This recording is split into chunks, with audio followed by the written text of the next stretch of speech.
You're watching Neoprism live streaming.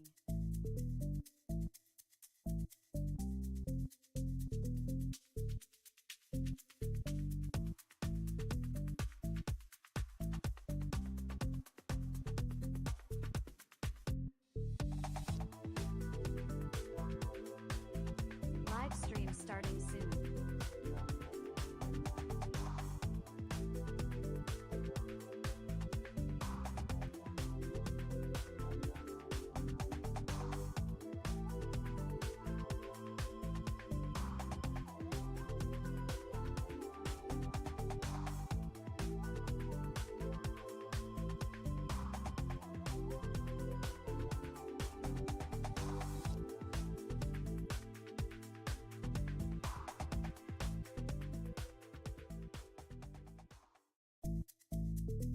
You're watching Neoprism live streaming.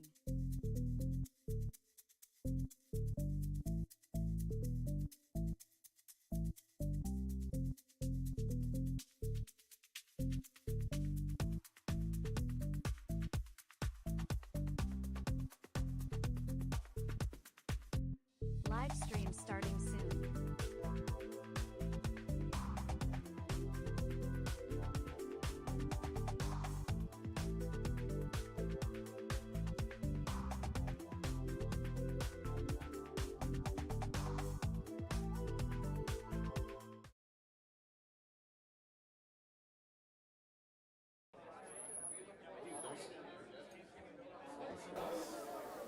Let's try standing. Tournament bowlers, family and friends, welcome to Coal Creek Bowling for today's JBT event. Before we begin, we have a number of announcements. As always, we'd appreciate your attention through those who wear everything we got going on today. Busy time of year as we're in the heart of the season, the start of the unofficial second half of the season. We invite you to pick up a copy of all of our information at the tournament check-in desk, most notably that schedule flyer which takes you all the way through the end of the season in July. All the Mountain Conference dates are up there. There's a few other TBAs in the other divisions, but if you want to circle those dates for the rest of the year so you don't miss anything, make sure to go ahead and do so. Your next Mountain Conference tournament is tomorrow, right back here at Coal Creek. We start earlier tomorrow, 9 a.m. Be sure to check in no later than 8:30 for that 9 a.m. squad time tomorrow. After that, we go out to Lubbock. Whitewood Lane is always good hosts, March 8th and 9th. Get a road trip together and get out there to Texas. Really fun weekend there. Albuquerque in between, February 22nd, 23rd. That's the last doubles tournament of the year on Saturday the 22nd. Your partner can be anybody, so it can be junior, or junior adult. And we're back in Colorado and Pueblo later on in the spring. Lots of great tournaments. Check those schedules. Take them to your home bowling centers. Let anybody of any age and any skill level know they can come on out here, have a great time, have fun with us. We don't exist, especially in new areas like Colorado for us, unless you do that word spreading, so we sure thank you in advance for that. So far, so good. In today's tournament, you'll be rolling 4 games across 8 lanes in the qualifying round. We'll cut to the top 12 in each division today, and those 12 lucky bowlers will move on to our exciting Battle Bag second round. We have details on Battle Bag here at the desk. In a nutshell, you'll declare 3 bowling balls and play a head-to-head match against somebody. If you lose a game, you lose a bowling ball. If you lose all your bowling balls, you lose your tournament. Ooh, exciting, yes. Dual lane patterns, all the left-hand lanes have one of the 2 patterns, all the right-hand lanes have the other of the 2 patterns. The goal is to make you uncomfortable on every single shot you throw. I don't like it. There you go. So you'll have to, heaven forbid, gasp, adjust, constantly adjust. Bowling is a game of adjustments. Life is a game of adjustments. So you learned all about that today. Fun format. We're very happy to be able to do it. It takes a while, so we appreciate Coal Creek for giving us the time and the space to do so as well. We do have optional brackets. They're $2 each. See me before practice ends if you want to get in any of those brackets. And of course, we have the big blinky raffle box, which means we have raffle tickets on sale. Great raffles here on tour. First, you'll give out any ball of your choice from the Brands of Brunswick. They're proud to be our title sponsor. Win the raffle, get any ball you want from the 7 Brunswick brands. 2 rolling jackpots, one's called 29, it's worth $100 if you get 29 pins down. People hit that constantly. And Powerball remains at $1,000. It got hit in November. We'd love to give it out again, so make sure to see our raffle team for those tickets throughout the qualifying round. All the results from today, tomorrow, everything we do are at our website, bowljbt.com. Please do check it out often. We do most of our communication through it. If your family has Facebook, Junior Bowlers Tour Southwest is where we have daily bonus content, great videos, extra pictures and stuff. If you don't have Facebook, make friends with someone who does. We put a lot of stuff on that page. And our YouTube page is JBT 900, thousands of videos of all of our exciting moments. In addition to that, we're live stream today. Our friends at Neo Prism are live streaming. Somehow they recruited Nathan. I don't know how that happened. Easiest way to find, you heard this, Nathan, easiest way to find that is go to YouTube and type in Neo Prism with a Z and it will take you to their live stream of today. So lots of great stuff going on. Be sure to take advantage of all of it. Right now when your lane lights come on, you can begin your practice. You should have 7 or 8 bowlers on each pair.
stay litter able to move around.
And good morning, viewers. I want to welcome you to Coal Creek Lanes here in Lafayette, Colorado, for today's JBT events. We've got a unique format for us today. Bowlers are doing the battle bag format, so there will be 4 games of qualifying. We still have about 8 minutes left here on practice before we get into game 1. Today with that battle bag format, we're doing a 4-game qualifier and then cutting to the top 12 in both of the divisions. Martin, for today, to answer your question about the multiple live streams, just got the 2 cameras today. We've got one set up behind 5 and 6 and the other on 21 and 22.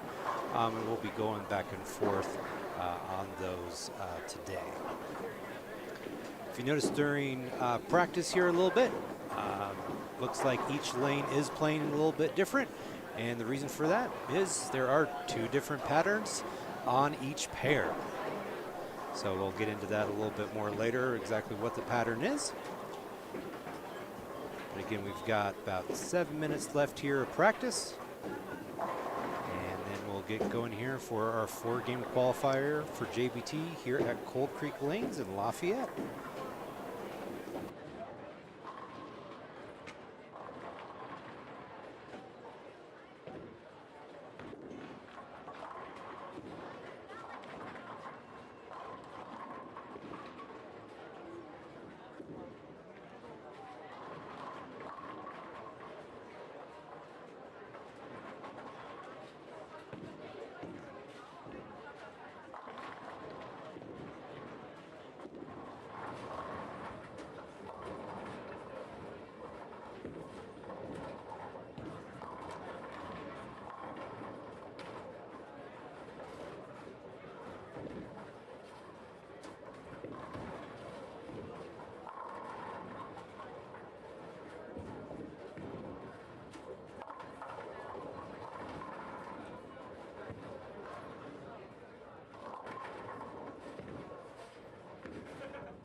expires, hold on up. All bowlers practice time. Like Texas's season is over. So sad.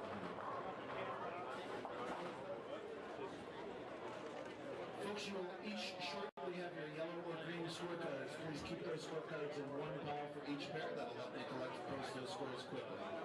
At the end of game 5, at the end of game 4, it's your responsibility to carefully check your math, sign your cards and turn them in, get them all back in, good or not good. Last call for any additional brackets. They are still games 2, 3, and 4 today. Last call for those. And those raffle tickets are on sale now behind 23 for all the goodies we talked about. They'll be moving around throughout the center all day. Special welcome to our first-time bowlers. Quite a few of you today. Great to have you with us. Hope you have a great time. My team and the great crew here at Coal Creek are here to help make that happen. Other than that, looks like we're just about set to go, folks. We got the color bars on the screens and a full set of pins. Means you can begin your tournament competition. Hey, family and friends, how about a giant hand for all your favorite players as they get started today? Giant hand, giant. All right, well, mediocre hand. We'll take it. This part will not be mediocre. Good luck, guys. Bowl well, have fun in this battle bag. So for crying out loud, make your do it.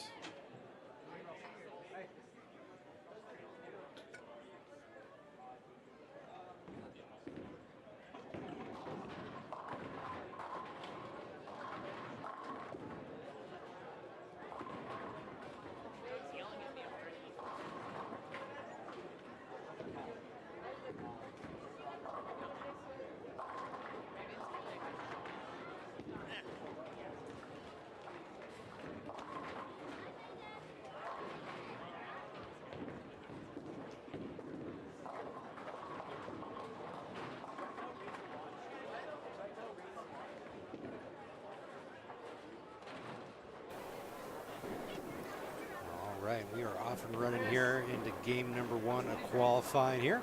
Again, we do have our battle bag format, meaning all bowlers will bowl 4 games of qualifying. Again, we'll cut to the top 12 in both the scratch and handicap divisions. The top 4 qualifiers will get a first round bye, and then the remaining 8 bowlers will do a best 3 out of 5 match play. And the kicker with it is they'll declare 3 bowling balls to start that match play with, and then if they lose a game, they lose a ball. If they run out of balls, then their tournament day is over for that match. And then we'll do a best of 5 there in that first and second round of match play, best of 3 for the semis, and then a 1-game final. So that is the battle bag format for today. So definitely one of the longer formats here on the JBT Tour. So big thanks to Coal Creek for giving us the time, the space, and hence why we got a little bit earlier start time here on a Saturday than what we traditionally do. As far as the lane patterns go today, and yes, plural, we are doing 2 patterns on the lanes here today. On one lane, we do have the bear pattern. So again, lots of oil there for our bowlers. So that is 30.1 mils with 41 feet of length. And then on the other lane, it's going to be vastly different here because we've got Kegel Stone Street for that pattern. Similar length, about 42 feet. However, you have 7 less mils. You're at 23.1 mils this morning for the other lane. So all about making those adjustments today. And then obviously what's working on the right lane most definitely might not be working on the left lane. So all about those adjustments and getting those spares here today.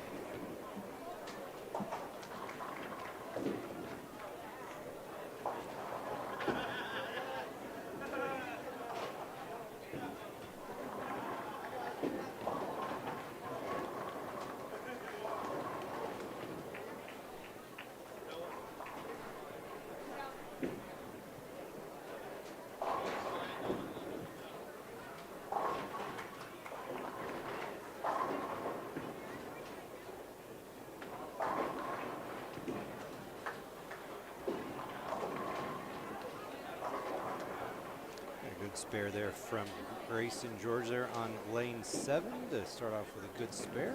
A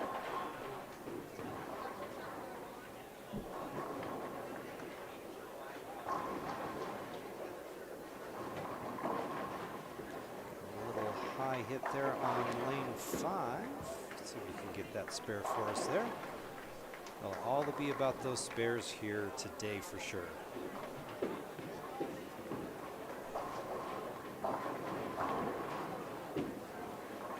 Oh, and he does cover it there on lane 5.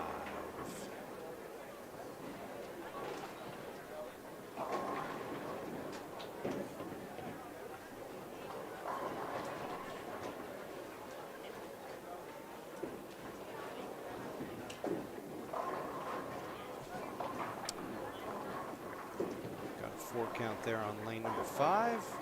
Trying to direct traffic on lane 6. Got an 8 count there.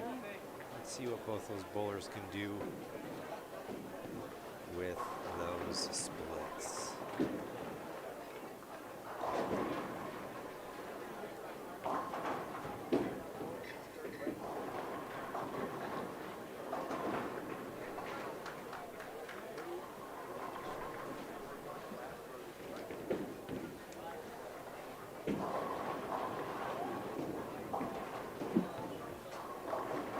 With a good strike there on lane number 7. Oh, the field goal is up and good there on lane number 6. Unfortunately, that scoring comes later today for those NFL fans out there. Ooh, getting 3 off of that. So already very challenging starts for some of our bowlers here today.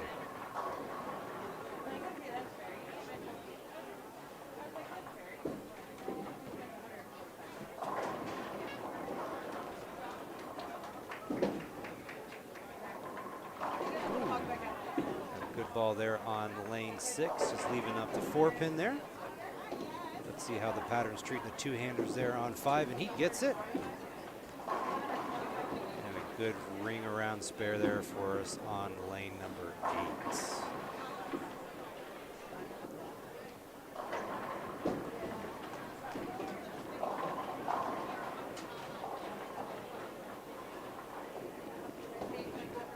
Two-handed at the 4-pin and doesn't quite make it back there.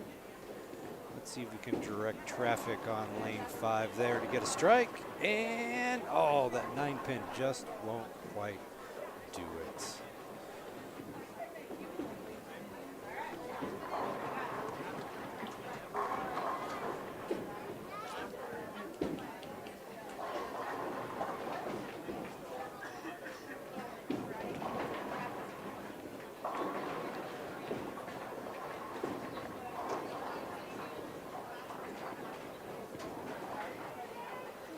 For today, we are just doing the 1 string. We have 2 cameras set up. We're going to go ahead and head down to our other camera here behind 21 and 22. So we just have the 2 cameras set up today. We're all just running off of the 1 feed, so we'll be going back and forth for you guys today.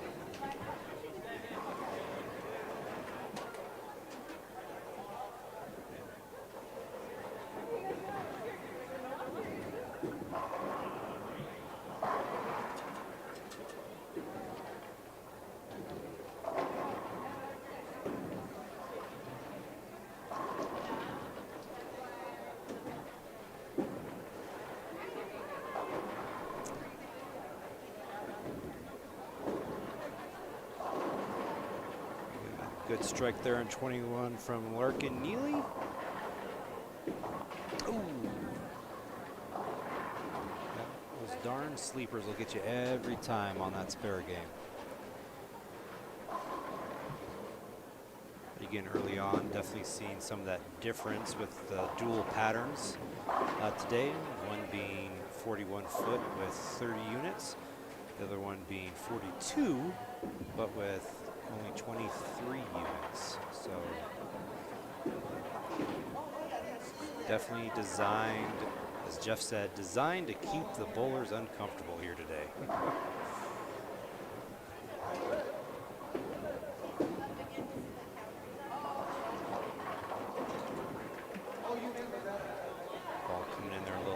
on 21.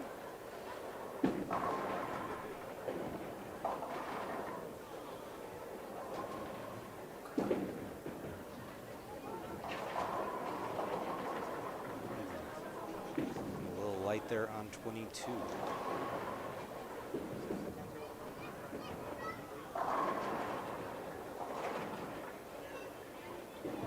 Gianna was able to cover that spare there.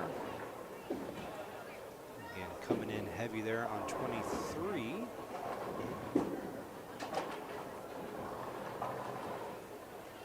getting some count down there on lane 22. So again, just a 4-game qualifier today.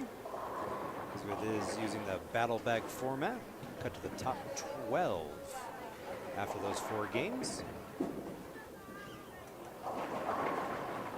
And from what I've been hearing, we'll actually have a re-oil today between qualifying and the semis today, simply just because of the length of the tournament. So not something that happens very often with JBT, but word on the street is doing that re-oil between qualifying and the finals here today.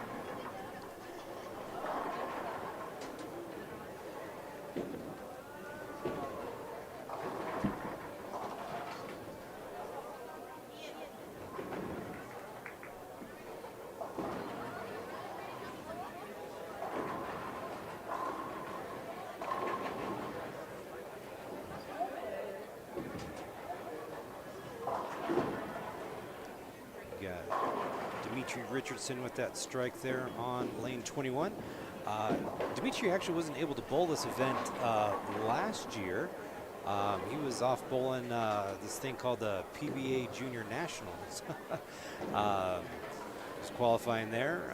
It was actually a great moment here in the center. We had it up on Bowl TV, and Jeff's trying to start his announcements, and all the bowlers cheering him on from afar. So that was definitely a cool moment in the center here last year.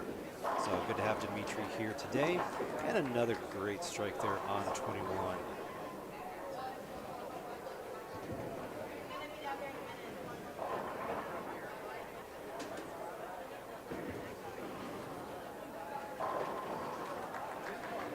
He didn't like it, but he'll definitely take it on 22 there.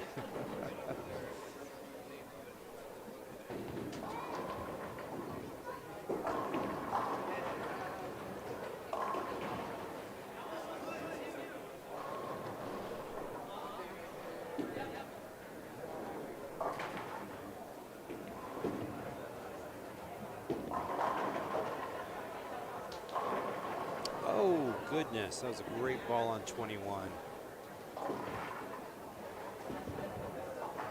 Brandon leaving the 7-10 though. Got a strike there on 22 from Gianna.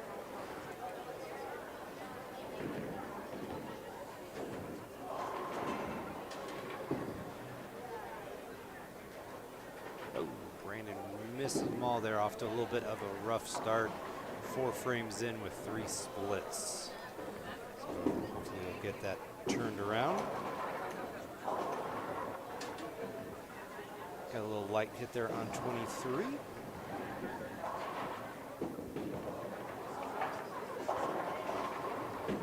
So yeah, a little light on 23, a little heavy on 22.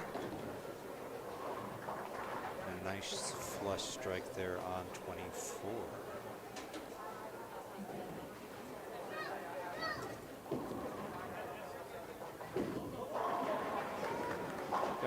Madison Lee there with a strike on 21. She's off to a good start.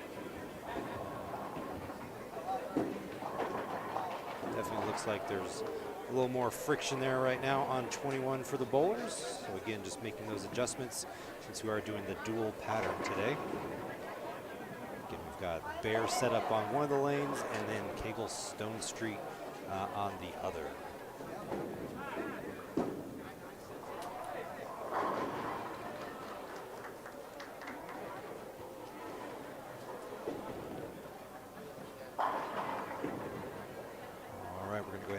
Back down to lanes 7 and 8. See how our bowlers are doing down there.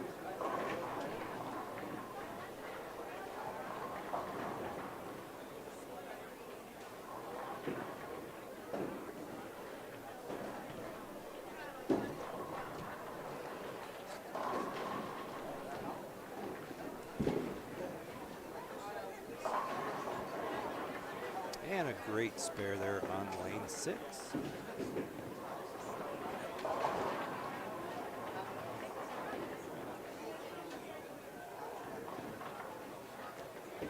See if you can get the messenger there, or the sleeper there. 9-pin will get you.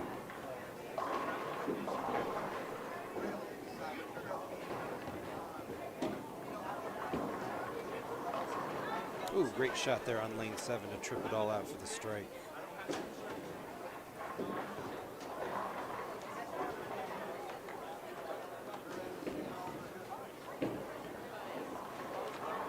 Great strike there on lane 6.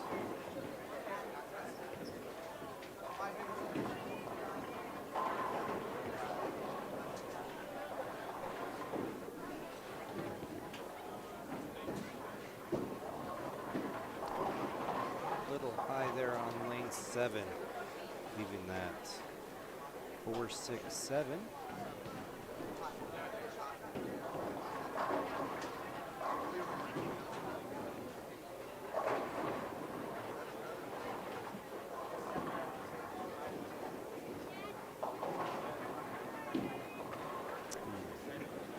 Again, just a little long there on lane 6.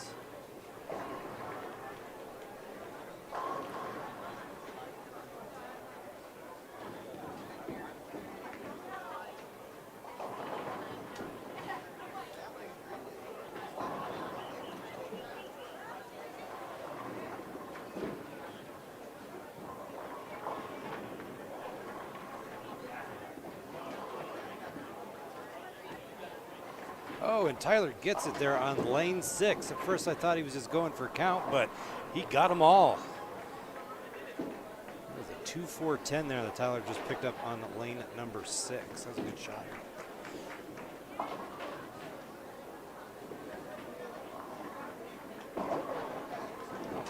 Always excitement with a strike. I know that's how I am on Monday nights too. Does he get the messenger? Oh, not quite.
viewers, you each have your yellow or green scorecard.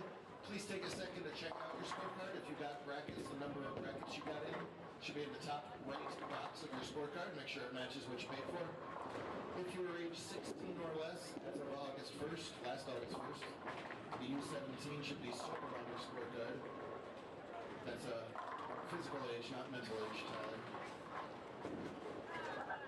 And if you're a member of the PDA Junior program, make sure the PDA Junior is circled on your scorecard so you get credit for today's event. At the end of game one, fill out your scorecard. If you're new to us, one of your neighbors will be happy to help you out. If the pair you're moving to is open, go right into game two. And if the pair you're moving to is still finishing up, please give them the space to do so. It's a lot on the pair. Stay out of their pair until they're totally done.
All right, we're going to head down to 21 and 22, see what actually is going on down there. And yeah, for the patterns today, we actually are doing a dual pattern. Coal Creek was nice enough to do that for us today. So we do have one lane for bear, and 41 feet, about 30 mils. And then the other one we have Kegel Stone Street. So 42 feet, around 23 mils. So definitely a lot going on with those two different patterns. You kind of see bowlers having to take two different approaches to the same pair there. But obviously making adjustments and getting those spares is going to be the name of the game here today. So again, you got bear on one lane and Stone Street on another for the lane patterns. Kind of ringing 10 pin there on 21 for Dimitri. Again, just as a reminder with the battle bag format today, we're just doing a 4-game qualifier. So just a 4-game qualifier here today. Cut to the top 12 in the scratch and handicap divisions. Top 4 bowlers do get a first round bye. And then we'll get into the battle bag match play finals. First 2 rounds will be a best of 5 series, with a bowler, both bowlers starting off with 3 bowling balls. If they do lose a game, they lose a bowling ball. So you run out of bowling balls in your match, it's time to pack it up and head on home. But so definitely going to be a fun and interesting format today.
shot there for Larkin on lane 21. Definitely starting to bounce back. It's always a tough start when you got 4 splits in the first 5 frames.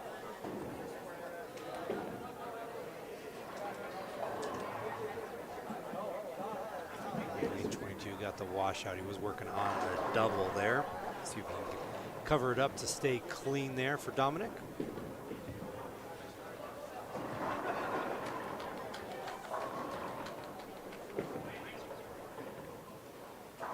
And he does. I'll have to ask him if he'll do lessons for me for that one.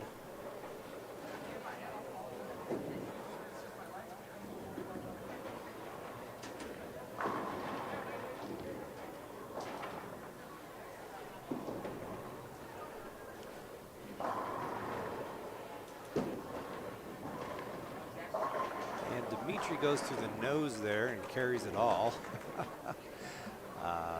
He did open in the second. He's currently sitting at 155 in the 7th with a strike working. Get another look at Madison Lee here up on 21. She got off to a good start. Middle frame's kind of getting her a little bit, so we'll see what she can do here. Got Rowan up on 22, comes in a little high. He does get everything to trip out except for that 10 pin. So definitely take a good 9 count there. We did get that strike from Maddie on lane 21.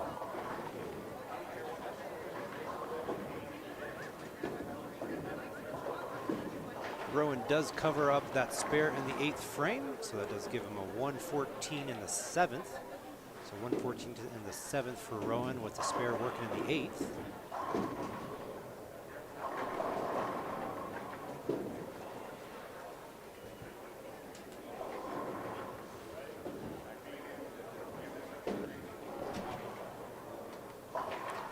That's the one thing with the dual patterns we just saw there at the meeting at the ball return on 21-22 of rotating balls on and off. Since you're having to attack the same pair in a couple different angles. Larkin did get that one out a little early, didn't come back, and unfortunately he wasn't able to get that lucky trip out, so he does leave the 2-8-10.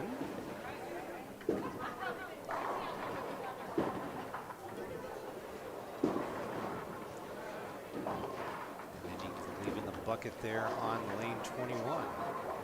Oh, almost gets the pin to pop out there on 22. It does get count.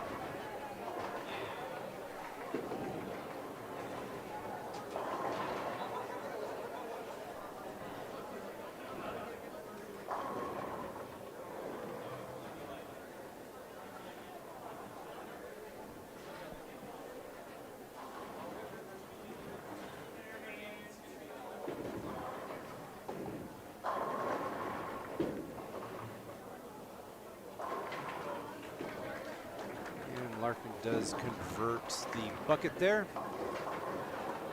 So he's actually sitting at 124 in the 7th with that spare now in the 8th. And we head to the 9th frame here for our bowlers on 21 and 22. Xavier Johnson shooting at a 10 pin here down on 23.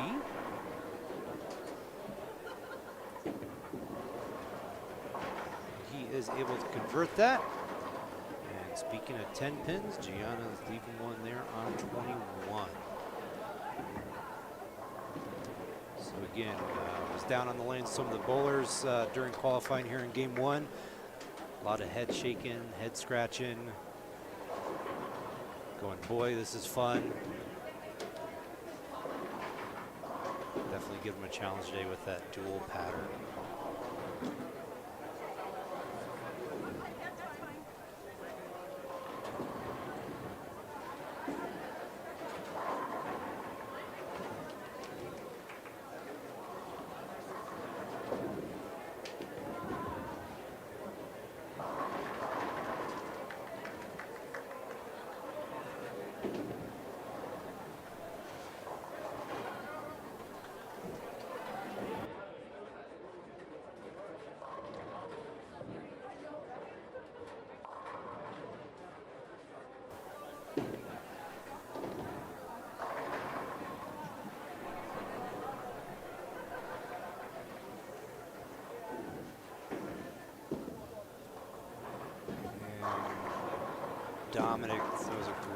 ball there, gets that strike in the foundation frame for him. He's sitting at 164 in that 8th with that strike now working in the 9th.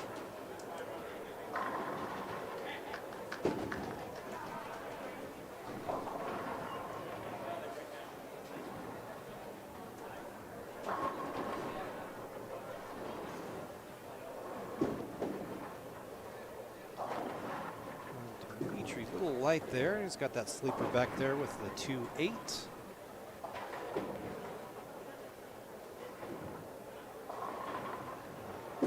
Shooting at a 610 down there on 23. And he is able to get that down there.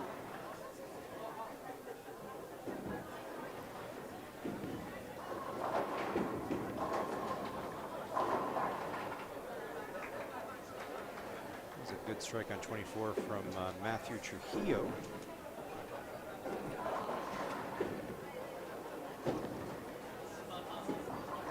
Dimitri was able to pick up the sleeper there in 21. And Larkin a little high there, leaving the 610. So he's looking to get that spare there. Rowan coming up on 21.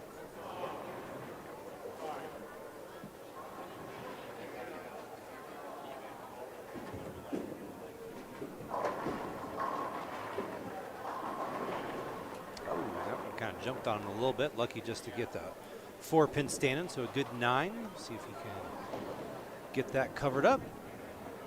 And a good spare there from Larkin.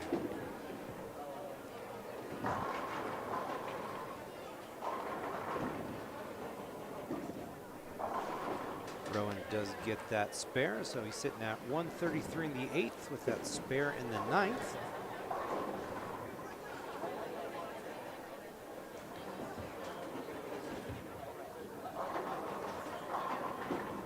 Gets that ball to roll up there for that nice strike there on 22.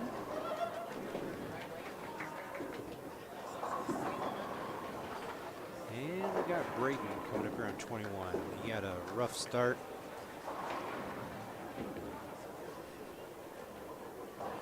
And unfortunately, doing another split here in the 10th. See if Gianna can double up here on the 10th. Oh, crosses over, leaving that 5-pin.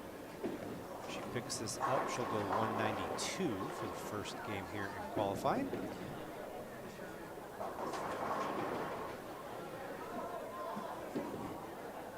And Brayton gets 1 out of that. He'll finish with a 139 here in game 1. Again, just a 4-game qualifier here today, doing the battle bag format. Again, we got battle bag, 4-game, dual pattern. Whole lot of stuff going on as far as challenging these bowlers here.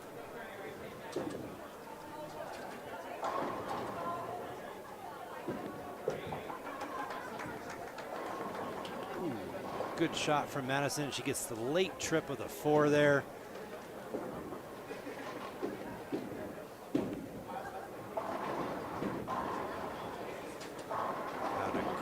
Shot there from Dominic on lane 22. So Dominic's now working on a double, going into the 11th shot.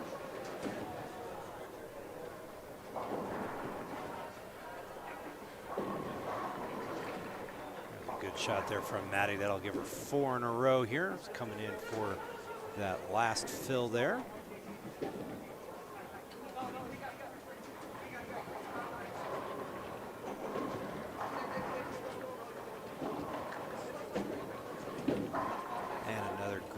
Shot there. So Maddie strikes here, she'll go 208. And if Dominic strikes, he'll be at 224. Oh, Maddie comes in a little high, leaving the 4-9, but that's all right. It's a good spot to leave that. She'll finish with a 3 open 206.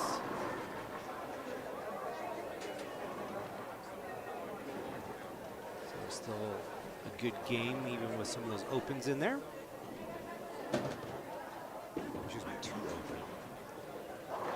Two open 2-0. And Dominic will leave that 2-pin for a 223.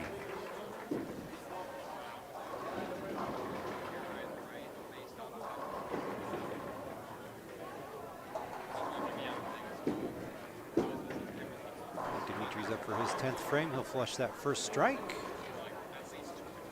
That will get him over 200 for this game. See if we can add to it.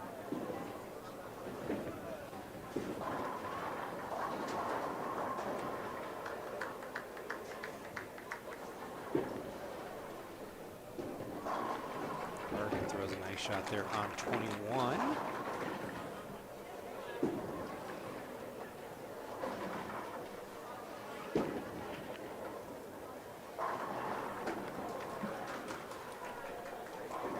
Dimitri gets that second strike there.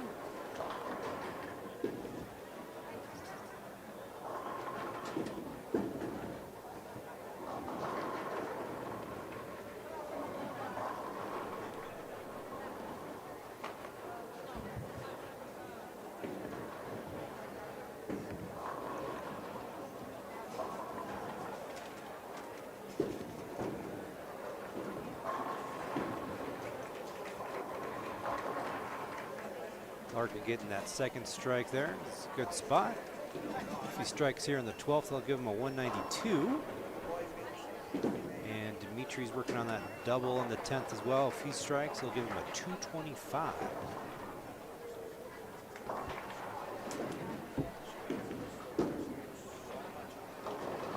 Oop, Dimitri comes in high there. They'll give him 223 for his final score.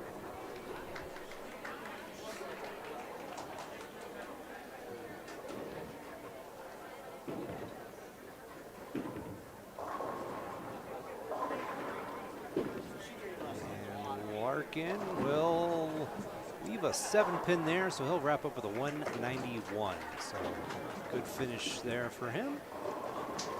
And let's see what Rowan can do for his 10th frame.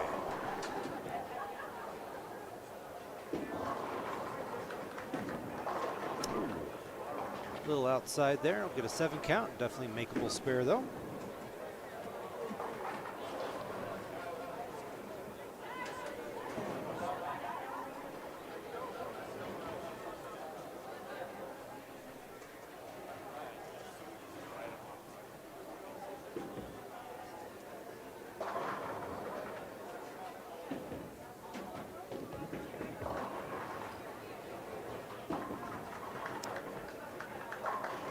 Rowan does get the spare there. So if he strikes here, that'll give him a 170.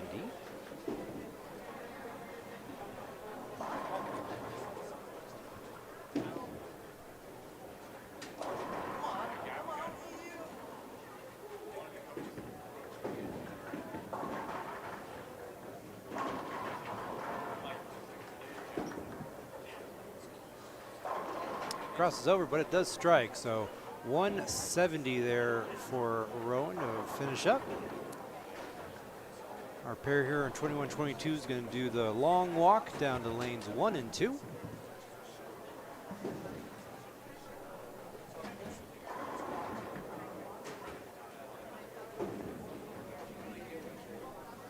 And then on 23, we've got Xavier throwing his 12th frame. Coming up a little high, tripping stuff out, leaving the 10-pin. That'll give him a 168. And then coming up on 23, we've got Joshua Rulin. He's working on 3 in a row. If he punches out, he tops out at 203. His first shot. Flush there for a strike.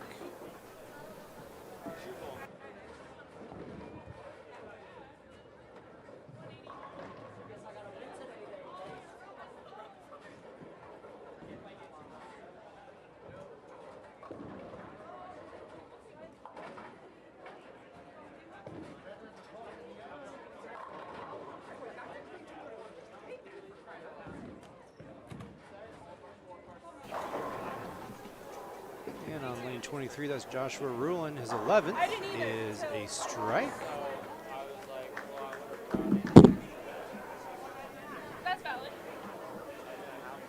Josh there on 23. He's got one ball left. If he strikes, he'll actually go back 6 for a 203.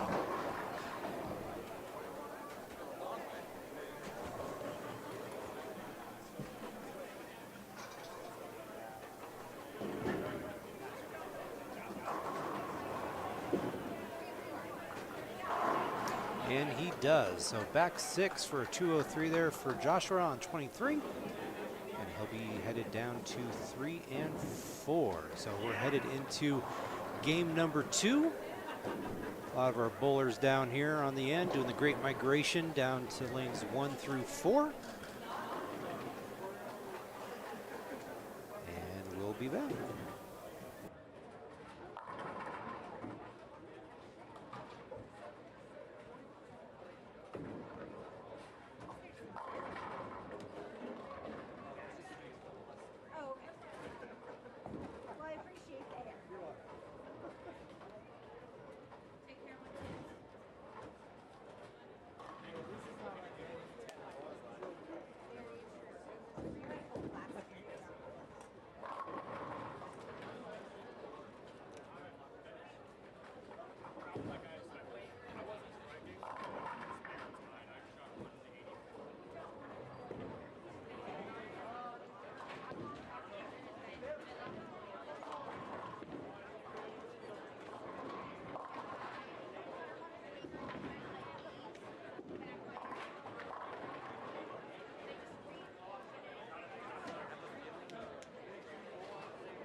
What you want?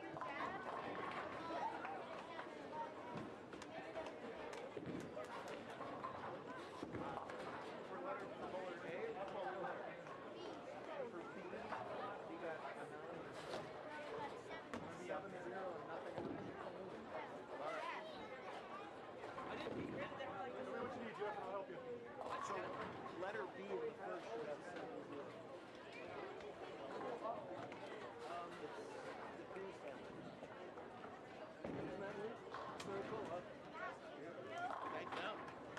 I'm just the pen middleman. Tell them. Okay. I don't know who they are. That's awesome. The guy who yells out, sunshine! That guy. Oh, Carl. Yeah. I love how that...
Right, we are off and running on game number 2 here at Coal Creek Bowling in Lafayette, Colorado.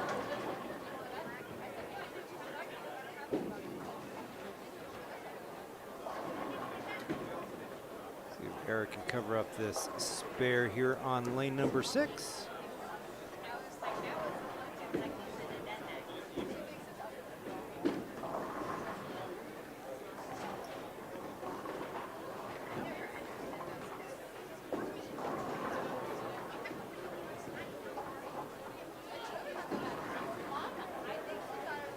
Lucas is leaving that 10 pin there. Let's see if he can get that covered up.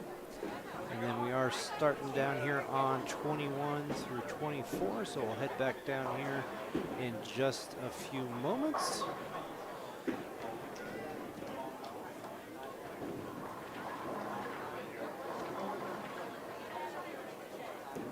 Good spare there by Lucas.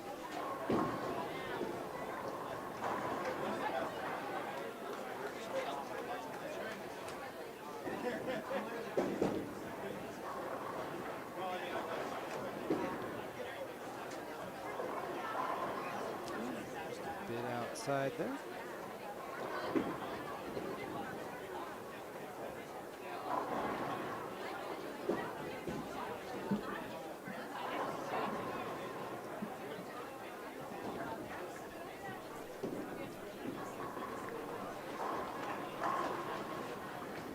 And off to a good start there on lane 5, working on a double. Let's see if Jordan can cover this spare up on lane 6. And he does. All right, we're gonna head down to 21 through 24 here. We've got Danny Wawam up on 24 right now, working on a spare.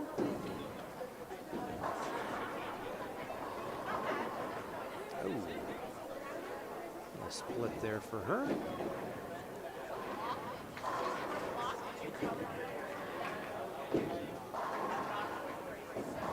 So I want to go ahead and say hi to the Wallbaum family in Chicago watching.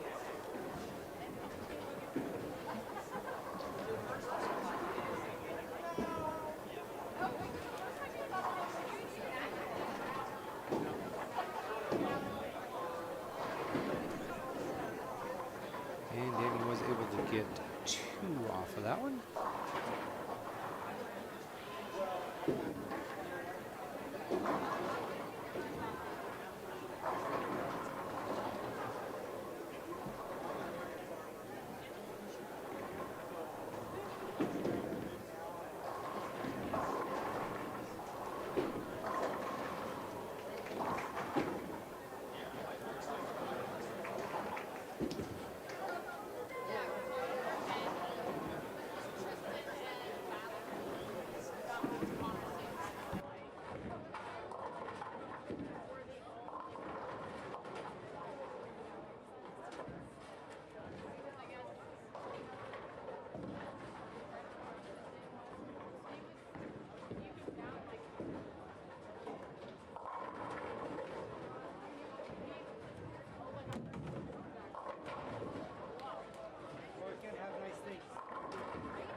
game 2 qualifying here.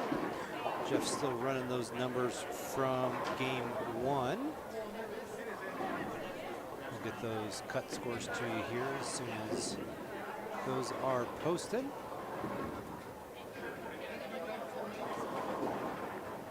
Looks like some of the bowlers are starting to figure out the dual pattern here a little bit.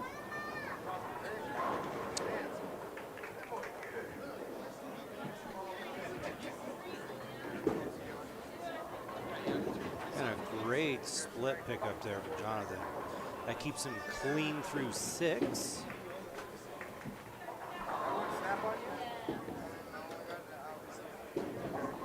Ooh, chopping the spare there.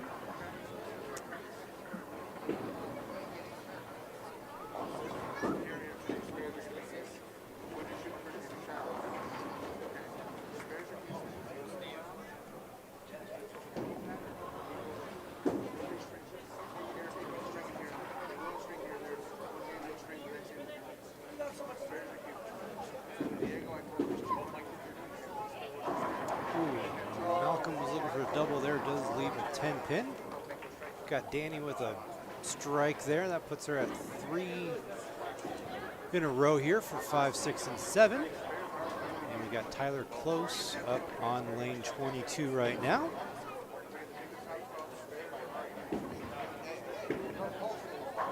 And a great shot there from Tyler.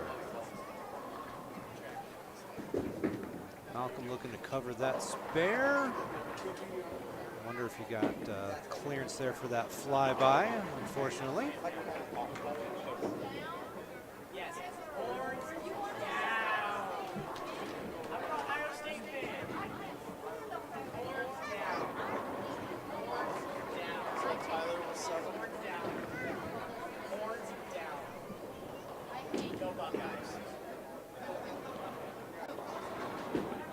Jackson Garton here looking for 3 in a row on 22. Comes up a little high for him. Got Nevaeh Rivera up here on 21. They are working on a strike in the 6th. And almost making that a double, leaving a 7 pin. What a relief. I mean, you told me this time, but she's really good. Everything's she went about her ashes yesterday. I mean, you had everything lined up already. Oh, yeah. Right, so we just heard that. Cut after game 1 is plus 10 for handicap and minus 1 for scratch. It's down the street from my house. The significance there. I mean, you guys went there once or twice. It wasn't like Mom loved to be there. She loved to be in the car. Jackson was able to get 2 out of that washout there. Got Gavin Finley coming up on 22, looking for 5.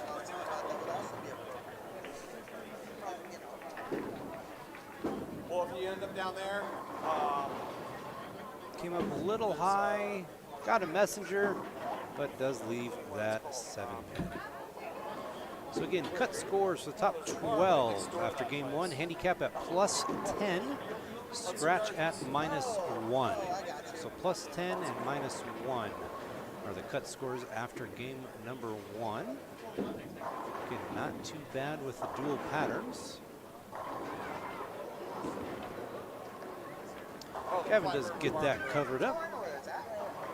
So that gives him a 126 in the 6 with that spare working.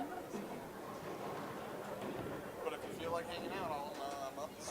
Gabriel's looking to get that 4 pin covered up here. Yeah, like across from ACC, yeah. Bryce does get that strike there on 23 after an open the last frame. Yeah, it's a bummer you just missed her. Yeah, It's okay. Yeah. I'm not so sure she was on so much morphine at that point. I'm not so sure she understood it. But it was definitely. Couldn't have came at a better time. Now we we're just easing back into things. We still even haven't even like decided what we're gonna do with our house. I mean, as far as rearrange the rooms, or I know I threw a couch out. And like, well, that couch is gone. Jonathan with a good shot, but he heaves. Like, how much room taking a couch goes on? $55. 6'8". 6'8". That's rough.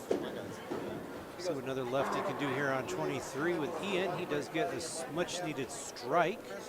Looks like he's got that left lane figured out. Just trying to figure out the right. Next week, I'm like, no, you left that other one. He goes, yeah, it was And let's see what Jonathan can do here on 21. For his next trick, oh, he was just able to get the count on that. That's all right. That still gives him 146 in the 7th, so he's still sitting plus even with that open. And a good strike there on 22. And we got Tyler coming up on 21. Let's see what he can do here.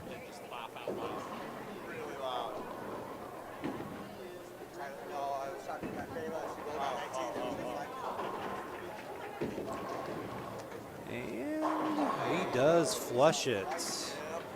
He does flush it. So the good news is he looked good on that lane. He does get to finish on that lane.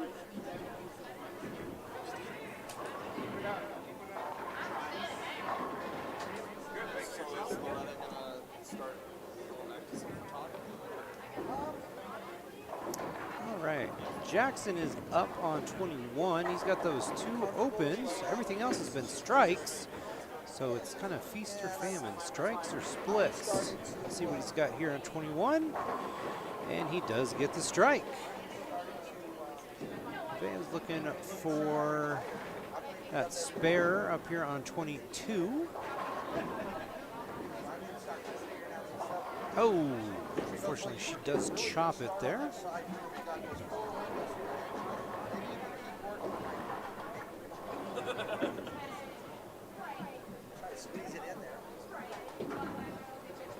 All right, got Gabriel coming up on 22. Did open that last frame, looking to get it going again here for the 8th. And Gavin is able to strike again here in the 8th. So that puts him at 146 in the 7th.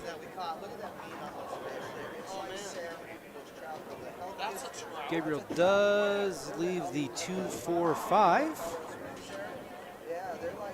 Looking to cover that here in the 8th frame. It was 17 inches, but it was a fat fish. I always had people, it was a big fish. This is how cold it was. We had to warm the beer So up. bowlers definitely having some fun with the dual patterns today. This was a couple of days ago. And he does get the spare there on 22. And that's what I looked like 5 minutes later after we got out of the trucks. We started again. Got Danny on 24. Oh, just leaves a 7-pin. She was looking for 4 in a row with that one. Just making a good comeback after a little shaky start in the beginning of the game. Well, no, that was the hot dogs. We just got them on the deal. But we've done the catch and cook a couple of times.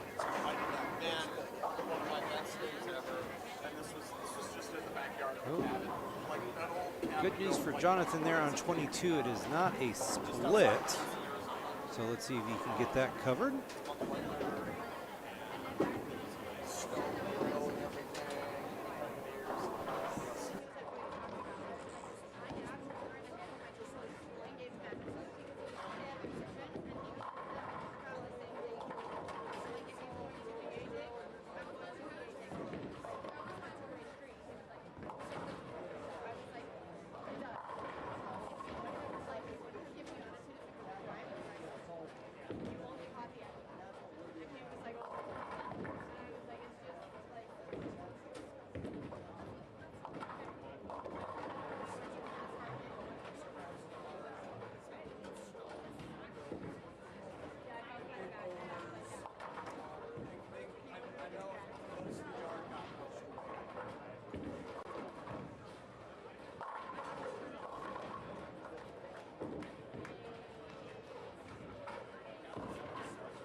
Right there for Tyler on that right lane.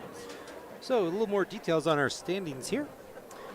For Scratch, again, the cut score after 1 is -1, and that is Tyler Close. Tournament leader after game 1 in Scratch is Derek Rackley at +47. Grant Fetty +31. And Dimitri Richardson and Dominic Henderson are the top 4 at +23. Again, that's top 4 for Scratch. Again, top 4 do get a bye into the Battle Bag format. And over in the handicap, again, cut score is +10, which is Zachary West. Tournament leader in handicap is Wesley Forge at +66. Second, Eric Vallejo at +25, who's also tied with Bella Martinez at +25, and also with Jack Talbot at +25 as well. So +25 is your top 4. Again, they also get the bye. As far as entries today, we do have 41 entries in the Scratch division. And for the handicap, we are at 49. So 41 entries in Scratch, 49 in handicap. For a nice round of 90 entries here today at Coal Creek.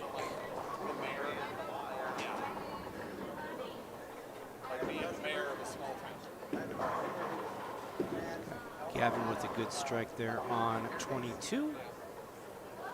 Gabriel looking to cover up this spare here, and he does.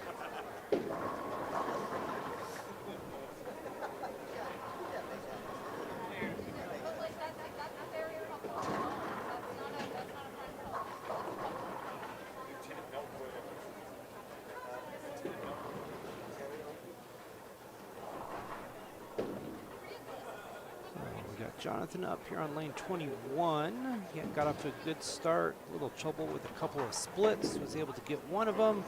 Working on a spare, and here's his 9th frame. And he flushes it there for a strike. Definitely a good foundation for him going into the 10th.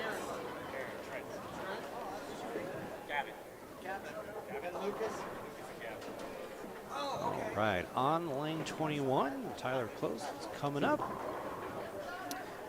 Getting his last ball on this pair, he had a great shot.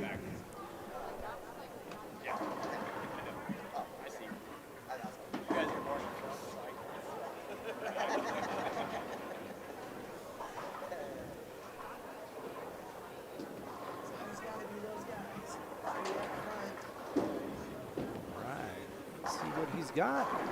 Oh! And rings a 10 pin there for the first ball in the 10th, but a good run there for Tyler. Unfortunately, Jeff did pull out the camera of doom.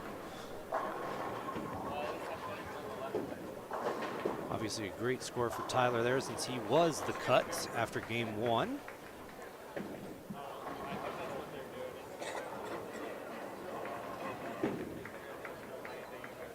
He is able to cover that up. Again, Tyler strikes here. It'll be a 279.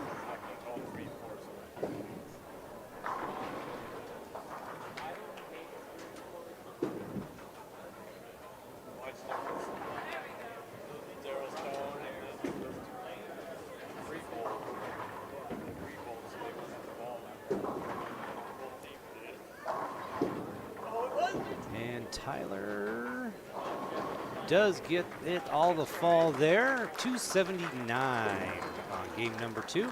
That'll put him at +78. It's definitely a great game since he was the cut there after game number 1. You know, probably not how Tyler wanted it to go, but still a good plus score here. Help him move up into the standings after 2. And apparently lane 21 is just not wanting these guys to strike on the first ball in the 10th, as Jackson leaves a 9 pin there.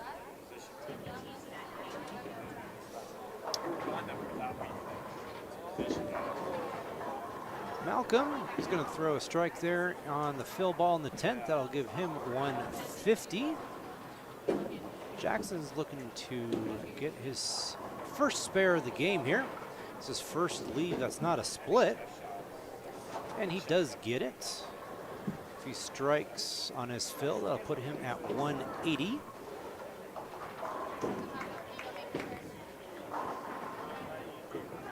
Got Nevaeh up for her 10th frame. She is working on a spare here in the 9th.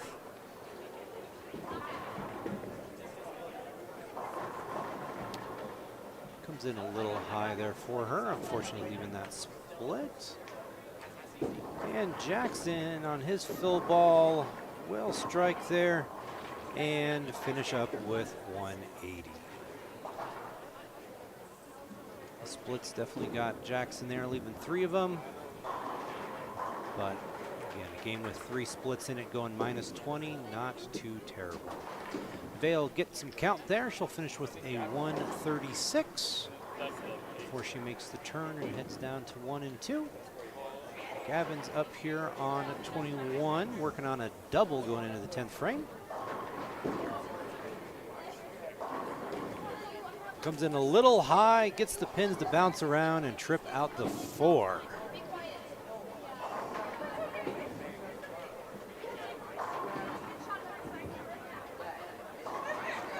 Gabriel getting a strike there on 22. That'll give him a 158 in the 9th, so he'll top out at 188. And Gavin going for his next ball here in the 10th. Currently he caps out at 236.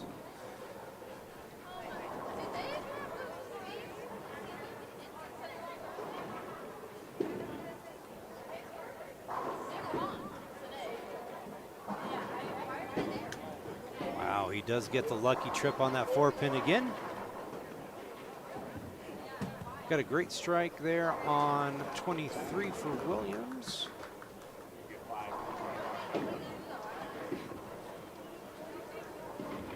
Danny Walbaum gives herself a 5-pin there, but that has the fills, so she'll go with a 210. Good finish there after having 2 splits in the first 4 frames. Bryce Williams looking to strike out, go back 5 here on the 10th on lane 23 to give him a nice game. Gavin finally decides to knock all 10 back on the first ball. He'll go 236. And Bryce will leave a 10-pin there, but that still gives him a 243 there on lane 23.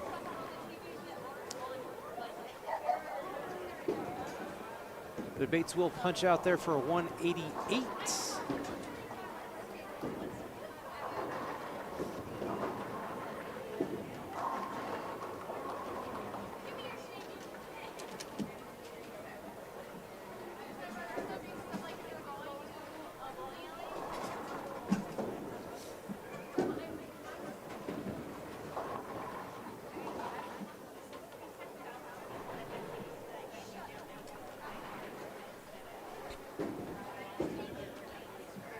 Jonathan doesn't like it, goes to the nose, try to get a messenger, but he'll have at least a makeable spare here.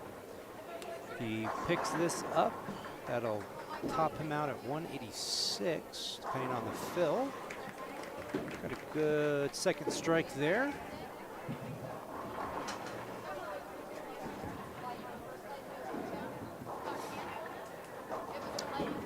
Jonathan does pick that up, so good news for Jonathan. He did get all of his makeables plus picking up a split, so he'll actually have a chance here to still go plus 206 if he strikes him. And that'll be a 160 game. Jonathan comes up light. That's all right. Still gives him a 203. Shifting down the lane 23, coming into your picture here in a second, we'll have Phoenix Chavez for his first shot in the 10th. He's working on a double. And he comes in light and leaves a 210. He was looking to finish with a 250 game, but unfortunately that leave there will make it a little tough. He'll still go plus.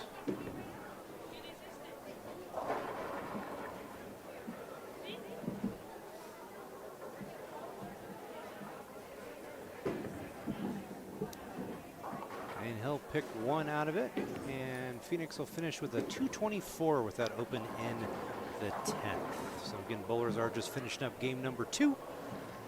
Many of the bowlers here getting ready to make that turn down to 1, 2, 3, and 4. Again, just a 4-game qualifier today with the battle bag format. Again, huge thank you to Coal Creek for hosting and having us do the battle bag, since it's a long day for sure. And we'll be back for game 3 of qualifying.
boys and parents, as you probably saw, we got JBT shirts and hoodies. The shirt designer was in the house, by the way.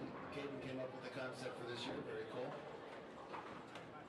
I have all sizes, small through 4X in t-shirts. I have most of those sizes in hoodies. If you don't have what you need, we can always order it and get it for you for the next one, too. In while you can. Pretty cool design.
And we do have updated scores here after game number 2. We'll go ahead and start in the scratch division. Tournament leader after game 2 is Tyler Close. He used that 279. He's leading at plus 78. There is a tie for second for Dimitri Richardson and Gianna Pineda at plus 37. And then currently for the 4th spots, there's a tie. Again, the top 4 after qualifying do get a bye. There's a tie there at plus 35 for Derek Rackley and Rowdy Torgowski. Cut for scratch after game 2 is -9. That's Bryce Williams.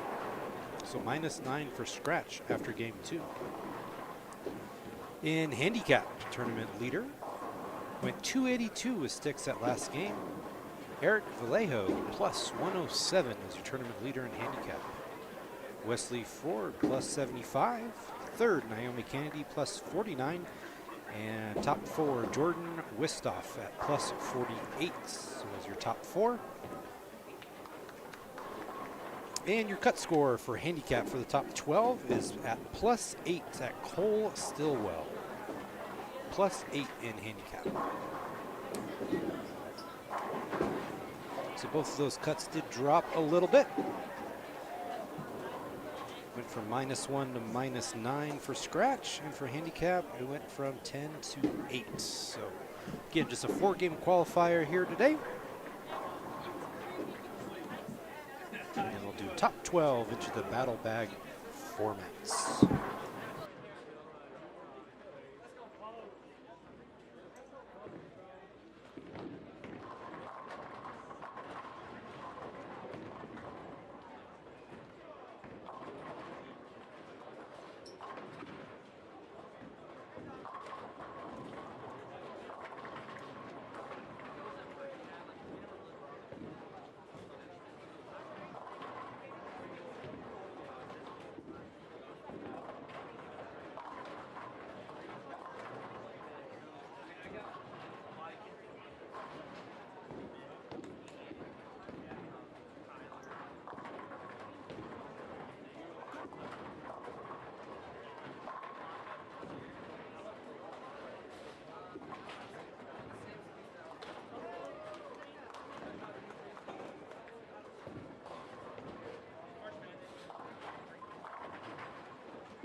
gents in the rush. Last name Schillinger, Yaris, and Vallejo. Well, how come they didn't get that one?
And boys and bears, we're moving along pretty quick today, already getting through game 3, so if you haven't got those raffle tickets yet, it's a good time to do so.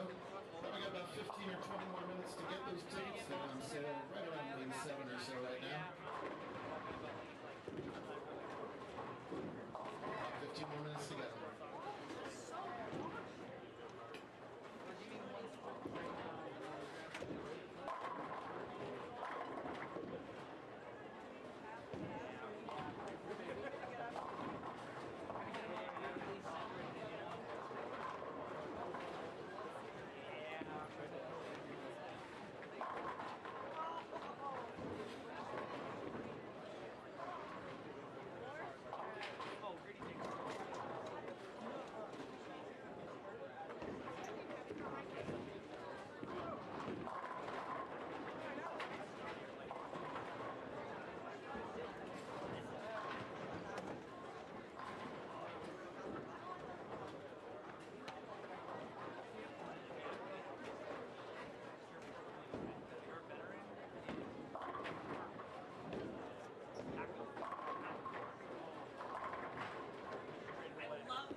we're finishing up game number 3 of qualifying here. We are at Coal Creek Bowling in Lafayette, Colorado, just down the street from Boulder. We're doing the battle bag format.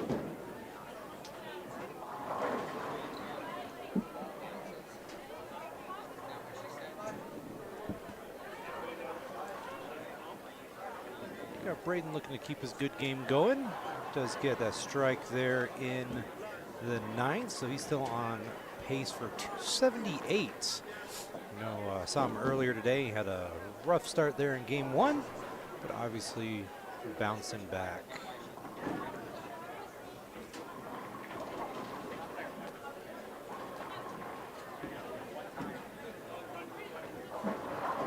Got Maddie Lee working on a strike here on lane 6. Little light hit, little 2-pin wiggle. Looks like she might have the sleeper there.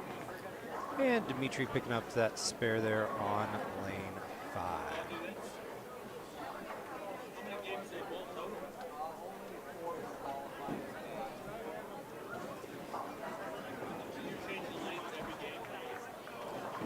Oh, Maddie not able to cover that spare there. A little frustrated with herself. Rowan's up for his 9th frame. Working on a spare in the 8th. Let's see what he can add to it. A little high. Leaving a 4-pin. So he'll be looking to cover that up. Get himself set up for the 10th frame.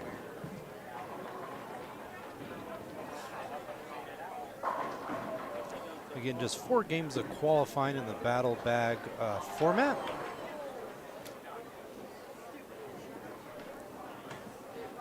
Ooh, Rowan misses that spare there. Larkin's looking to keep it clean here in this game, coming up on the 9th frame.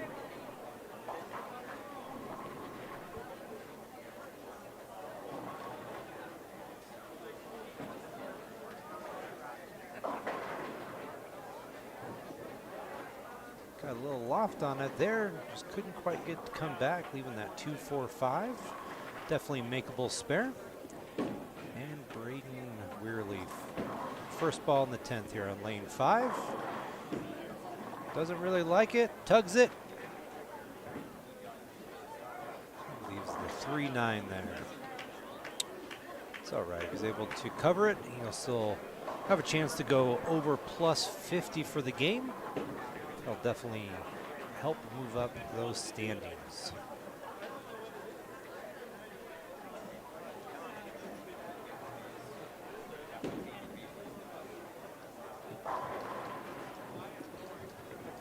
Larkin lofting it again. Got the announcer jink there about trying to stay clean. So Braden will open in the 10th. We'll still go plus 44. So plus 44 for Braden there in game number 3 of qualifying.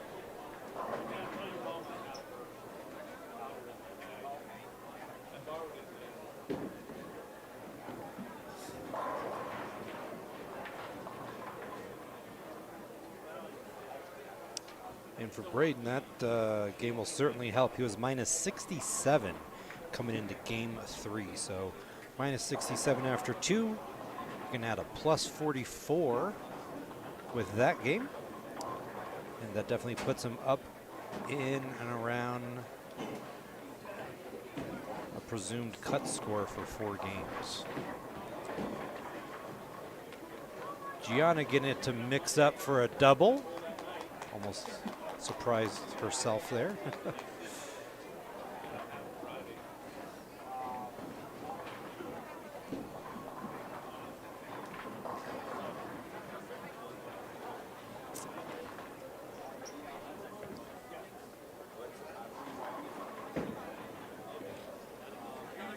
Gianna can't quite get it to mix up. We'll leave 2 pins up on the deck.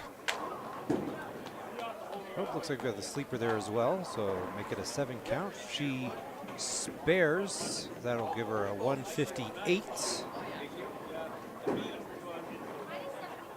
which she was plus 37 coming into this game. So unfortunately, that'll take her down to the minus, but still got another game of qualifying to go.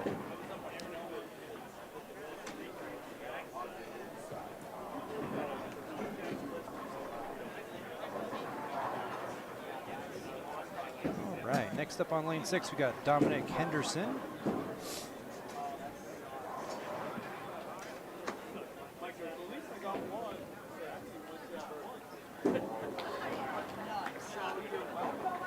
He gets it to roll up nice there for a strike. Again, I think he surprised himself too, probably wondering where that's been most of the game.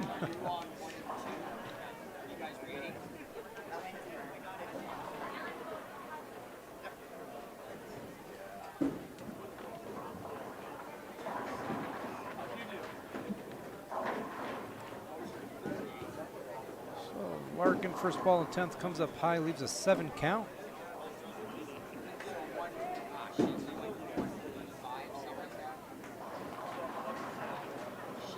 Xavier Johnson there on 7. Had a rough start to this game, but looking to fill some frames. See if Dominic can repeat. Pulled it a little bit through the nose. Gets it to go.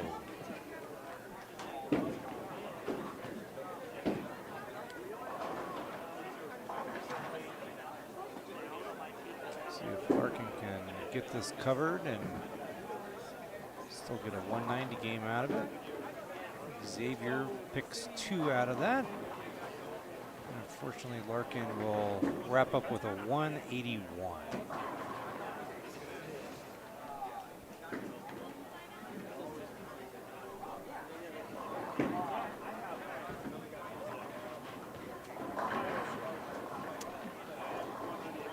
Dominic crosses over on that one. That'll give him a 158.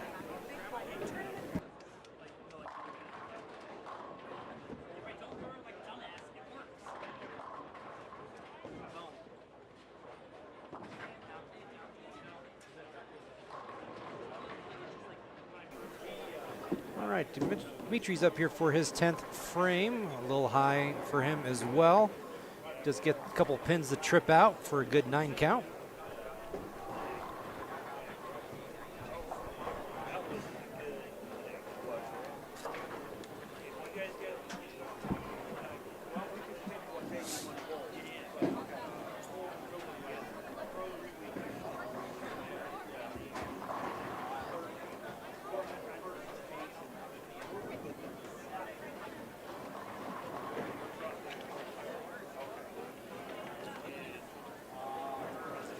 Dimitri is able to cover the spare.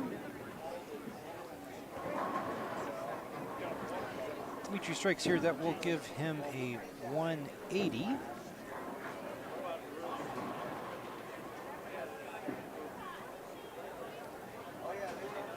Again, coming into this game for Dimitri, he was at plus 37, tied there with Gianna. So both of them really struggled on this pair. Dimitri gets 7 on it, so he'll go minus 27 this game. So minus 27 this game will put him at plus 10 after 3. Rowan's up to fill out his 10th frame here on lane number 6. Unfortunately not. I wish I could say it was different. Comes in high for him, and looks like he does have that sleeper back there for him as well.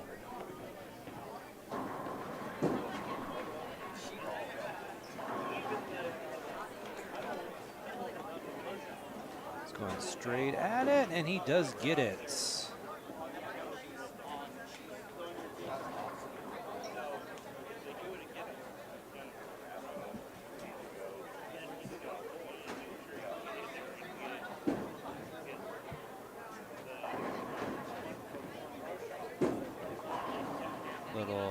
We'll call it an area check there on the fill ball for Rowan. He'll finish up with a 178. So 178 for Rowan.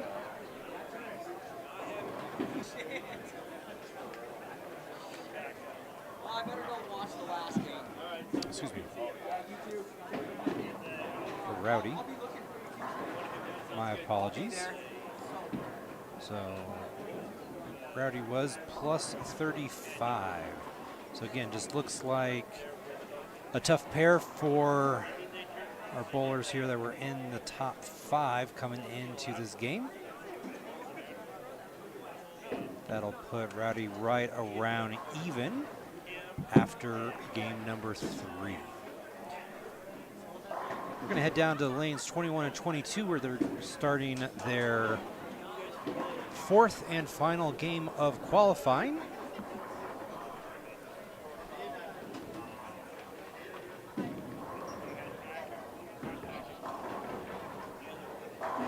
Got Xavier with a nice strike there on lane 21.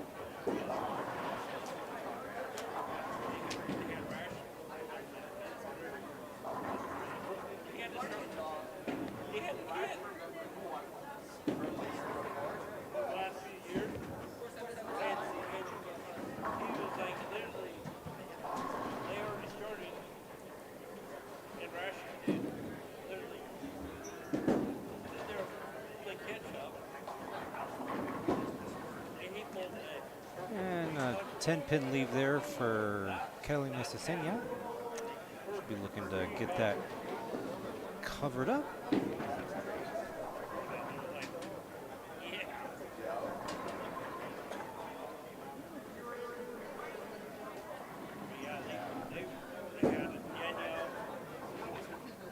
Little loft behind it, and oh, over a hooks there on her.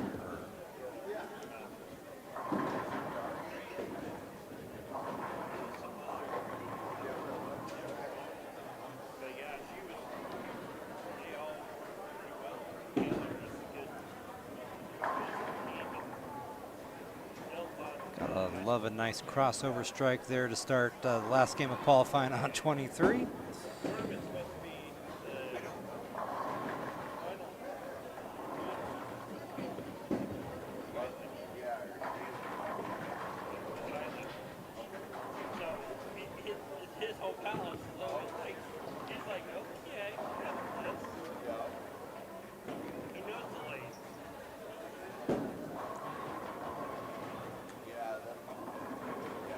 Oh, almost getting that 10-pin to fall out there. See if they can get it covered up.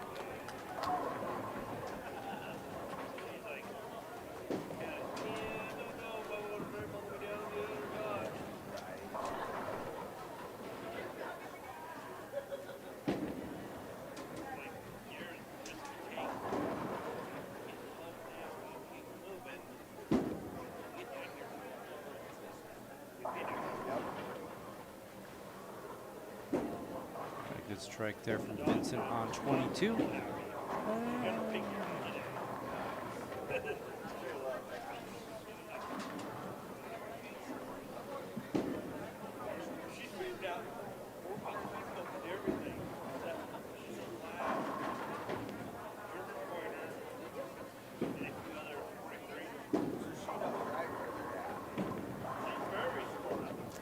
Xavier up on 22, looking to see if he can build off of that strike.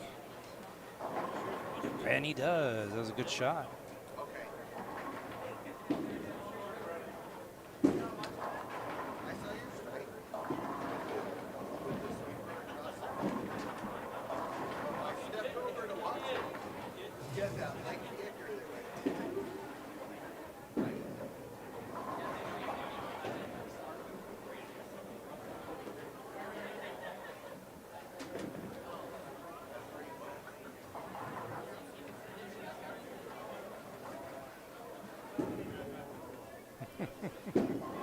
I love when the bowlers realize they're doing the live stream here.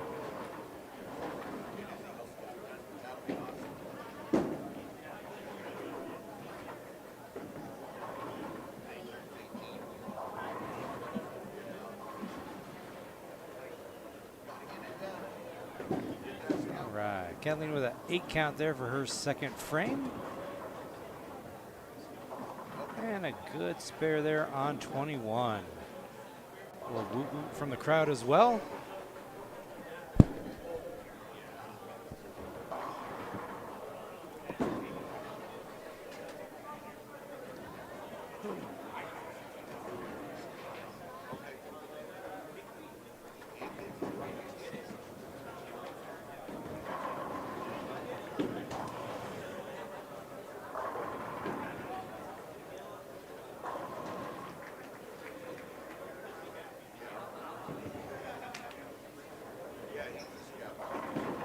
Got Cameron Lavelle up on 23, but that 7-pin just did not want to fall from him. Got a good strike there on 22. And see what Caden can do here on lane 21. Cross is over, boom, but we'll go for that strike. Look at that smile.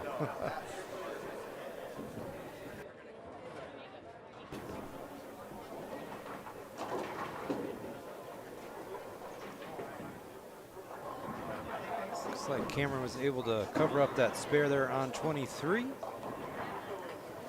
Let's see what Tottocini can do. They'll get a strike.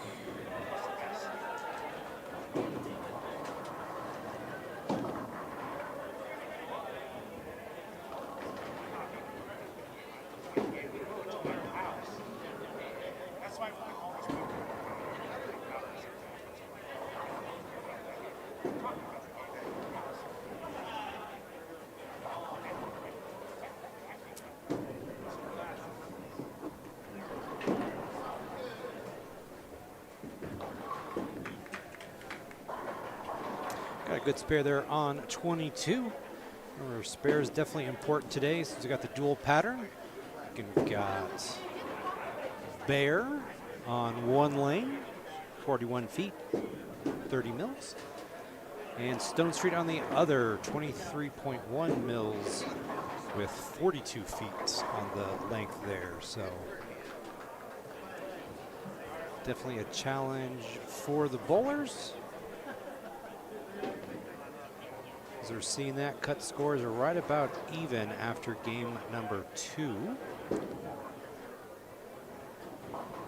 We'll see where they are at after game 3.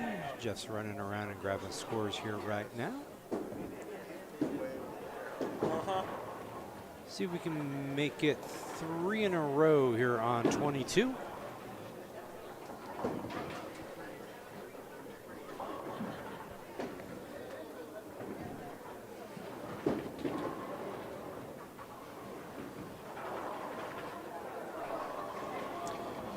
Vinny will cross over and get 7 count on that one. And let's see what Caden can do here on 22. Get some good strike there. Run it out a little bit.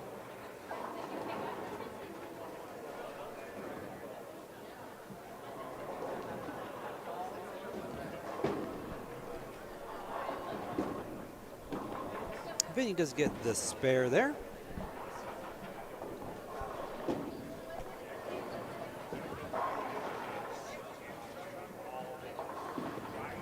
Let's see, Xavier can start off with the turkey here in game 4 of qualifying. Oh, 9-pin. That darn 9-pin.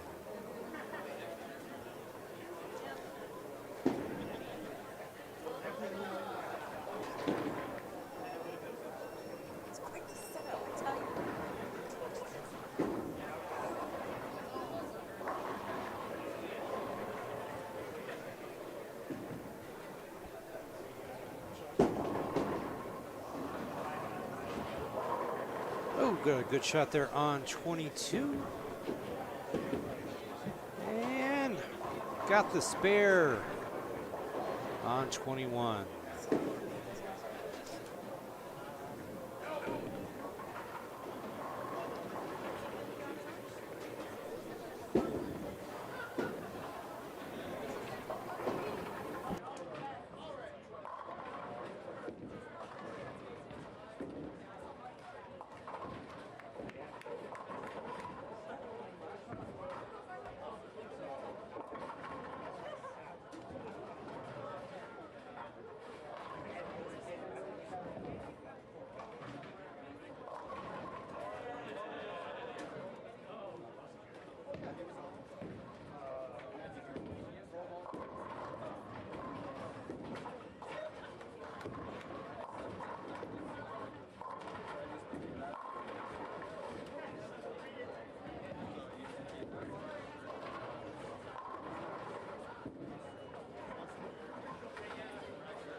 Good strike there for Xavier. So he gets off to a good start. Going double, 9 spare strike.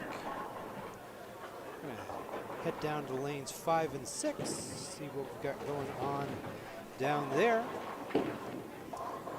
Got Jonathan up, pick up a spare here. Let's see what he can do on the 1-3. Throwing it down the left side, and he does get it to go.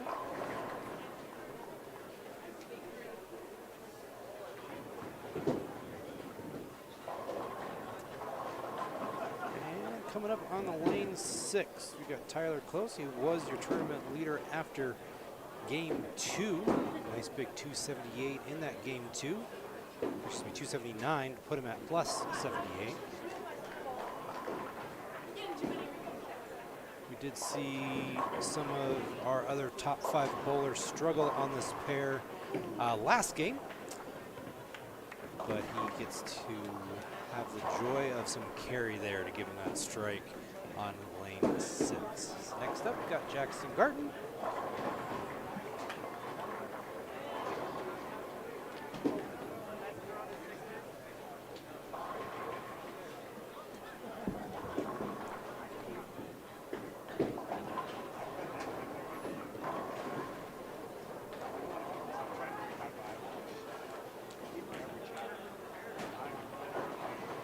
Through the nose there for Jackson. He's got 3 stand in there.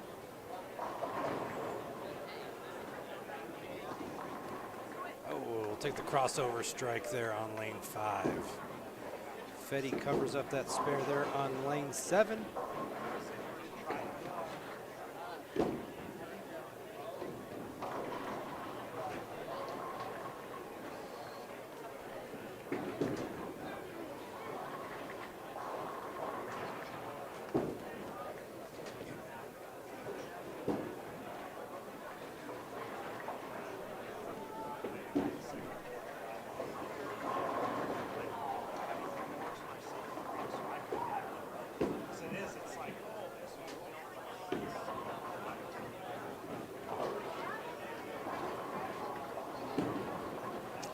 Jackson is able to cover up that spare.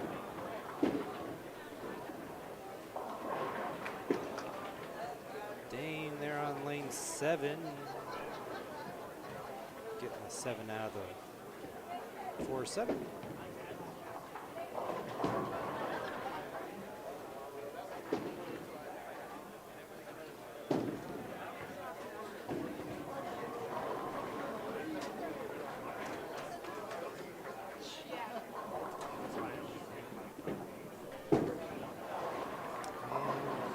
Gavin with the messenger, but not quite able to get that 10 pin to fall.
Don't forget after you finish up game 4, that's the last game of this round, so it's your responsibility to check your math, sign your card, and turn in your card. Good or bad, name all back in after game 4. If you're new to us, once everyone's got their scorecards in, we'll call the winners for the raffle tickets, try and get out a bunch of stuff. After that, we'll announce the top 12 in each division that are moving on to this afternoon's battle bag.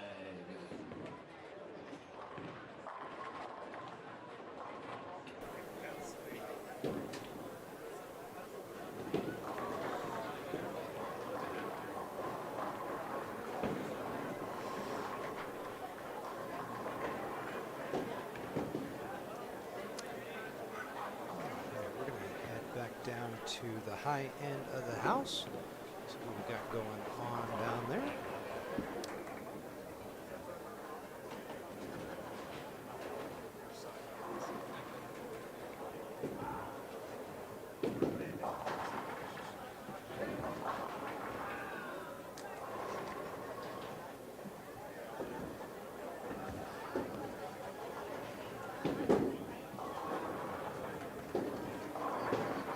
Oh, another 10 pin there by Catalina. Got Braxton up on lane 20 here. Comes in a little high, leaves the 4-7.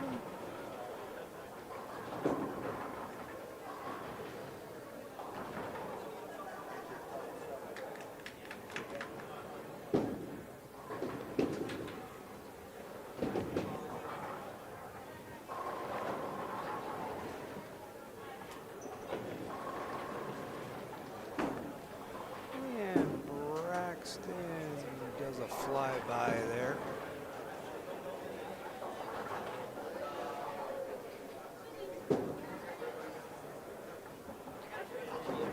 Oh, those corner pins seem to be a little hard to knock down here today.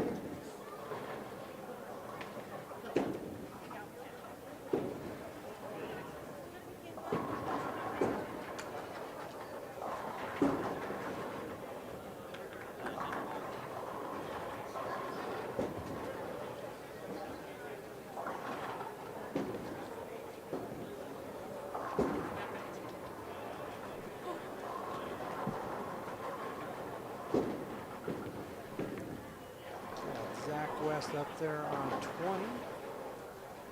We'll cross it over to leave a 6 pin.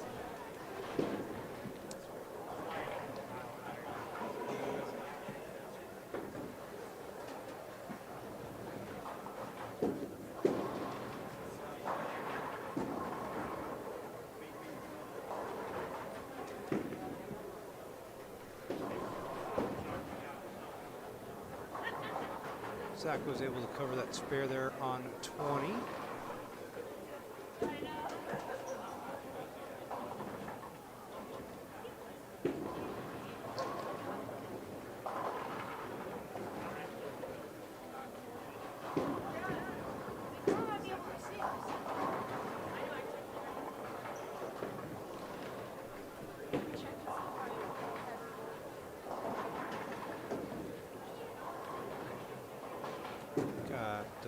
Grayson George up there on lane 20. See if he can get a crossover on that one. No. Gets a 6 count on that shot. See if we can get the spare here on 21.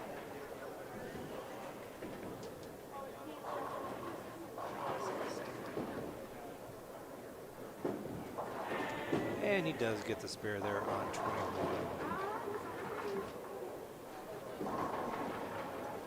Grayson does get the spare there on 20, hitting the head pin and just wanting it, letting it explode there. We got Caden back up on lane 20, and a nice trip out by Xavier in the 6th frame.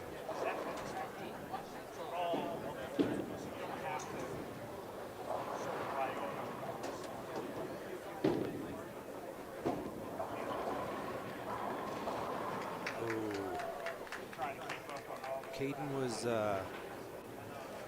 getting a lot of those good strikes crossing over. That one just goes through the nose, leaves the 3-6-10. See if you can get it covered up.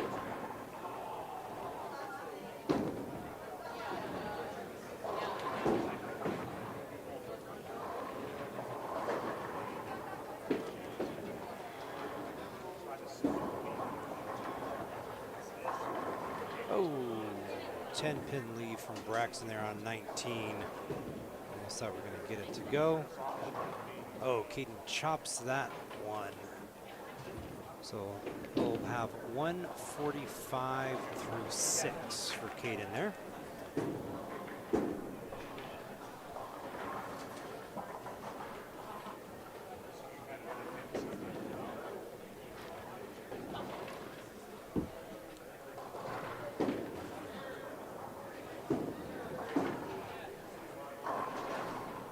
Crossover strike there on 21. Got Isaac Ward up here on lane 20. Looks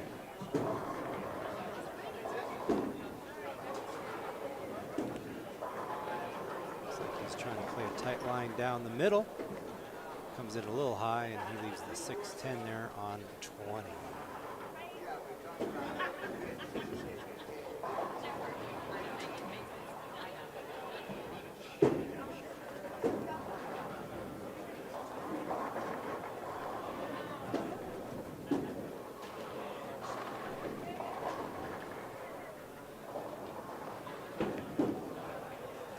Isaac looking to cover up that spare on 20, and he does.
All right, we do have updated scores for you after game number 3. We'll start with the scratch division. Tyler Close is your tournament leader at plus 109. So plus 109 for Tyler. Second place, Derek Rackley at plus 70. Third, Drew Ballard at plus 23. And fourth is Dimitri Richardson at plus 14. Remember, those top 4 bowlers are in a position that if they maintain that spot, they will get a bye in the first round. However, I will say that 5th and 6th, right behind Dimitri, are tied 1 pin back. So definitely a lot of movement still available. Cut score right now is a tie between Gavin Finley and Gianna Pinetta at -6. So after 3 games and scratch, -6.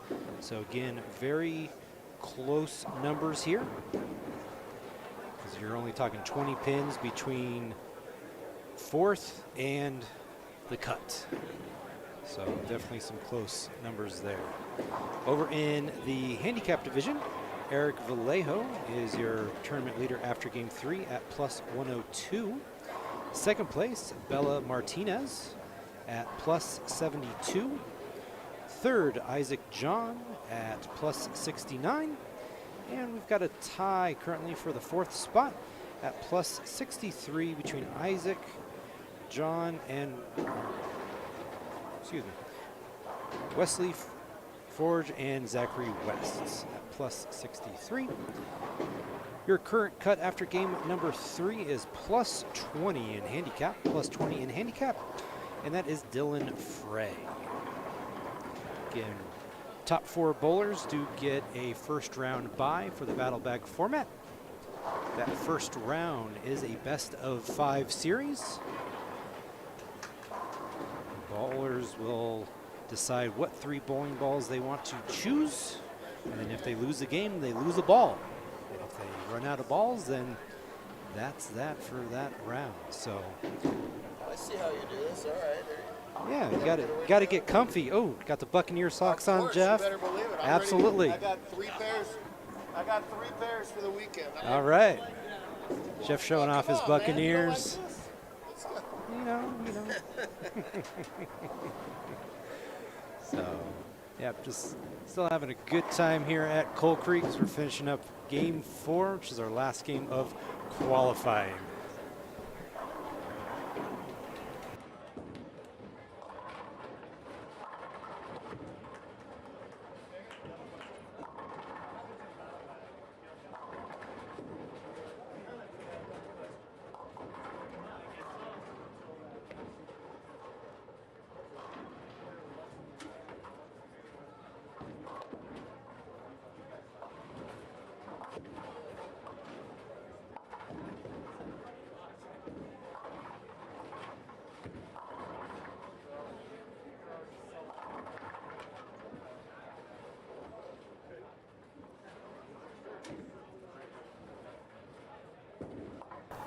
So again, based off of those current cut scores, still anybody's game as far as movements within the top 12, as far as getting those buys after the first round, as well as getting into the finals.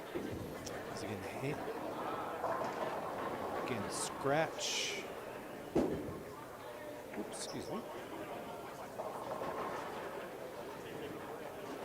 Get scratch after 3 is at -6, and handicap is at +20 after 3 games.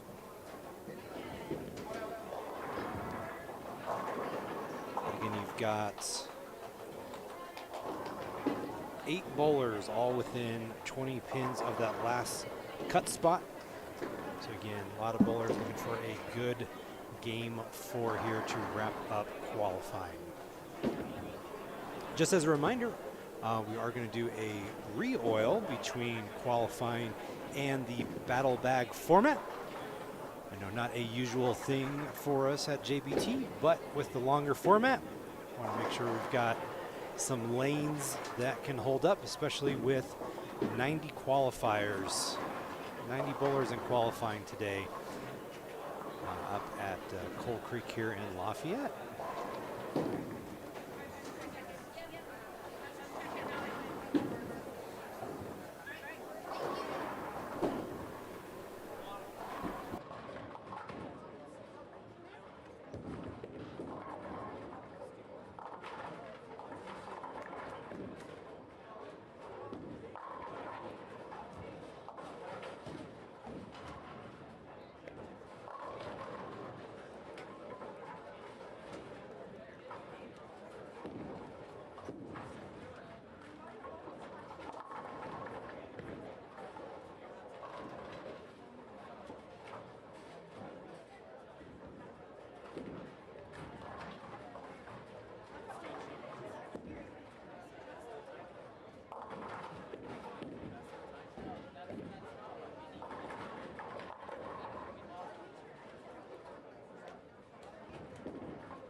Runners up in his 9th frame here on lane 21. So far, he's been able to stay clean.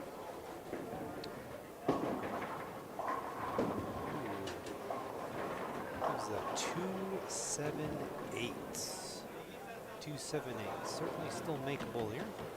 That puts him at 174 in the 8th. Let's see what he can do with it. And he does get it. So he's still clean through 9.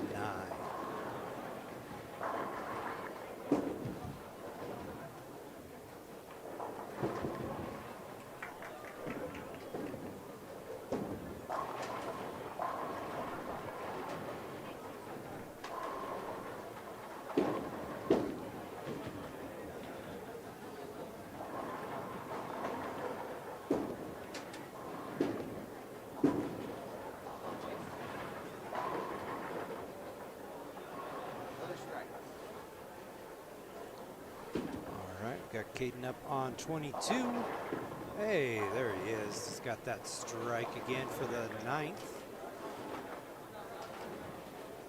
He's sitting at 168 through 8 with that strike working in the 9th now.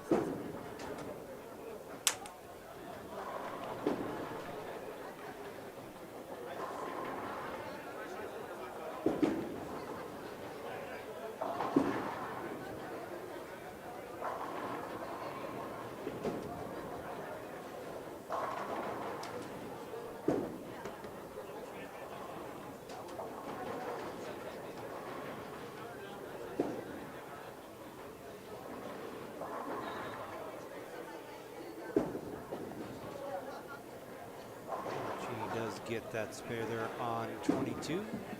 Get him set up here for the 10th frame. And Zach West, we got up here on lane 20, looking to fill out his 10th frame. That's his first ball. Gets it to mix around a little bit, but does leave a 9-pin there on lane 20.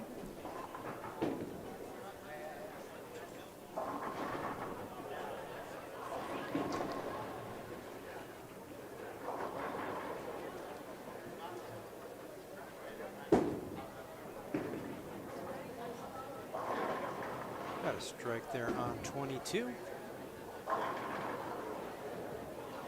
Got our spare down there on lane 20. Got a nice strike on 21.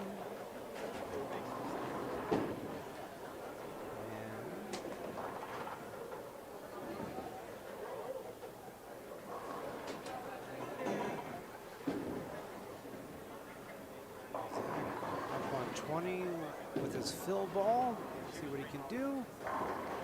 And he does get the strike. So Zach West will finish with 147 there on lane 20.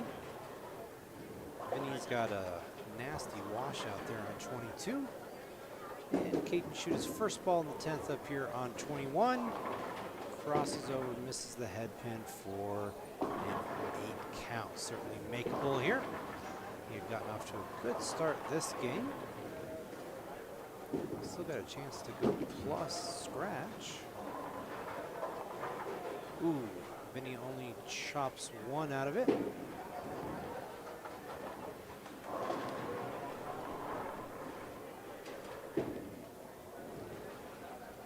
Ooh. Caden misses that spare. That'll put him at 194. So 194 for Caden in game 4. Again, just 4 games of qualifying here today. And that was Grayson George on lane 20, picking up the 310. Let's see. On lane 21. Oh, got the 4-pin to trip out. That's got to put a smile on your face. You do that in the 10th frame.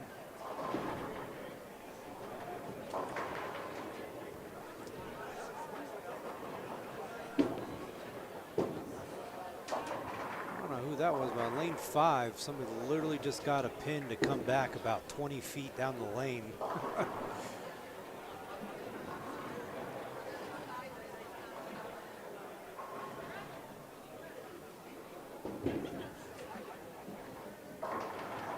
It's one of those things. We see pins flying back out down the lanes, not something you see all the time. Tochin will get that one pin there, and he'll finish up with a 178 for game number 4. Catalina looking to get some good count here.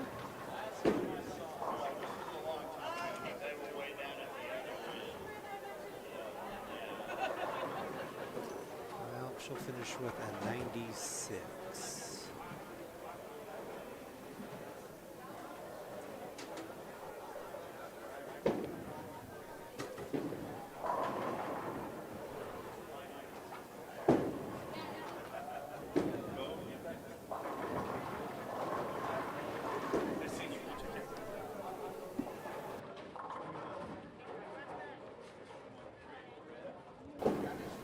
Scores wrapping up here.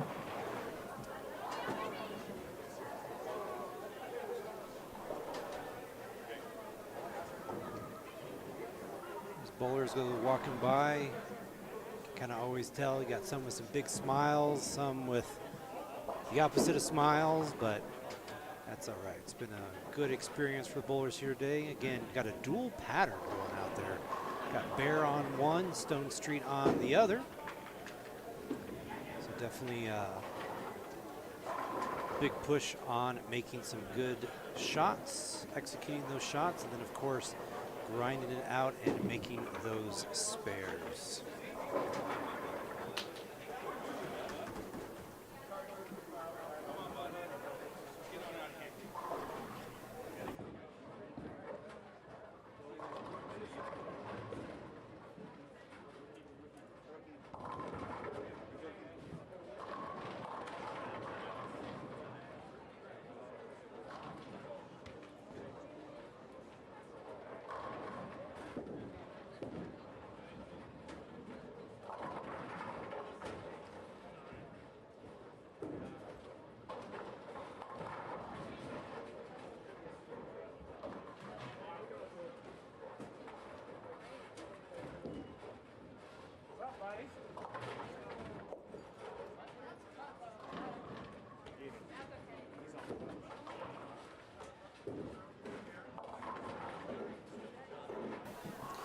All right, Vinny with an 8 count there for his first ball in the 10th on lane 21.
All right, looks like we're wrapped up on 21 and 22. On this end of the house, we're going to head down to 5 and 6 where they're finishing up.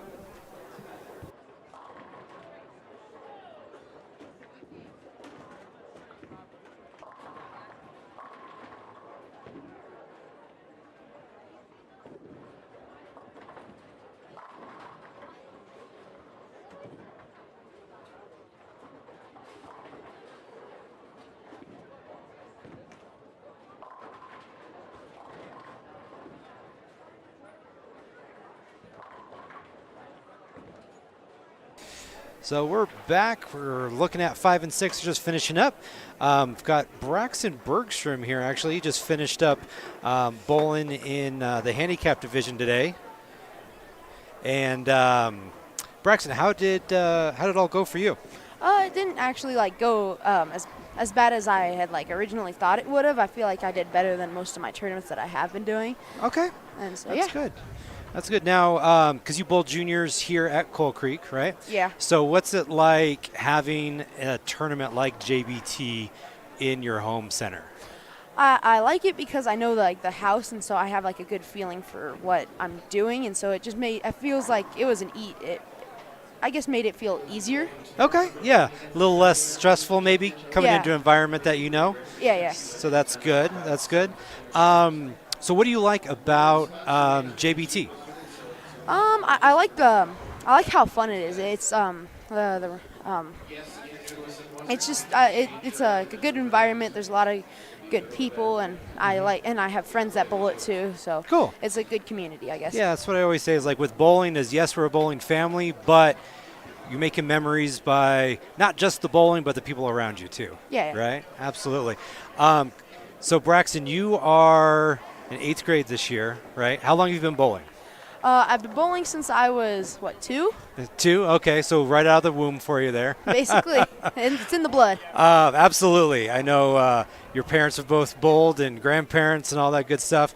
What do you like about bowling? What's cool about bowling that maybe other kids your age might not know about it? Well, one, I think it's good to have parents that bowl. That definitely helps. But it's just I like the mechanics and the aspects and almost like the physics behind it. It's just it's fun. And good.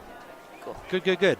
So if you go to school on Monday, yeah, and you say, "Hey, you should come bowl," they're going, "Well, why? Why should I come bowl?" I would say basically just because it's a fun environment. It's not you don't have to be really good to bowl. It's not like a basketball thing where it's if I wanted to do something, I'd have to be in basketball I have to be really good. Bowling you can just wing it and with handicap and everything. I try to wing it on Monday nights and it doesn't go very well. Hey, at least it's beginner's luck. Hey, true. Sometimes I feel like you should be my coach. So, but anyway, Braxton, definitely appreciate you jumping on air here with us, and we'll see how the scores stack up and see if you make the cut.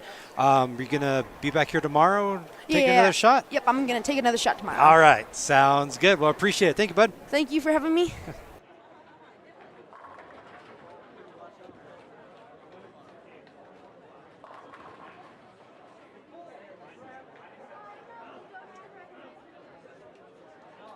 Matt Patias, tournament desk, please. Now you can do this. Yes. All right, so we still got some pairs finishing up, but while we're doing that, was able to twist the arm of Mr. Tyler Close. You saw earlier today on lanes 20 and 22. He had the front 9, that pesky 10 pin there. Tyler, I got to ask you, what was your first reaction when you found out that it was a dual pattern today? Because that was a surprise. Generally, I was excited. I've never bowled a tournament that's been on dual patterns. I've always wanted to do a dual pattern tournament, but I've never had the opportunity to do one since not a lot of youth tournaments do one. Mm-hmm. And now that I've aged into college, and I come back here and find out that it was a dual pattern, I was actually genuinely excited. Good. Glad to hear. I know part of me, whenever I see dual pattern in a tournament on bowling, I get excited and then fear, because then it goes, okay, it's going to be a grind. I'm going to have to actually remember which lane I'm on. Yes. And that showed the last game. Me personally, I had 6 spares in a row the last game. Shot 201. Yeah. It's just one of those days where spares are important. Mm-hmm. String when you can. Mm-hmm. So with that game there in game 2, where you shot the 279, kind of what were you telling yourself to kind of keep yourself in check with having to bowl basically two different kind of lines and approaches because of the two different patterns? It's just staying with the shot-to-shot routine. Okay. Just keeping that routine in check keeps you in it mentally. Trusting your shot, trusting what your abilities can do, stuff like that. Like, I felt comfortable on both lanes. I felt like I was throwing the ball really good, and things were just falling into place that game. Yep. Yeah, definitely did. So your last pair that you finished up with was 5 and 6. You said you had a string of spares there. Strikes were kind of a little bit of a premium for you. Did 5 and 6 really seem to play different than the previous pair when you're on 1 and 2, or even 21-22? Because we've seen some other people come through and kind of struggle a little bit on that pair. I genuinely, yeah, it was much tighter for sure. It was very touchy, very speed sensitive, especially on the left lane. I feel like every time I got it quick, it was either bucket, 2-8, something like that, some like cluster on the left side, and then the right lane started to get really early. So I had to make a ball change later in the game, get out of solid, get into a bigger pearl. Gotcha. Yeah, because on the game before you there, we had 3 of the top 5 bowlers there, and they definitely struggled. So definitely wanted to have the chance to ask you kind of what you were seeing coming into this pair. You were tournament leader in scratch, so definitely doing well there. I'll ask you a similar question that I try to ask a lot of people when chatting with them is, you're here, bowling JBT. What do you like about JBT? Jeff. Like, genuinely. He makes it fun. He makes it enjoyable for all of us. He runs it well, runs it smooth. It's definitely one of the best youth events that I've bowled throughout my youth career. And, like, ever since he started coming to Colorado, it's just been so much fun. Like, everyone connects with him. He loves everybody. It's hard to not like bowling JBT. Hey, I totally agree. I guess I'm old now since I've aged out, almost 20 years ago now, but that was the same thing for me.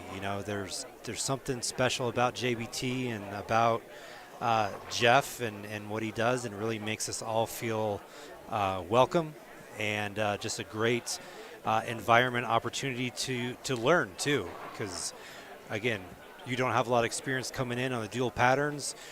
Not a lot of youth do it. Jeff's willing to do it. We got a center that was willing to put something down that was different as well, and definitely kind of make it a unique experience. Are you, because you said you're off in college right now, are you bowling collegiately right now? Yes. Or okay, where are you going to school at? St. Ambrose in Iowa. Okay. Bowling with Lucas Finley, Zach Grime, a few of the guys out there. Okay. So obviously from the Denver area, kind of glad that it all kind of lined up that you're still on winter break. Yes. Okay. Yes, because I don't go back till next Thursday. Next Thursday, okay. So, and then we head out to Addison to bowl a collegiate tournament out there, and then we start classes on the 21st. So. Okay. Awesome. Well, glad that schedule was all able to line up. I mean, again, basically we got the kickoff of the second half of the JBT season here at Cold Creek, and it's glad we're able to do that in Colorado because, again, JBT's only been in Colorado the last 3 years, yeah. So definitely a good opportunity. Anything else you'd like to add? Because I know you always got something. not right now. Maybe I'll pop back in later. Okay. Something. Yeah, well, definitely. If you want, we'll see what happens. If you end up getting the buy, certainly stop on by and kind of keep an eye out of how this whole battle bag is going to work today. But Tyler, we appreciate it. Good bowling today, and hopefully a lot more strikes and high scores coming to you. Thank you for having me. Absolutely.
All right, and we're back, still finishing up some qualifying for game number 4 here at Coal Creek for today's JBT event.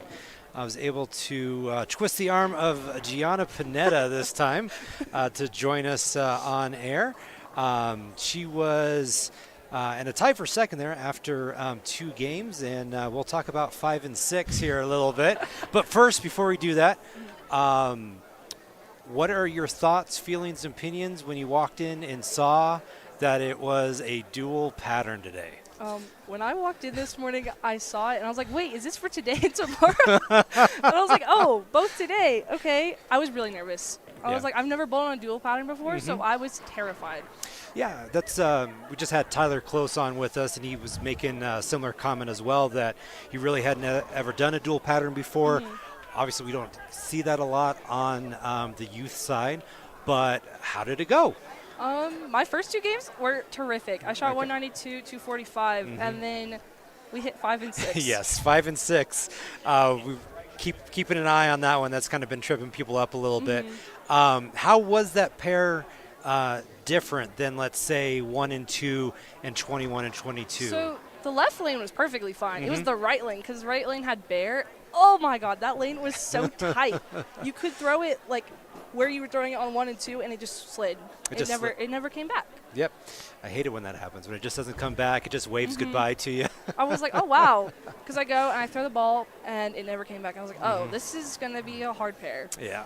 Well, and we saw that, too. That, when you hit that pair, 3, yourself included, who you're crossing with, we're all in the top 5 in scratch at that point in time. And it seemed like everybody had a little bit of the struggle bus there, so to speak. That pair was hard.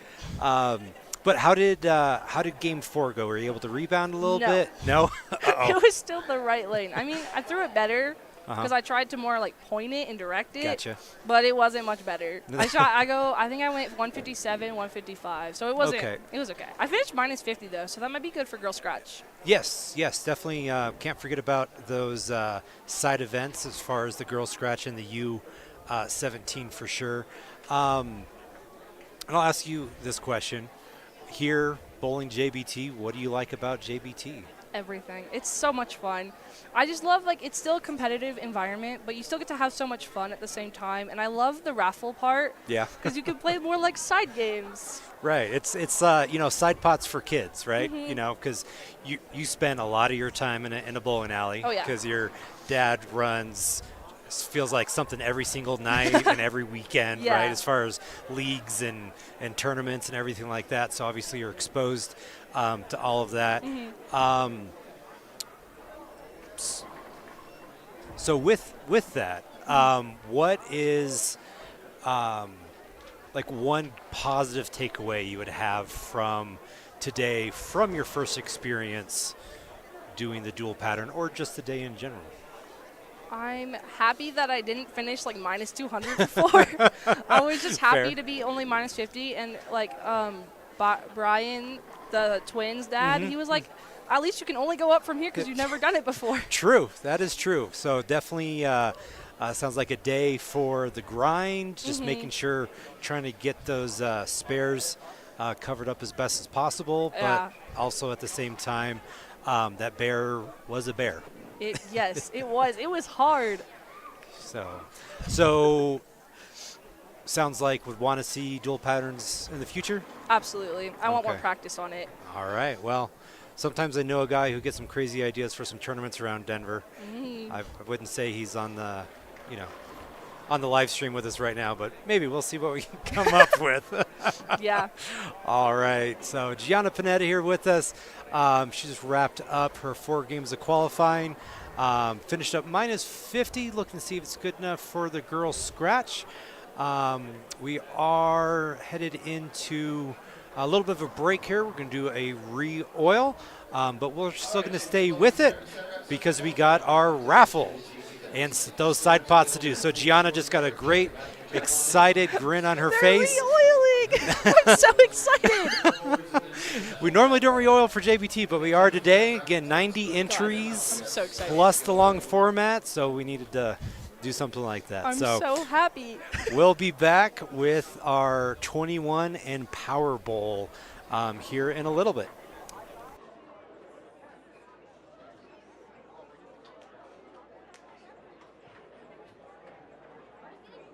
While you're getting those tickets out, I want to thank you very much for coming on out to Cold Creek for today's JBT event. We sure hope you're having fun, whether the pins cooperated or not.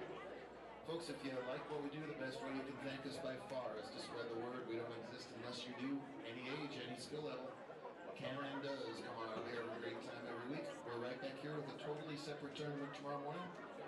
Bowling starts at 9. Be checked in by 8:30 for that 9 a.m. start.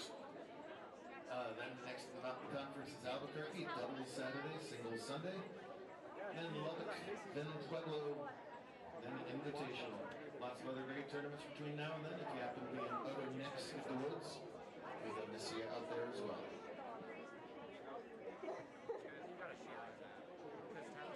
Two bowlers are going to play Powerball. Shooting for up to $5,000.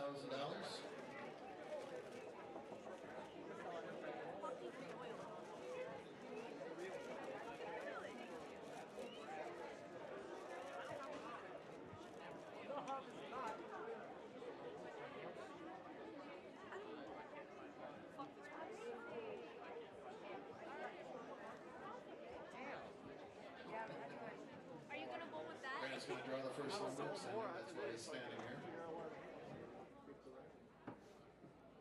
He's picked a green ticket for our first raffle player, and the last 4 digits on those green tickets say 2411. If you have 2411, come running and screaming with joy and glee. I did it. Up here and prove it. Dude. Don't run, stand. I think they had 14 splits and 7 washouts. I was negative 121. I hear joy, I hear glee. But no running, it's good.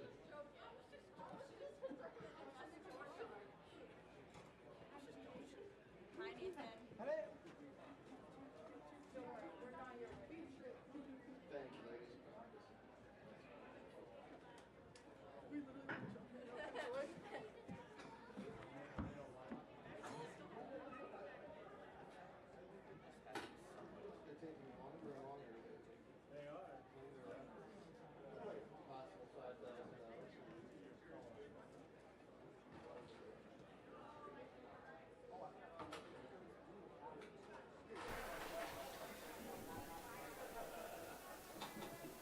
All Check right. those green tickets. You bought it. We sold it. It's 2411.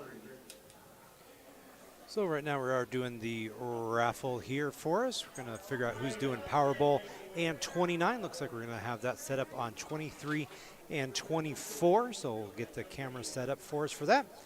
So don't go anywhere. It's going to be a good time. It's always a fun time. Josh likes the side games. Joshua Rulin's right here. He likes the side pots. He does. You can find one of those aces. You'll play Powerball for $5,000. He found a 9. He'll play Powerball for $1,000. Nothing wrong with that. Alex, one ball on each lane behind 23 and 24, please. Of course my ball is all the way across the board. Conveniently enough, his equipment is on lane 1, yes.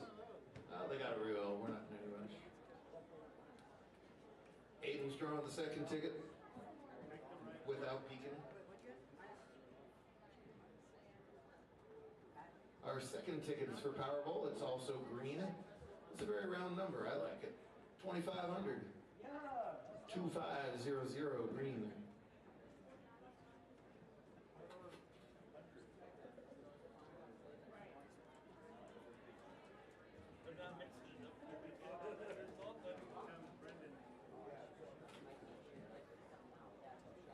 A much quicker claimer here. Yes. 2500. Sometimes he sells them, this time he wins them. Find yourself an ace, Brendan. No, what was your second choice? This might take a while. Oh, in the corner. So Brendan and Alex will play Powerball on 24.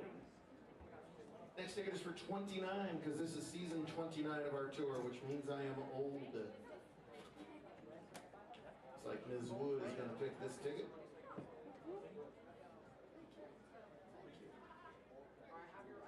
Bonus card.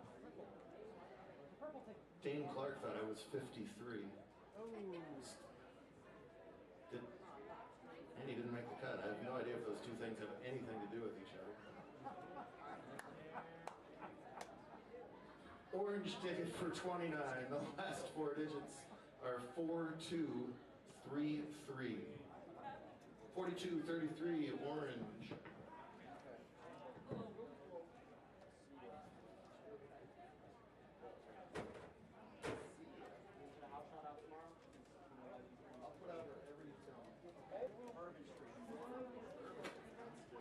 The new cheap is 37. Yeah, you won't put red straws.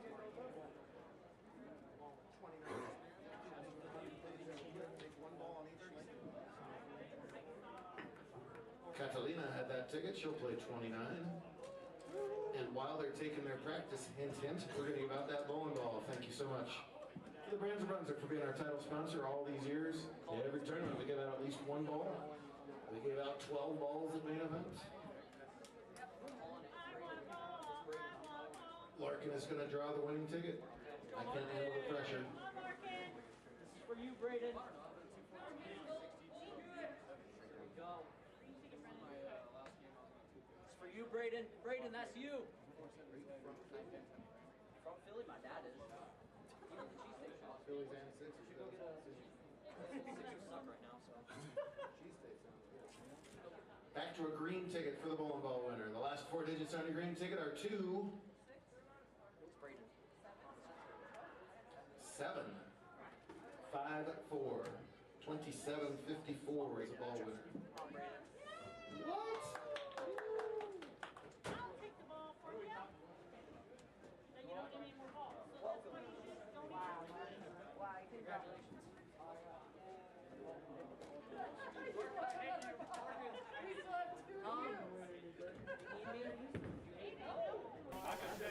All right, so we're just warming up right now on 23 and 24 for our side pots. So again, we're going to...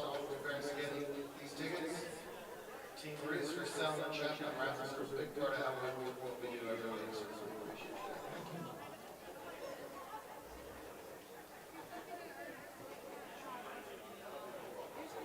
If you're new to stick around, we're going to try and get out $2,100 here. So we play our jackpots. Is Jackson around? I really don't even do that.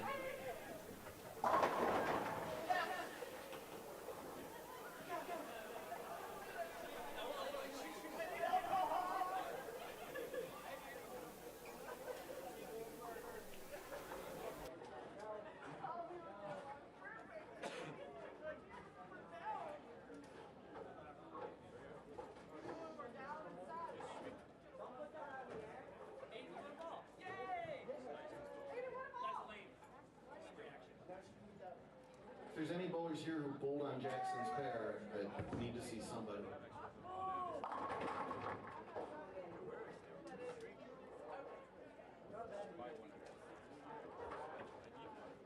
Oh no, 7.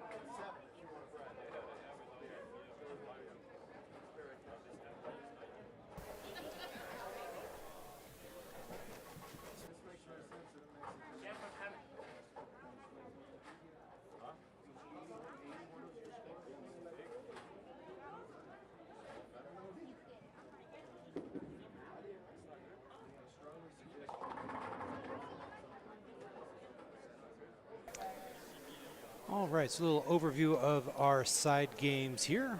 We've got Powerball will be the first one. There's 3 rounds to this.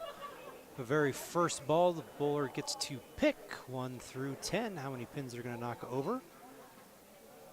And if they do so, they'll move on to round number 2. Round 2, they get to pick either 6 or 7. Again, if they choose correctly and knock down that correct number of pins, they'll move on to the final match, or final round, excuse me, with a chance of $1,000. Well, where they will pick either 4 or 5.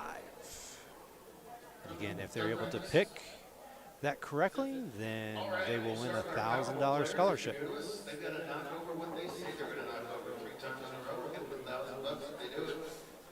Alex has the first tickets, so Alex will go first. 1 to 10, depends you want to knock over on this shot. He says all 10. All right, so Alex is starting us off. Dare go on there for it. He did call a strike here, so if he strikes, he moves on to round number 2 here within Powerball. Keep his chances alive here for that $1,000 scholarship. So looking for a strike here on 23 for Alex. All 10 for 40 bucks. Oh, little high there. Did you think about 8? There are many second chances in life. This is one of them. Alex, I want you to knock over exactly one more pin. We'll still give you the 40 bucks. Very easy when you're trying to make this fair. We're trying to miss it on purpose. Oh, this is the time. All right, second chance for Alex here. If he picks one up, Jeff will still give him a $40 scholarship. And he did. There you go. Just like he was directed to, he missed his spare. And gets 40 bucks and for his efforts. Look at that. Look at that. The hell did you do to the stickers over holiday? Goodness. Bobby from Arizona is up next. 1 through 10, sir. All 10 for Brendan. All 40 bucks. right. Do it. Brendan's up. He has called for a strike as well. So if he gets a strike, he'll move on to round number 2 here for Powerball. Let's see what he's got. Oh, that 10 pin. Are you at it again?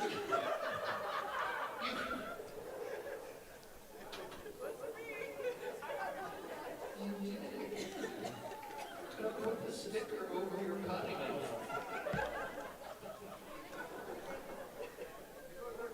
Make your spare, you still get 40 bucks. Oh, left-handed. He says he got it. All right, just making a deal for him. If he picks it up left-handed, they'll still give him the $40 scholarship. So normally a righty, 40 bucks. He picks it up left-handed. He's going with a two-handed approach. And he gets it. All right. So 2 for 2 on the second chances today. Talented, no problem at all on that 10-pin conversion. So for the second chance, it's a $40 win and don't do that tomorrow, Chase. It's the Tampa kick. All right, we're going to have Catalina play 29. Different game for Catalina.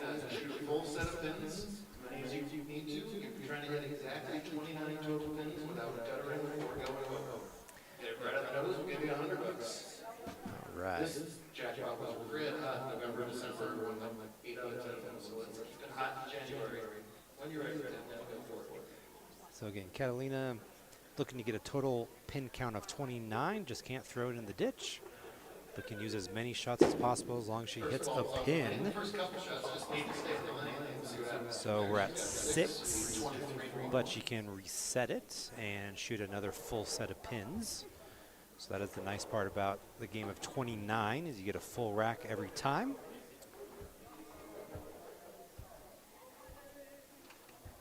I was supposed to get a full rack.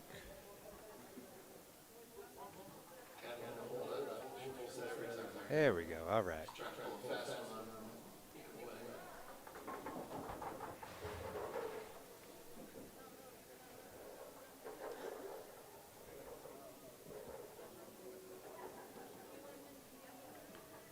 So 6 plus.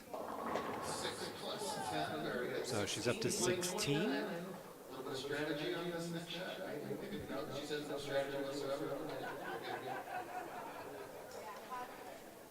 So it's one of those Catalina didn't do so good in qualifying. The shoes were on, the balls were put away, and then boom, her ticket got pulled for 29. So balls and shoes came back out. So she's currently at 16 pins plus whatever she knocks down here, an 8.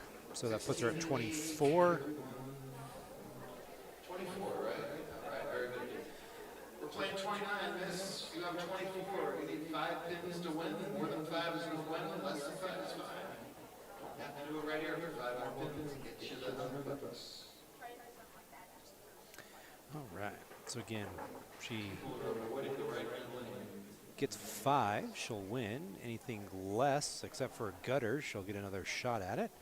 But anything more than 5, and that'll be all over. So let's look. Oh, 7. That's 31.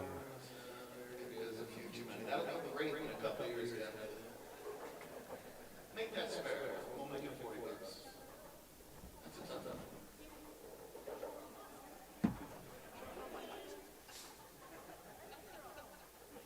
That's not an easy one at all. All right, second chance. She can pick it up. So we're going to do a $40 scholarship for her. It's got a chance. Oh, just misses the 5 pin. Excellent try, Cal.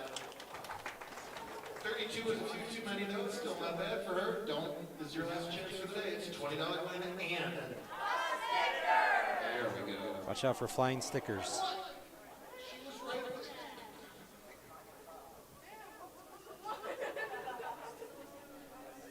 Don't you mean what kind of pros?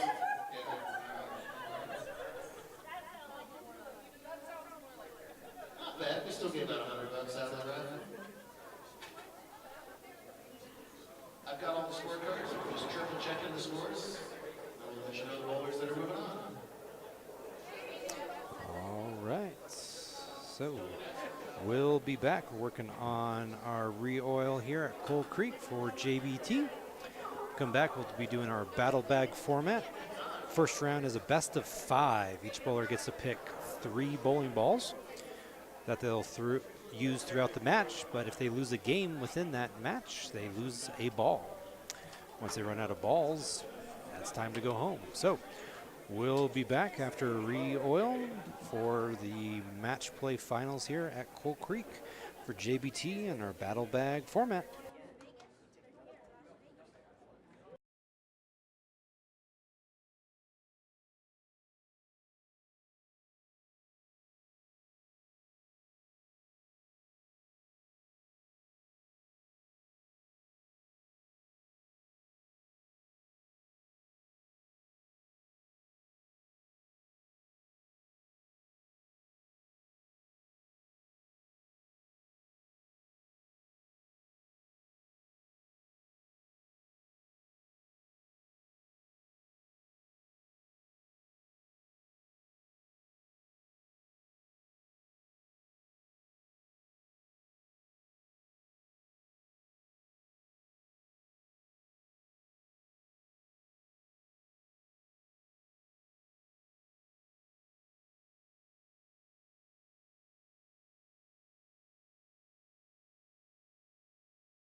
Oh, and a 7-10 split for Jeffrey there. Welcome back. Yeah, welcome to Coal Creek.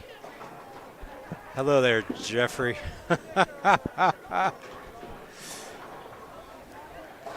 Well, welcome back. We're in practice for the match play finals here. On our screen here, we've got the girls scratch matchup. Jeff is going to go for the 7-10 conversion here using street shoes. Oh! He got the bounce, but didn't quite get it to go. So, wait, Jeff's bowling in the girls division? Well, you know, it's practice. It's practice. You know. Oh, is he? Well, he's going. He's going over to lane 6. He's going back on Bear. That's gotta see it. Jeff got that 0. Was a bit outside. He's looking for the pocket. He got 0. He got 0. He missed that one just a little, right? He did. So way back in the day, Jeff actually bowled and ran the Mountain Doubles tournament at 10 Pins and More down in Albuquerque. They made it into the stepladder finals. That's and better. They were working on a nice string. And then he just bled it out and left a washout. That was many moons ago. So sorry, Jeff, if you have PTSD from that still 15 years later. But all right, so we're back here at Coal Creek. We're headed into the match play portion of Battle Bag. We've got Tyler Close here.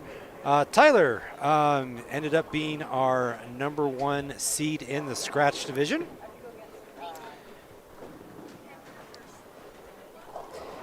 So he gets a bye for the first round here. Actually, our top 4 finishers get a bye in the first round. So, Tyler, what do you think in the format? You guys had a briefing already. How do you think things are going to go? What do you think of the format? I'm excited. I've been looking forward to this tournament ever since I could find out. Ever since I found out that I was able to bowl it since I was home. I've genuinely been looking forward to this tournament a lot. Honestly, coming into today, I didn't want the bye because I wanted to bowl this as much as I could because it's such a new format and I was that excited about it. Yeah, absolutely. Definitely the unique format. We still have the dual patterns. Back on fresh. Going on. Yep, we did have a quick re-oil here. Just to summarize our scores here. After the 4 games of qualifying, Tyler was our tournament leader in the scratch division at +110. Second place was Derek Rackley at +86. Third was Brendan Barberski. Excuse me. Bob. We call him Bob. Creator of Bob Aid. Bob A. Bob-Aid. At +32. And then fourth, getting that last bye, was Dimitri Richardson at +28. Other qualifiers we had was Alec Thompson, Phoenix Chavez, Roddy Turagowski, Drew Ballard, Grant Fetty, Gavin Finley, Jackson Garton, and Ian Rodriguez. They actually ended up tying for 11th and 12th, but the tiebreaker was High Game, which they also tied. So then we went to second High Game to break that tie, just for seeding purposes. Which I believe Ian is the 11th seed. Yes. Jackson's 12th. Yes, I do believe so. By 7 sticks. So, over in the handicap, tournament leader was Eric Vallejo at +100. We have a tie for second with Bella Martinez and Zach Talbot at +85. And your fourth qualifier who gets that bye was Isaac John at +45. Other qualifiers for handicap was Wesley Forg, +43. Zachary West, +41. Zayden Padilla at +32. Caden Woody, +31. Taylor Wood, +30. And Ashlyn Fritchell, +29. Naomi Kennedy, also +29. And the last qualifier, Luis Aguilar at plus 22. Lots of ties today. Yes, lots of ties. Luckily, it was all for seeding rather than for buys and the cut. Roll-offs, or nothing that needed a roll-off. No, luckily. The only roll-off we saw was Jeff leaving the 7-10 there on lane. And then 7. ditching it. Yes. All right. So right now they are finishing up practice for the match play. Again, round 1 is best of 5. Yes. So how does, Tyler, from the bowlers meeting there with Jeff, how does that all work with the bowling balls, and how does the battle bag format kind of work when it comes down to that?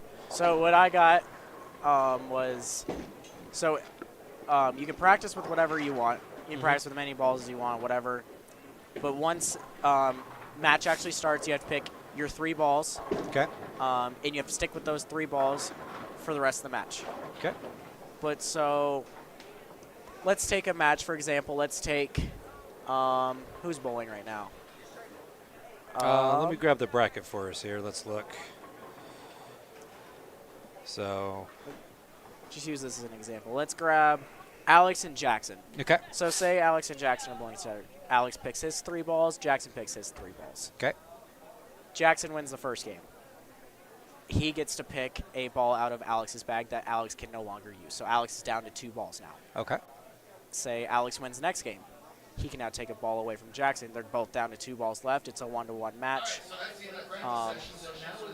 And it keeps going on until someone wins the 3 games. Okay. You lose a ball each game, you lose. So technically what it is once you're out of balls, you're out of the tournament. Gotcha. All right. So we've got best of 5 here right now, and then the second round will be a best of 5 as well when you come back in. Yep, and then the round 3, so the semis is a best of 3. 3, okay. Starting with 2 balls instead of 5 or 3. Okay. And then the final match is a 1-game final. Okay. Excuse me. Is a 1-game final. You start with 2 balls again. Okay. But as soon as we get to the 5th frame, as soon as it is mathematically determined, the person that is leading gets to take away a ball from the trailer. Okay. All right. Well. And with it being dual patterns, it's going to get interesting. Yes, absolutely. So looks like we're just waiting on some letters to be put in, because right now on the lanes, everybody's player 1. So that'll get confusing really quickly. Yes. I would love to see that, honestly. So we got the lane set No, I up. just bowled. No, you bowled. No, I did. No, I'm player 1. No, No, I'm player you're 1. player 1. It's kind of an I am Spartacus. No, I'm player 1. No, I'm player 1. So actually right now on 7 and 8, also we got going on is the girls' scratch match. Which is Gianna and... I think it's Lucia, actually. I believe so. We've got Lucia down there. So they are doing a 1-game match for the girls' scratch title. And there's no battle bag format for that, I believe. Correct. That's what I've been hearing as well. Just 1 game. 1 game to win it all. One game to win it all. And again, if you get the chance, take a look at bowljbt.com. We've got a lot of the stats up there for the subdivisions. For the scratch girls, if you finish in the top 3rd in points, you qualify for the girls' invitational, held at the same time as the mountain invitational, and they're doing a $200 first place scholarship for that as well. Yeah. So, yeah. And there's always the scholarship incentive in it for each individual tournament as well. Yeah. Which I believe it's like $50 or something like that. Yeah, yeah. So help you pay for a book in college. Exactly. Well, you know, a digital access code these days. You can rent a digital version for the semester for $50. Yep. I had to do that once or twice this semester. All but right. Hey, JBT money. Absolutely. Comes in handy. Paid for all my books this semester. Good, good, good. I always loved seeing my college account when JBT and Smart Money hit. I kind of felt like a baller. It's great, especially when you can take that smart money and pay for your semester at college. Absolutely, absolutely. So, go ahead, Tyler. I was looking at the Texans-Chargers game. Oh. Texans just picked it off. Wow. Any of our football fans that are watching. Got some football going on. Got the Broncos playing tomorrow morning. Good thing. One nice thing about bowling is bowling center always has lots of TVs. Exactly. So we'll be able to watch the game and bowl. Yeah. Which is even better. Yeah. I had mentioned it earlier. Were you here last year? When was that, Coal Creek? Yes. When we Okay. were all watching Dimitri. Yeah, I mentioned that Yes. in the opening here, kind of about how cool that experience was. Obviously, you're here for that. Like, with being in Denver, what's that kind of like? Yes, you bowl with the same guys, but obviously you're making those connections. Kind of what's that like as you guys get older and travel and that kind of stuff? I think being able to watch, like going on, looking at a TV and being able to watch someone that you know, especially for me, a teammate. Me and Dimitri bowled as teammates together in high school, youth league. We bowl together all the time. So it's like looking up on the TV and being able to watch him and seeing what he's doing on a national level. It caught everyone's eye, especially because like Dimitri's a known name around the state of Colorado. Yeah. Like, and everyone being able to watch him, being able to support him, even from afar, it was just one of those things we could all sit there and watch and connect about it. Yeah, that was really cool. And I know right as Jeff was trying to start announcements, there was a big old cheer for Dimitri going off, and we had to convince Jeff, no, Jeff, that cheer's not for you. That's for Dimitri. Yeah, I know 'cause we're excited to bowl. I believe Dimitri struck out to win a match by a pin or something like Yes. that around then. And Jeff got a little excited. Yes, it was such a cool moment. Such a cool moment. So, well, Tyler, again, glad you're able to join us here for the match play since you got the bye. Do you have a game plan yet of kind of what you're thinking, or are you just kind of seeing where and how things go? Kind of seeing how things go, but I have an idea of what I want to do because with it being back on fresh, I'm going to go back to my fresh game plan. Get the balls back out that I was using on fresh, and hopefully things fall into place again like they did. All right. Game 2. Now, with that game plan and kind of picking, as you said, picking balls that you were kind of throwing before, do you kind of have that thought in the back of your mind of, hey, I need to maybe have something else in my bag that is similar to what I'm thinking I'm going to throw just to kind of play it safe? Or Yeah, I have a backup plan if, say, I get up on the right lane and your thing's not in play like it was earlier. I have a backup plan for that. Like earlier, my phase 2 looked decent on the fresh, so I feel like because my game plan with the 3 balls is I want to be able to have a ball that looks good on each lane, and then or have one ball for each lane that looks really good, and then have my third ball be a ball that I could probably throw on both lanes. So that would be that phase 2. So I'll probably go in with my attention star and my purple, and then have my phase 2 as my third ball. I don't plan on using a spare ball because I don't want to waste that extra spot. Right. And well, you know, you shot 279 earlier, so you're not planning on shooting a lot of spares. I hope so. If it goes like game 4, then I'm going to be shooting a lot of spares. Yes. But, yeah, I feel like just having a spare ball, like me, I feel comfortable not having to use one, especially with higher mill patterns. I can trust a reactive ball, especially on left side spares, and then right side spares. If it comes to it, I can throw a backup ball. Well, I would say that is the nice thing about the dual patterns today is sometimes with dual patterns, you end up with a really long pattern on like one lane and then a much shorter one on the other.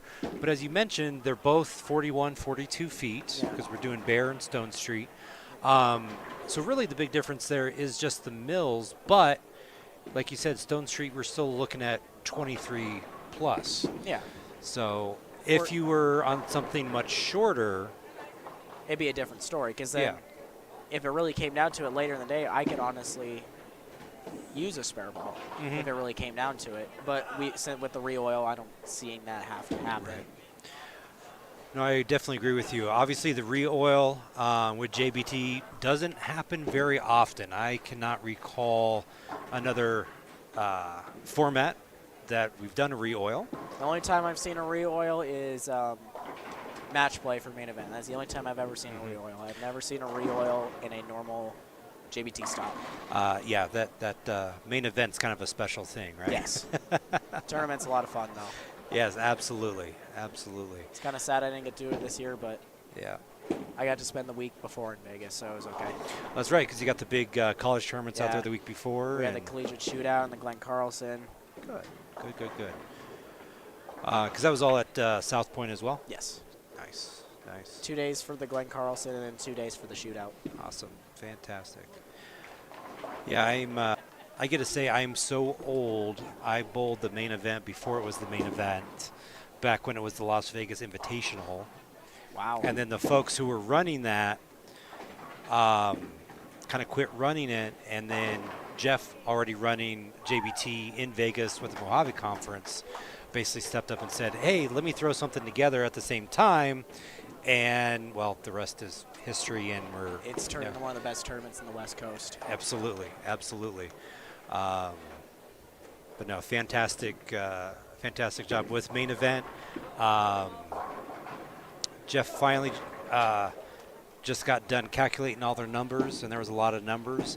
Over $80,000 in scholarships. That's just insane. during main event. And within the last, let's see, I first bowled main event 3 years ago. So I didn't bowl this year. I bowled the year before, but the year before that one, I was my first main event. And I remember it was a $3,000 prize to first place. This year, it was a $3,500 prize to second place. Yeah, that is absolutely incredible. And you know, a thing that I found interesting about the payouts this year for for the main event, is we had such a large number of handicap bowlers. I noticed that this year. That first place for handicap was actually higher than that of scratch, which I noticed normally that you this don't year. see. Yeah, normally it's the scratch bowlers because then you also get like a bunch of your college bowlers that were. Okay, so usually team trials being the week after main event, you have some college bowlers come in and bowl main event and then team trials, just because team trials is at Gold Coast usually. Right. But with it being in Reno this year, I was a little bit different. But still, like even the number, like this was the busiest main event that there's ever been. I know. Jeff was always saying, make sure you request your squads early because they will fill up. And even before the event started, there were bowlers who were on number 46 on a wait list. Yeah, and that's just for the singles. Just for one squad, and that happened for almost every squad. It was insane. But it's just good to see stuff like that, especially with JBT.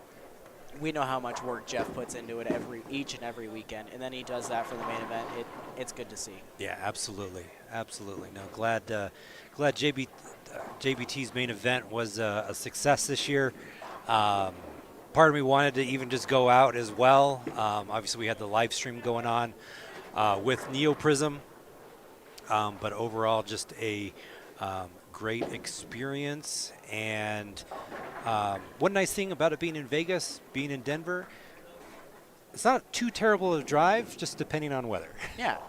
I remember back to the first year that I remember we came back in, it's what, about 10.5-hour drive to Vegas? Yeah, the plus or minus Ben who's driving. Yeah. Yeah.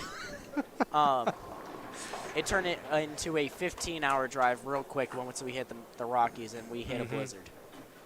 Oh, yeah, I've had that happen before driving back, that Vegas is nice and 80, Utah was nice, Junction was nice, and then you hit Vail Pass and it's snowing and semis or jackknife. And yep, you got about 2 feet of snow next to you.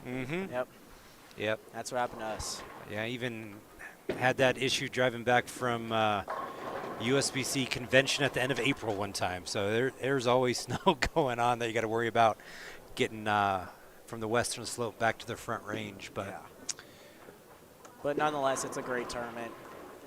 Always has been. Because how many years of eligibility do you have left with JBT, since it's all age-based? I believe 3. I think I have 3 years left. Okay, because how old are you right now? 18. 18. Okay, yeah. Yeah. So, because 21 and under, I think, is the magic number there as of August 1st. So, because when is your birthday? I think you have one of those interesting birthdays as far as cutoff days. I have a bad bowling birthday. What is your bad bowling birthday? June 30th. You were like me. I'm June 19th. Yeah, so I got a bad bowling birthday. Yeah.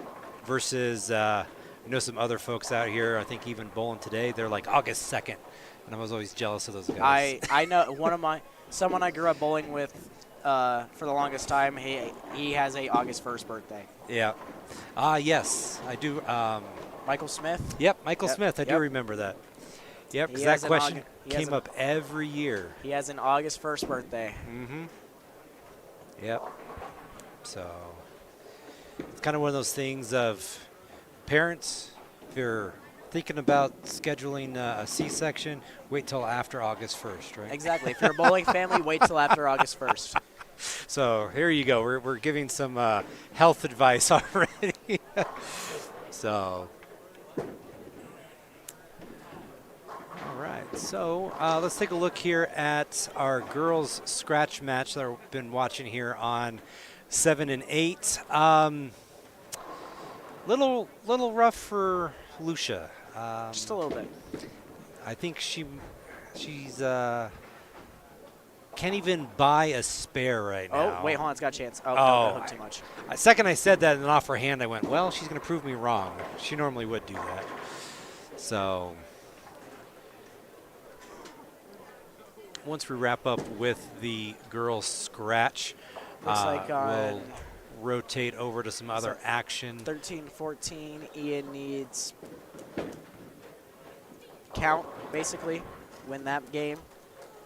And he does that. So Ian takes the first game on 13-14. I cannot see that far, but it looks like on 11-12. I see a lot of red circles for one player and not a lot of red circles for the other one. Yeah, I'm seeing a lot of, there was a lot of strikes down there on 9 and 10. Yeah, someone, looks like whoever is on 9 right now had front 5, 6? Yeah, start with the front 5. I don't want to say spare. Now working on maybe an 8 count. 8 or a 9. Yeah. I believe they just spared it. I do not know who's down there. But, oh, wait, nope, that was 7 and 8. Oh, it's Grant. Grant going down on 9 and 10. He makes his spare. Yeah, let's talk about the Fetty boys there for a little bit, and Grant. Talk about, like, really focusing and working on his game.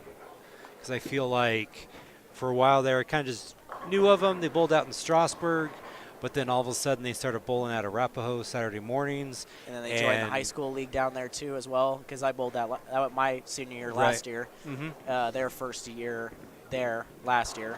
They were on, whose team were they on last year? Oh, they were on John Canada's team with Larkin, Grant. Garrett did bowl high school last year. I don't know. I think he's bowling it this year. I do not know, but I know last year it was Grant, Larkin. I know those two for sure. I can't remember exactly who else is on the team, but yeah, Grant.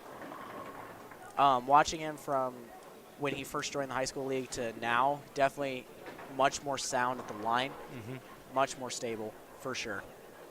That's the biggest thing I've noticed out of him. Yeah, and I would definitely say definitely both aspects of the game as far as both physical and mentals come a long way, definitely in a good positive way. Yes, I agree. Even if I remember correctly, even making a cut at gold that kind of took me by surprise too, of like, wow, not only is he doing well in Denver, but then to translate it at junior gold. So yes, exactly. Good for him. Good for him. Looks like Jackson on 15 and 16 has the lead with a double, working off a double, going into the 9th.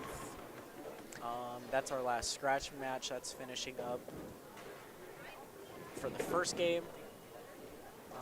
Another strike for Jackson. So he's got the lead going into the 10th for that game. I believe Gavin took game 1 from Rowdy on 11 and 12, and then it looks like Grant is going to take game 1 for. Yeah, it looks like that he down there. Looks like he just doubled up and then. Yep, just put a strike there in the first ball of the 10th, and looks like he's clean. So Lucia just left a pocket. Oh, late fall there on. Well, no, but it's still up there. Hey, she did get a mark. She did get a mark. Good news for Lucia though. I know she left a 7-10. But even Jeff left a 710 on that lane. On that lane. On that very lane. And we saw how it bounced, so there is a chance. Yes, absolutely. Oh, speaking of Jeff, he's right there. Speaking of Jeff, he's right there. Oh, there's Grant. Lucia's going to go cross lane right to left at it. Got the count. She'll wrap up with a 96 in our girls scratch. With a 2-pin on 9, I think that should shut out that match, or that game for that match. So now moving on, I believe Grant will be taking a ball away from Drew. Gavin will be taking a ball away from Rowdy. What was the match on 13? We had Phoenix Ian in Phoenix. Yep. So and Ian will be taking a ball away from Phoenix. And then depending on what Alex does here, Jackson will need nothing more than a mark to shut that game out. Yep. Alex right now, he can punch out for 188. He's up for the second ball here in the 11th, while Jackson still has a chance to top out at 223. I think Alex just made a ball change. Oh. We're at 10. Yep. That's it. Jackson pretty much just needs pins on the first shot, stay behind the line. So we're going to go ahead and switch down here to our camera that we got up here behind 21 and 22 for the handicap division, since we're all wrapped up for the girls' scratch. Down on this end, they are done with their game 1 as well. Obviously a little bit harder to tell with handicap. Yes. Not as familiar with the names either. That makes 2 of us. That's okay. You know what's great about bowling? Their names are on the back of the You jerseys. got it. Trust me, it's been saving me all day. I remember the days back when I was in handicap. Mm-hmm. Handicap. Back in Mile High. I used to be good in handicap at Mile High. Got some titles there. I had 1, and then I moved up the next year. And then moved up to open about 5 stops later. Ooh, see, I was in classified for a while there with Mile High. 1 year, I had 6 runner-ups, no titles.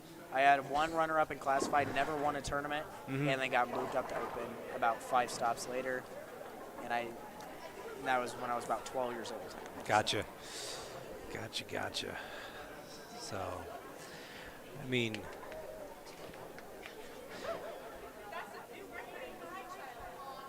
and Tyler, one thing I got to say too, just watching you grow up as well, it's been a lot of fun just watching your ability too. Because I remember, I think I was even running Mile High when you first got started and was helping out with that. I do not remember. You don't remember me? Okay, that's fine. I remember you from all the USBC, like Junior Masters and the adult youth doubles and stuff like that.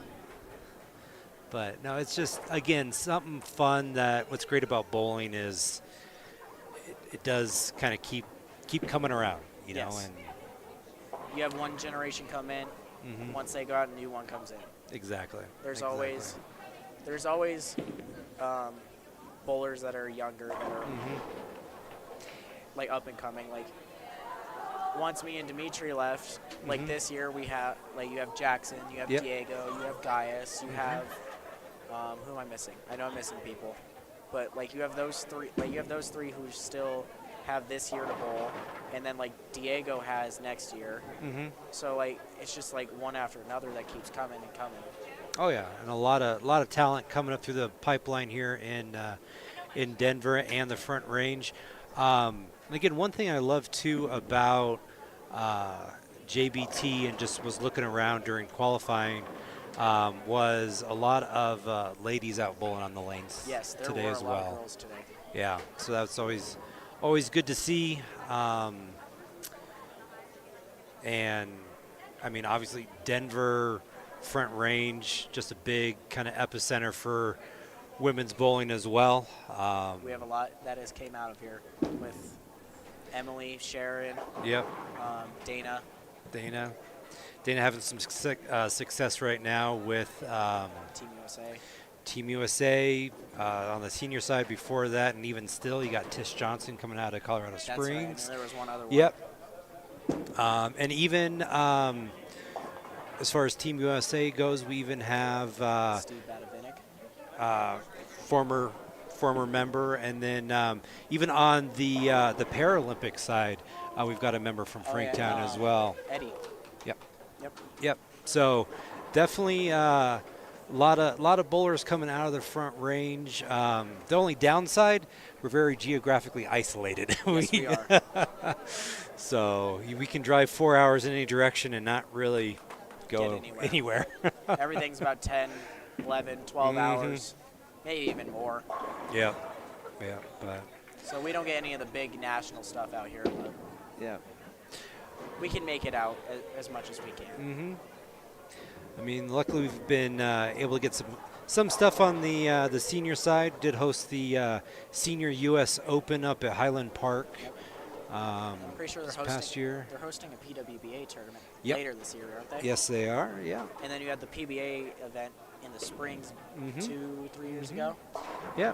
And I then got to bowl the pro-am for that. And that was a lot of fun because like all the big names were at that. oh yeah. Yeah, So Bill. it's definitely getting there for Denver, and as they say, trying to cut down on us being a flyover state. People flying over Colorado to get to other tournaments. So. Or they're flying into Denver for a layover. Right. You got to fly from New Jersey to Denver to get to California or Vegas or something. Right. Hey, just like in the old movie The Santa Claus, you always got to change plane in Denver, right? Exactly. But even like once you go to the PBA level, we have a few of our bowlers getting to the PBA level with Chris being the one that's made it on TV. Yep. Remember even a few years ago in the league, the PBA Blair League Classic or whatever it was. Yeah, Garrett when he still lived here. He was on that. And then we also have just a few bowlers from around here that bowl PBA events, or at least try to. So, but yeah, definitely. We've got Al Wolf will go out with Chris Kelso and do events as well, as far as on the regional side, and Chris even qualifying for the RPI, but unfortunately had to have emergency surgery and wasn't able to bowl the event this year. Right, But no, it's definitely exciting for bowling here, and I'll put my USBC Greater Denver President hat on, and it's just always good to see bowlers come up through the programs like yourself, go out and bowl college, and go out and spread it, and even thinking back on the women's side, Christine Gills from the Denver area that went on and won the all events for Women's Open, is even cashed in the U.S. Women's Open. So just there's a reason why Denver is one of the top 4 local associations when it comes to membership. So I've had a good time growing up and bowling in the Denver community. It's been a second family to me. Oh, absolutely. With all the connections, all the people around, it's a second family here for sure. Absolutely. Like, 'cause it's big enough to where there's competition in all kinds of tournaments to bowl, but it's also small enough to where everyone's family. Right. Definitely. And that's kind of how you've got me here today. Is we also have the Colorado Open going on right now at Holiday, so we got a tournament going on there. Yep. I bowled that yesterday. Did not bowl that great. No. did not bowl that great. And not then when you shoot 155 the first game. Oh no, that won't with do a it. foul in the 10th frame. Oh. Yeah. What else we got? Clawed my way back to even, but not enough. It'll get there. No. It'll get there. Let's see here. Senior no-tap tournaments going on at Crown this weekend. They got 2 full squads, both today and tomorrow. Obviously, we got JBT going on. So really this weekend for bowling in Denver, you've got a senior event, you've got a scratch event, and you got a youth event going on. You got everything. Yep. And So. it seems to be like that a lot around the Colorado area. And if there's not like multiple events, there's usually some sort of big event going on. Exactly. Whether it's youth, senior, adult, whatever it might be. Because like two weekends ago, we had the big Arapahoe Eliminator. Yeah. Which we had a bunch of people come out and bowl. And that's what's also nice too, is you still have a lot of even just the centers in town, like Arapahoe, and then obviously you even got Holiday and Coal Creek during the summers, as far as doing sweepers or events, sport shots during the summer, and yeah, like that kind of stuff. Arapahoe does a Friday night. Every Friday night they run a mini eliminator. Is right. What it is. It's 20 lanes, 50 entries. It fills up every week. Something to go out and do. Give yourself something to bowl on. That's not a house shot. Right. Exactly. All right. So we're in game number 2 right now of our first round of the match play. Nobody's been eliminated yet, but we are doing a best of 5 match. So we will have at least one more game before we start seeing people eliminated. Correct. That shot was labeled on 22. That was very loud. Yes. Nice double there. That's what that purple ball does. The college bowling crutch. That's what it is. All right. Well, we're going to step away here for a minute, but we'll be back.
So we got everybody rolling along in game three. Wesley's up 2-0, Caleb's up 2-0, Zayden's up 2-0. Weston Kennedy are tied 1-1. And every match is tied in scratch except Grandy's up 2-love.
back here. We're headed into game number 3 in our first round of match play here in Battle Bag.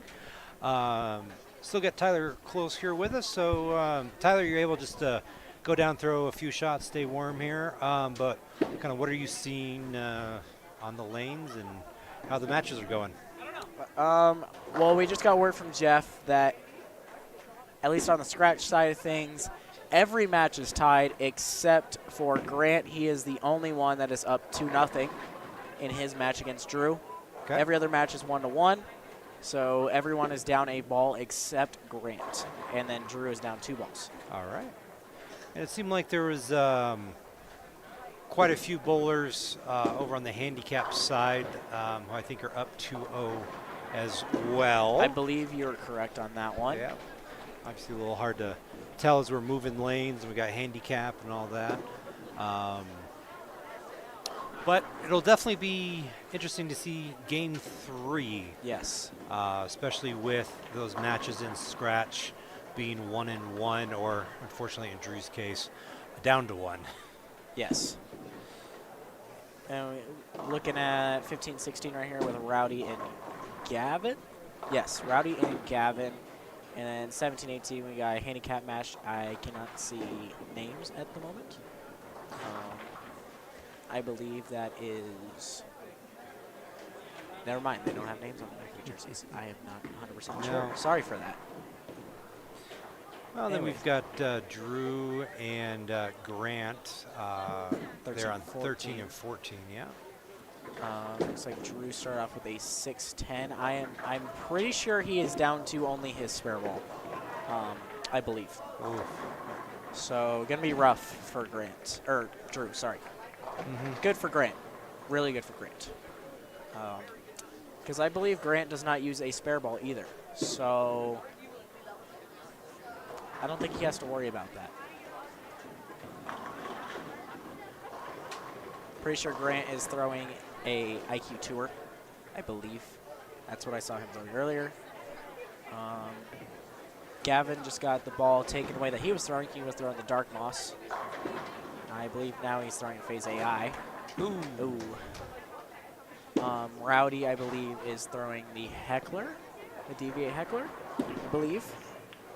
Saw him throwing that earlier. Do not know what he started out with because I'm assuming that's the ball Gavin took away from him. So Grant is realistically probably the only one on... Oh, Grant just missed a 6-pin. But I think I agree with you there. That did not look like a spare ball going down the lane there on 14. So sounds like he might have a similar thought process to you as far as ditching the spare ball and going at it. But especially being down that ball now for almost all of those scratch players of, hey, how are you going to get it to turn the corner on Bear, but then also not be too snappy on Stone Street? At least with Stone Straight, it's a pretty easy shot. So whatever you use, you're probably going to have a good look with it, at least. Or at least something that can control the pocket. It's just going to be what can you control on Bear. It's like Gavin got away with one, but that's a simple move, like easy move off a hit like that. It's just a matter of what it looks like on Bear. Grant just big forward. But yeah, I believe Grant is the only one that is still in the ball that he started the match with, I believe. Well, it might be the same one he started with, but he just left the big 4 with that, so I wouldn't be surprised if we see a ball change in the near future.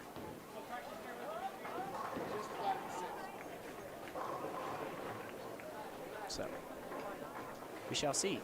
Yeah, I think Rowdy is throwing his Heckler. Grant gets 2 out of the big 4. Looks like 17, 18. They are... There we go. That's a good shot by Rowdy there, getting that strike there on 16. Big double off with Gavin opening. That's what they say in college bowling, is when you're bowling matches in college bowling, if someone opens, you double off of it. Yep. And Well, it does if not you look... open, you got a double. to cover it back up. Yep, especially if the other team or opponent doubles. But I just saw Drew throw a ball. He is not throwing a plastic ball because I don't think there's a single plastic ball in the market that hooks like I just saw. So Drew is definitely not on a plastic ball. Rowdy is thanking the heavens for that strike, apparently. Yep, thanking those bowling gods up there. Drew just split on 13. Ooh. That kind of puts Grant right back in that match if he does not cover it. Looking at that, Drew just came in high there and leaving that washout. Let's see what Gavin does. They did split. Oh, that's right. Oh, same thing. Looks like same ball, same reaction there. Ooh, Drew only got one out of that. Previous frame.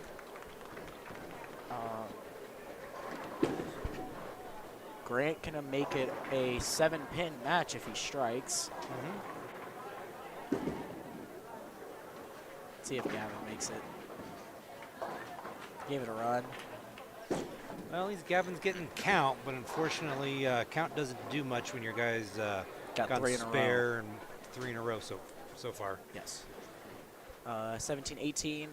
I can tell you who's leading scratch, but I cannot tell you who is leading with handicap. So. But you got to say though, a couple younger bowlers here from Cold Creek bowling against each other, making the cut. That's always fun to see. Good to see too. Yes.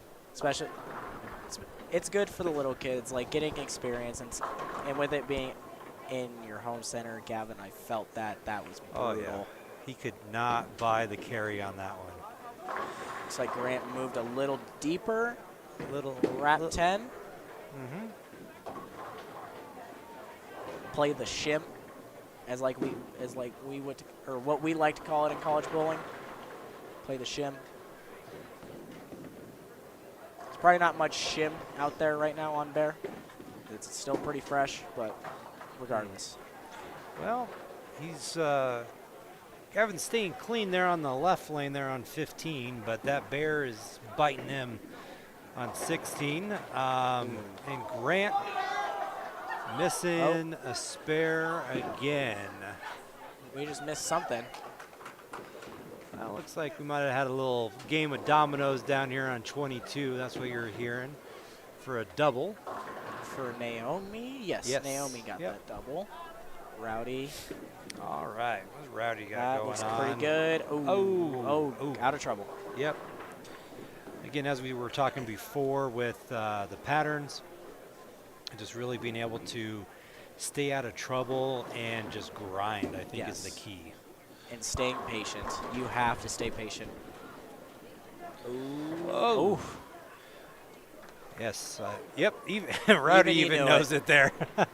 That's the thing with, especially on Bear, like if you aren't throwing urethane, reactive right now is very speed sensitive. I have noticed it is very speed sensitive. Like even when I was down there practicing myself, very speed sensitive. Yeah. If you're not throwing urethane, because urethane at least for me, it's created a little friction on the edge, to where you have some sort of look. That's why I stayed in it so long, and then like urethane does, it just got too early. So. Well, let's see if Gavin can make the adjustment here on 16. He's come in light the last two and left some nasty splits. So. I did just see Grant put it 10 back, so whatever adjustment he made seemed to work. I think we both saw it and heard it. I think he was very vocal on that. Yes, he was very vocal last game, too. He did. That looks a lot better. Oh! Was a lot better. Almost left the 9, but got it to trip out. So Gavin's got a pulse. He's got a push. Oh, trips out the 4. You know, I will say, in this house today, I have seen a lot of late trip 4s. I have seen a lot of that today. There's been a lot of trip 4s. Quite a bit of messengers too. I don't usually see that a lot at Cold Creek. I don't either. I sent quite a few myself today. Gavin sent a few. Jackson sent a few. Oh, that's got a hook. That's good. There you go. That's the good thing about those 10-to-1s. They're house shots. Yep. To us, at least. They are house shots. Yes. Drew Drew just strikes the doubled double on up. Yep. 13. Yep. Helps Drew out because Grant started the game with 9 miss, 6-2, 9 miss. So he is sitting at 26 in the third. Drew 44 in the third off a double. Grant can double. Ooh, Rowdy. Not pretty for Rowdy. I mean, unfortunately, it looks big and nasty, but this is a very makeable split. It is. It is. If you can get that 4 pin to Kick off even the use the 8 to keep It's it gotta get forward. left. Oh, gave it a run. At least got count. Yep. That's what we're told to do, especially in college bowling. Oh, Grant, that's got to push. Oh. I almost thought he was going to get away with it and get a wacky messenger to trip out the 5. I had a earlier today, game 4, my grinding game. I crossed over on a shot. I sent a messenger on a 6-pin going Brooklyn. Wow. This looks like a good shot from Rowdy. Oh, it checked up a little bit. Maybe a little short on it. Yeah. Gavin can strike and make this game interesting. Yeah, like I said. We got Grant covering up that 5 pin there on 14. Rowdy. So oh, it's got a hook. It did. It did. 17-18 finished up. I, once again, still don't know the handicap amounts for that, so I cannot tell you who won. Well, you can definitely tell they're the young kids down there because they just get up and bowl, get up and bowl, get up and bowl because they beat everybody by about 3 frames. They are ready to go. Naomi over there with 21-22 with 5 in a row. Wow. Last we looked, she had double, so she's up to 5 in a row now, Yeah, heading into the 9th. So we're going to go ahead and head on over there for her. See she'll what be Gavin up. does real quick. Gavin strikes on that right lane. That match is now very interesting. I believe Gavin is down by 8, but he can punch out and shut Rowdy out. Oh wait, I am a frame behind. He is going into the 9th. Not yet. He cannot shut Rowdy out yet. We've got Naomi coming up on 22 here on our live stream. She did start off with a rough start the first 3, but then Put up does 5 have the next in a row. 5. It's got to go Brooklyn. Oh. Well, Tyler, welcome to the live stream where even the announcer jinx still works. Yep. Unfortunately. It is a thing. Oh, Gavin did strike again on 15 and 16. So I believe he is now in the lead, pending what Rowdy does here. Yeah, that match is out of trouble. Getting much tighter here on 15 and 16. 15-16 doesn't look like that friendly of a pair to me. No. It looks quite tight. So again, out of the scratch division, the big match that we're looking at right now is 13 and 14 between Grant and Drew. Yes. Grant is up 2-0. However, he seems to be struggling a little bit this game. He's working on a strike. I believe he did make a ball change. That looked like a different ball. I couldn't quite tell. I think he made a ball change. Yes, so we far got some on yelling. I hear yelling down from, I believe that is 11 and 12. That match does not have a lot of strikes. I believe there is 2 strikes in that entire game for that match through the 7th frame for both bowlers. And both of them struck in the 7th frame. So 11 and 12 does not look friendly. It does not. I believe that is a 77 to an 80 in the 6th frame. I know I'm getting old, but I think that's what I'm seeing as well. I believe that is 77 to 80, both working off a strike. And then coming back to 13 and 14, Grant missing a spare there again.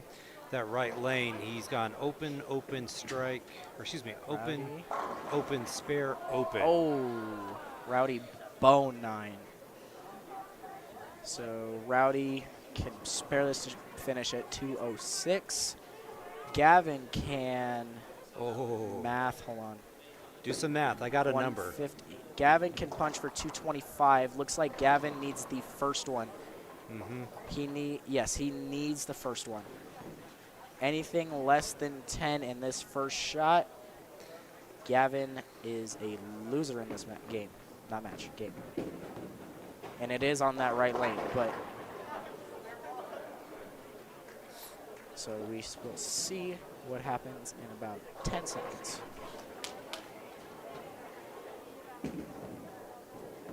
He does have a Finley last name, so. It's a JBT event. It's a You good gotta have a shot. Finley. It's a good shot There from you Gavin. go. Good shot. And then pretty much keep her on the lane. Yep. Pretty sure he needs 2 pins. Talking about the Finleys there with his brother Lucas. Talking about the last 3 years at main event, he's gone second, first, and third. Yeah. In the last 3 years. pretty good. And that guy's my teammate. Yep. It's a good thing to say that. Absolutely. It's got to make the team feel good when you see teammates go out on break and do stuff like that, too. Exactly. Yeah. Especially bowling with Lucas the last few years. That was part of the reason I actually picked Ambrose, was to go join him. So, let's see, Gavin kept it on the lane, stay behind the line. Drew missed that one a little right. Did not wash out. So that's a plus. I mean, Drew's looking fairly safe right now for this match to avoid elimination. So, looks like we will have a 2-to-1 match in every game, pending what Drew and Grant do in this 9th and 10th frame, but Drew has a massive lead. Gavin punches out in the 10th for 225. Drew does not make that spare, but he is up by 44. 158 through 8, so he caps out at 218. While Grant, if Grant was to punch out, that puts him at 174. So definitely Drew, even with that open, still very much in the driver's seat for this match here on 13 and See what he 14. does on the left lane. Labeled it. Absolutely labeled it. Yeah. That pretty much puts that game to that bed. just about seals it right there. That puts him at 168 plus staying behind the line in the 10th. Yes. Looks like they are the only match, or no, wait, no, the 11 and 12 game is still going on. That is the Jackson and Alex match, I believe. And like I said, 11 and 12 does not look pretty at all. Why is Rowdy putting his hoodie on? Or is he just moving it? I think he might just be moving it. Because that match is only 2-1, so. Grant goes off All his I know spare. is it must be getting colder somewhere because I'm even getting a little chill and I got a lot of natural insulation, so. I don't have a lot of natural insulation. That's why you're wearing a hoodie right now. Exactly. And pants. Yep. And I'm wearing shorts and a t-shirt. I'm wearing bright pink pants. I wouldn't have it any other way from you, Tyler. I've toned down on it a little bit. You have. I've toned. I went a little crazy the last few years. Had some fun. I only wear crazy colors in youth events. I haven't worn anything crazy in the adult events lately. I was going to say between you and before you, as far as youth events in Denver, Jake Fallsgraf, he would always be one that had some pretty bold colors and patterns as well. So. Yeah, I just feel like in the adult level, I feel like you just want to be more calm. Yeah. Looking. That way, if say you bowl bad, you don't look like. True. You don't stick out. So. Oh, it looks like we got the handicap match on 23-24 just started between Naomi and I don't remember who she's bowling against. I believe Zach West. Yeah, I believe so. Bowled youth league with both of them last year. Both the younger bowlers. Naomi's only a sophomore in high school, and then Zach is still in middle school. Well, it looks like some of our matches did get wrapped up on the handicap side. Yes. We're looking for an update here after game 3. Looks like Gianna in front of us has the bracket, so we can tell you. Doesn't look like we've got anything up there yet.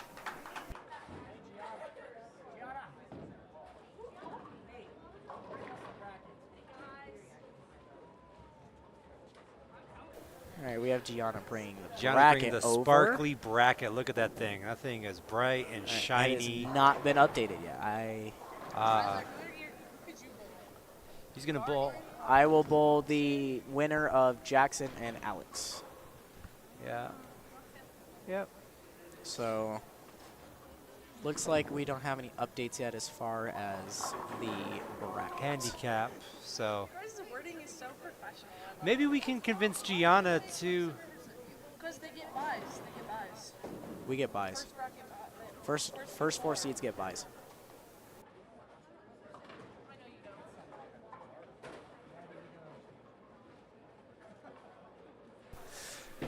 All right, looks like we got our handicap match down on 23-24. Looks like Zach is down. Oh, dominoes, Play maybe? some dominoes.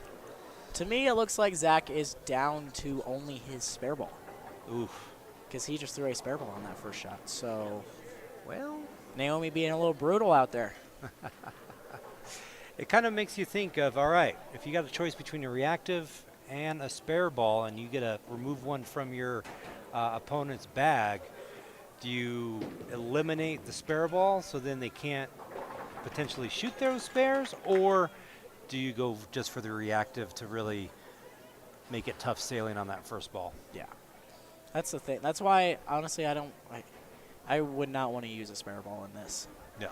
Because I feel like once it comes down to it, that third ball could be a ball that works on both lanes, and you're stuck with the spare ball. Absolutely. You got Jeff walking by. The wonderful Jeff Hemmer. Absolutely. Oh, that was a good shot. Good shot with the spare ball. That spare ball, I will say, that spare ball that he's throwing, that is the spare ball that I have. That spare ball hooks a lot. I don't know why. It has been a general consensus amongst so many of us. That spare ball hooks a lot. So as Jeff just said, Zach and Naomi are the only handicap match to still be going on. Every other match was a sweep. Every match in the scratch division is 2-1 though. So right now you can either close it out if you're the 2, or you can extend it to game 5 if you're the 1. That's what we're looking at in the scratch division. Yep.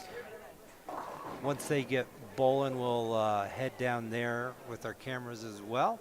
But since we got one match going in handicap, we'll stay here for a second. Naomi up for her third frame push on the left lane, and she starts off with spare, strike, strike. Drew tripping the 4 on 1560. Looks like scratch is pretty much getting started. Got strike from Drew, strike from Grant, Jackson 7 spare. And then down on 9 and 10, it looks like a 9 count for Rowdy. Some like to call him Rudy. And a good trip out from Naomi there to start off with spare 3 in a row. So let's head down with our cameras to 15 and 16, see what's going on in scratch. Alex down on 14. Even a 4-pin there for him. Drew with the 7-pin on 15 was almost a 7-10. Seen quite a bit of those today. I will say, I just saw this down there on 23-24. Zach is throwing that ice really well. He is just not getting the hits. Because he has gone 10-pin, 7-pin, 10-pin. Wow. Well, it looks like lane 15 here, Drew was waiting for his ball to come back, and it's not like he can throw another one because he's down to 1 ball. Yep. Cannot throw another ball.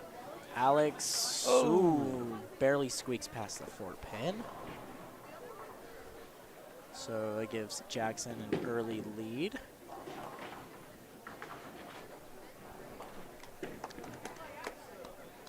Drew misses his 7-pin. See what Jackson can do off of that. Or no, sorry, not Jackson, Grant. Alex up on 13. Oh, goodness. 4, 6, 7. Seems to me Alex is down to 1 ball only as well. So it seems like Jackson is the 2-1 leader of that match because Alex is only throwing what I believe to be a new blue. That's what it looks like from here as well. Let's take a look at Grant here on 16. He did ball change. That was definitely a different ball going on lane, judging by the color that it looked on the screen. Well, I mean, he did lose that last match, so maybe that's what he's got left at this point. Maybe it forced him to make a ball change. Jackson is throwing a reality check, I believe. Yes, Grant is throwing. That might be a mesmerize. Jackson good ball. labeled that. I believe Grant's throwing a mesmerize. I'm not sure. That's what it looked like. But it is definitely a different ball. Should be a pretty good shot. Oh! Flat. Maybe right just a little early. Just a little. Just enough to make it flat 10. All right. We're going to see what Grant can do on his spare here on 15. Been having a little bit of issue with it. And then we'll head down to 23 with Naomi. See what's going on in our one handicap match. Grant makes it. He is very excited about making that 10 pin. Looks like we got 9 spare strike from Ian and 9 spare from Phoenix on 11 and 12. And then I can't see that far for 9 and 10. So we'll come back to that. But Naomi with 9 spare 3 in a row. Zach yet 2 strike. Naomi trips the 4 to make it 4 in a row. A good trip there for Naomi. Definitely would say that definitely puts her in that driver's seat. She's using that momentum from the last game where she got off to a rough start with 3 opens, but then strike. Put 5 in a row, and then we jinxed it. We did. But glad to see she's still bowling rather than our jinx sending her home. Yes. Because I believe she is up in that match 2-1. I would believe so as well. So let's see what she can do on 24. Seems to be pretty good. Oh! Game of dominoes. A little swisher, late fall on the 7. And she is laughing really hard. All right.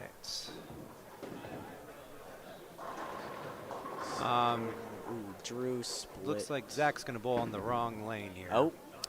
He's up on 23. Oh. I've got sad news for Zach.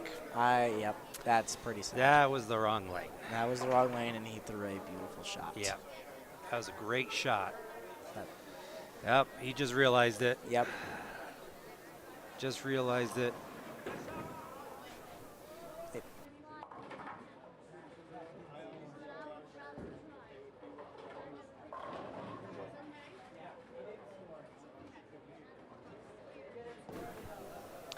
All right, so Zach kicking himself a little bit there. Got a nice shot on 24, but was on the wrong lane. So he's looking at needing that ball to come back from 24. So we'll head over to scratch and see what's going on right now. It's like we got Grant in the lead for that game. Alex struggling a little bit on 13-14 with 9 and miss, 7-2, 9 spare, 7 spare. Jackson 7 spare, strike 9 spare. So Jackson staying clean for right now. Grant left a 2-pin. He shoots it. That might. Okay, that did hook. I thought. Beautiful shot from Jackson. Yeah, that's a good shot for Jackson. And working on a Dutch right now. He can get that right lane with the strikes. Let's see what he can do on the left lane. And right lane's the hard one. I agree. Going back to 23 and 24 here with Zach.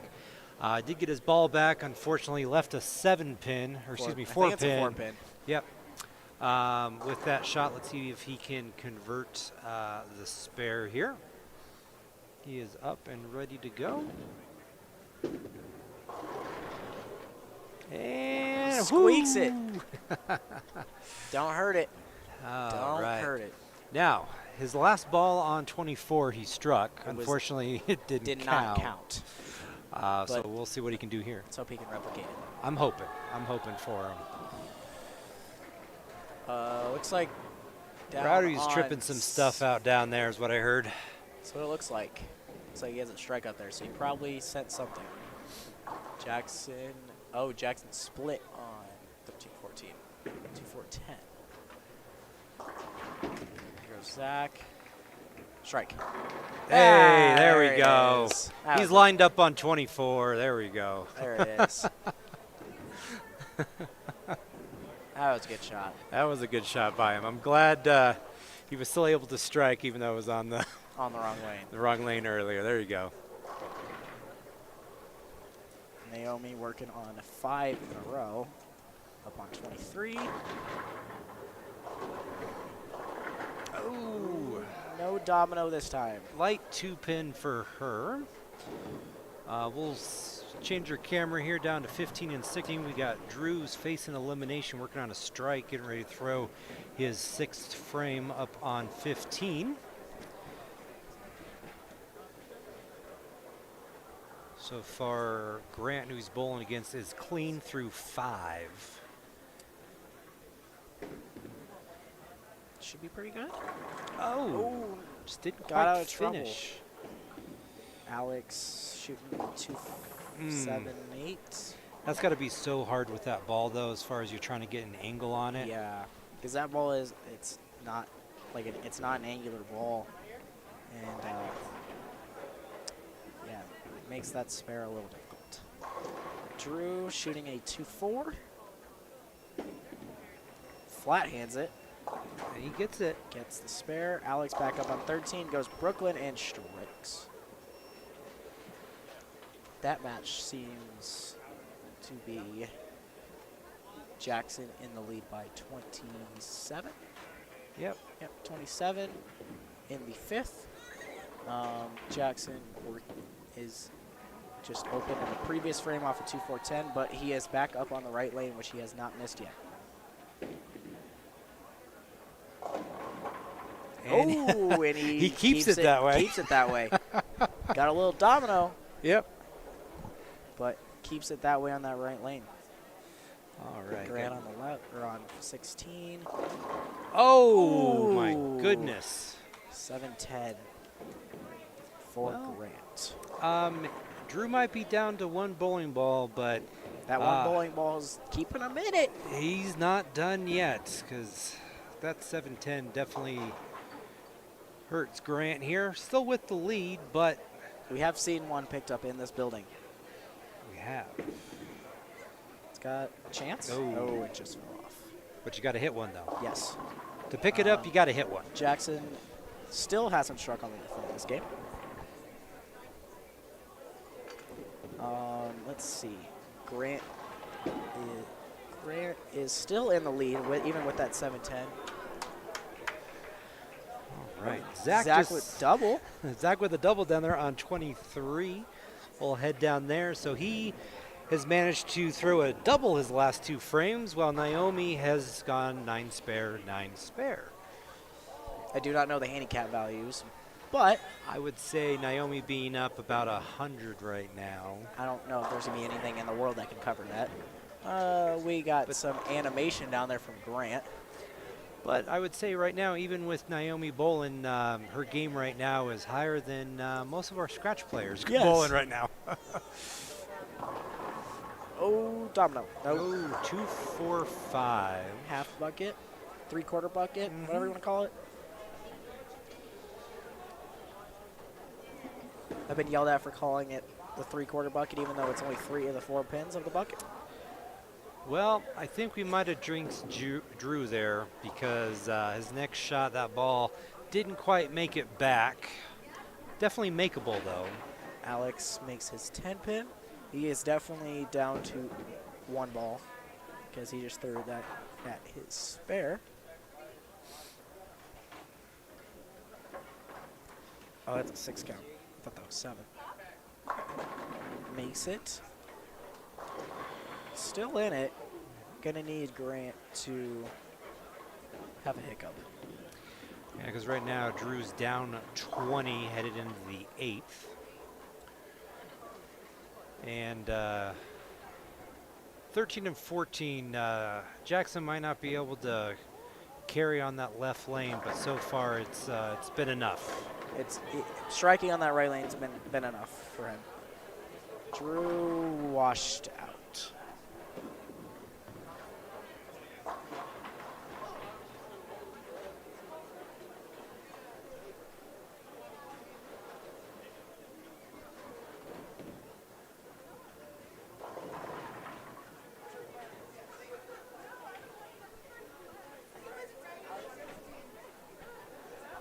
Jackson back up on his good lane.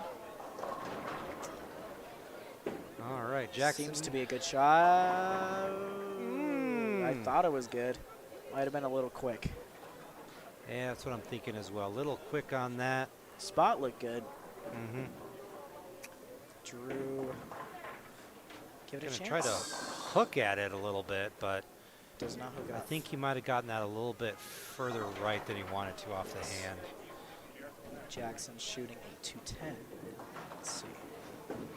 Goes back up at it. It's got a chance. Oh, he right around wraps it. Oh. That hurt. So to update you with Naomi's match down there on 23 and 24, Oh. she opens in the 10th, but still goes 226 scratch. So, which is going to beat, I think, almost everyone down there in the scratch division. yeah, I don't see a 226 in the scratch division right now. No, we have some pretty low scores for the scratch division. Yeah. Oh, oof. I almost thought Jackson finally broke the streak there on the left lane. Oof. Not good count for Grant. But, well, still only down 20. Still going down 9th 20 and for 10th. Drew. Drew is going to need some strikes. But good news for Drew, he finishes up on that left lane. Which should be the easier lane. Which, the reason why I bring that up is Grant's got to finish on the right. And his last 2, he's gone 7-10 Greek Church. Yes. Or at least 5 count split. It was a Greek Church. It was Greek, okay. That looks to be right. That was a good shot, though. All right. That's those 10-to-1s.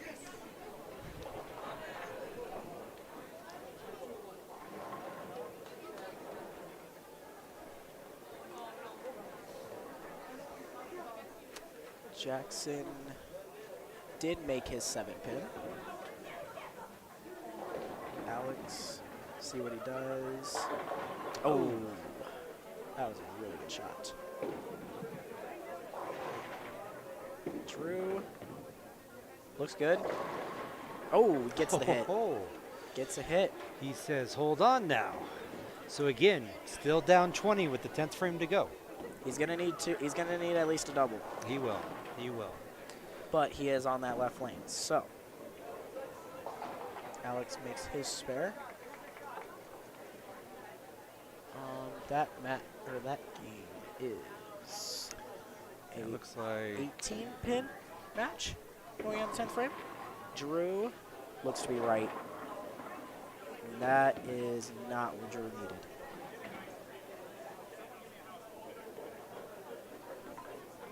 So that pretty much seals things for Grant in that match.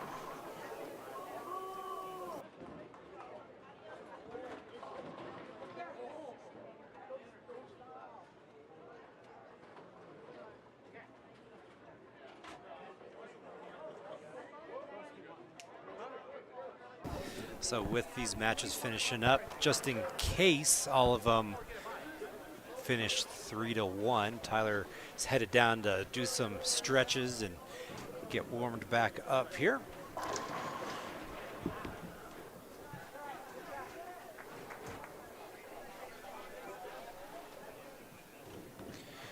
So we got Grant up on 16, and he's got that match locked up.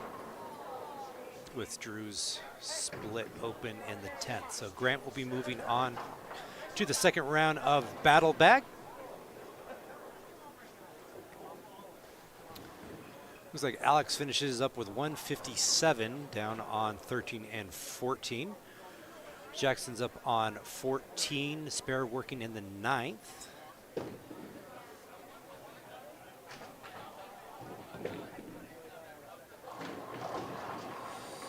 Oh, gets a slow roll, almost trips out the 8. He's at 154 in the 9th, so that'll clinch it for him. So it looks like Jackson will be moving on to round number 2 as well. He'll finish with 163.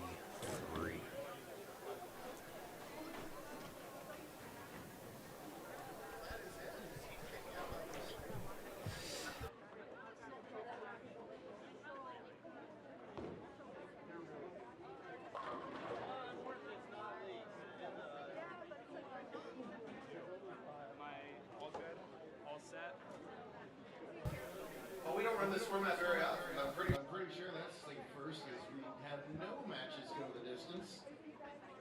We've got our 8 survivors. They're going to join the bowlers that had the balance. I'm going to get those scoreboards set up. We're going to go right into round 2. And Scratch, you're going to be using the high side. Scratch, you're using 15 through 22. Scratch, so you can start to sort yourself. Handicap, you got 13, 11, 9, and 7.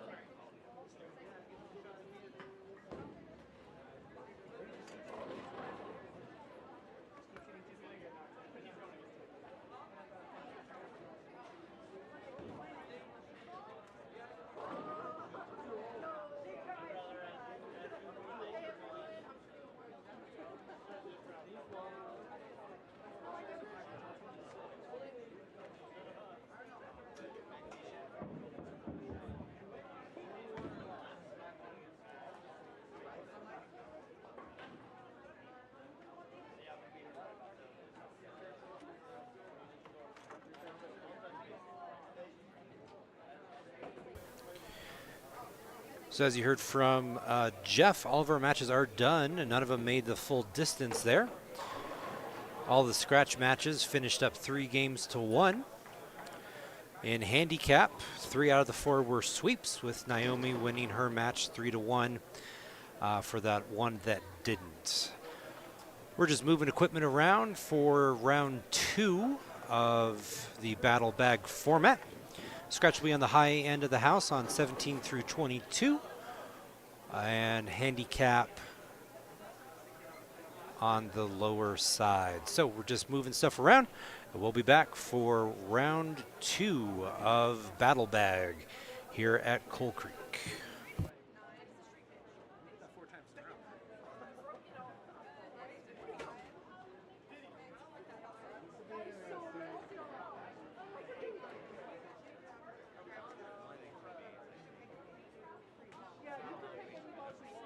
So I can switch it up, even though I've already.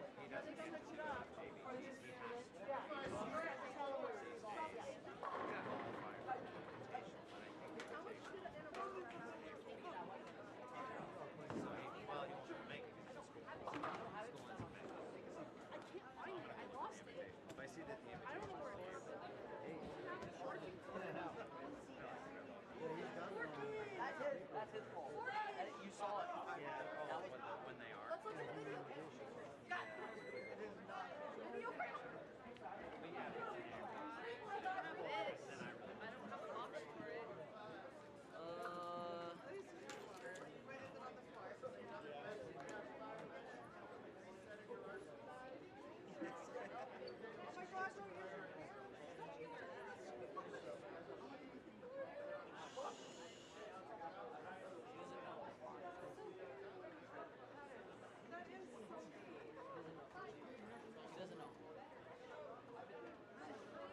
I did it like 3 times with my hoodie today, so, and she spilled the water. Sorry. Vincent Patrick. Mark and Vincent Patrick Neely.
chosen their pair for game one of this second round. You can practice with anything you want, and those lights are already on for practice. After practice, they'll again declare their 3 balls and set their surfaces for this best 3 out of 5 match.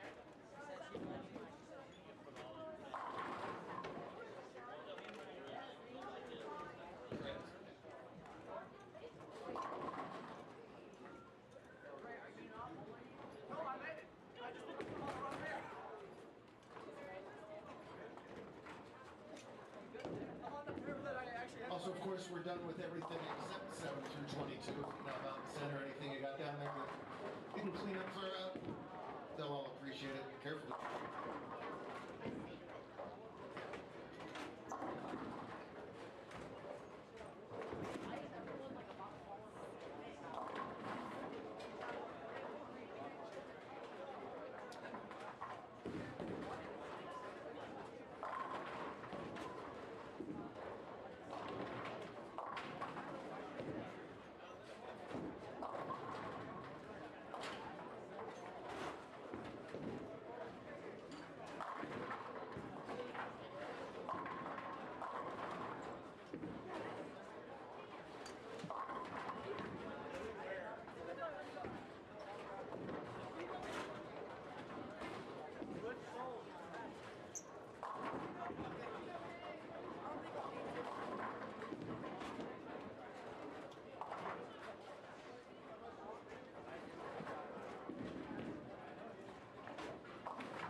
hold on up. The higher seed, you have the choice of letters, and you stay that letter through all the matches. That matters on a dual pattern event. Please take everything off the racks except the 3 balls you're using. No further surfacing of any of them, of course. 8 bowlers remain in each division. 3 out of 5 matches to determine our final 4 in battle bag. Once your arrows come up, you can begin your round 2 competition. Good luck, everybody. As far as hoodies, folks, I have 2 smalls, a 2X, and a 4X. That's all I have left as far as hoodies. So if you want any, probably get them today. Plenty of t-shirts.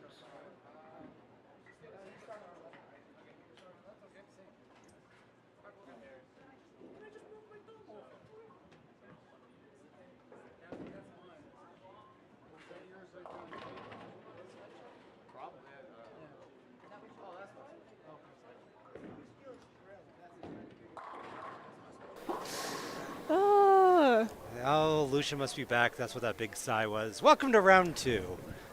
To round 2. All right. How many rounds are there? 4? Yep.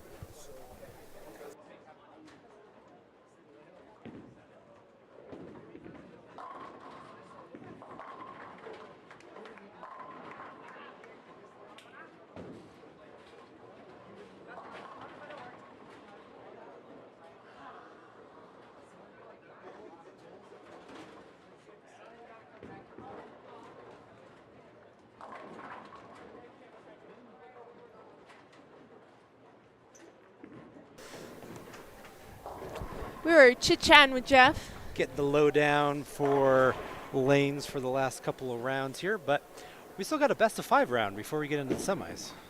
Yeah, that's crazy. I know. It's going to be a long day. It's already 5. After 5, we got potentials of 5 more games, and then a round of 3 in semis, and then just 1 game for the title match, though. Hey, it's quick. Yeah, it is. Well, not the next couple rounds, but the last round's quick. Oh, that was a good pickup for Dimitri. Very good there. So, Lucia, what are your thoughts on the format for today? Honestly, I love it. It's different. You don't see this very often. Actually, I don't think I've ever seen this format before in my whole life. Me neither.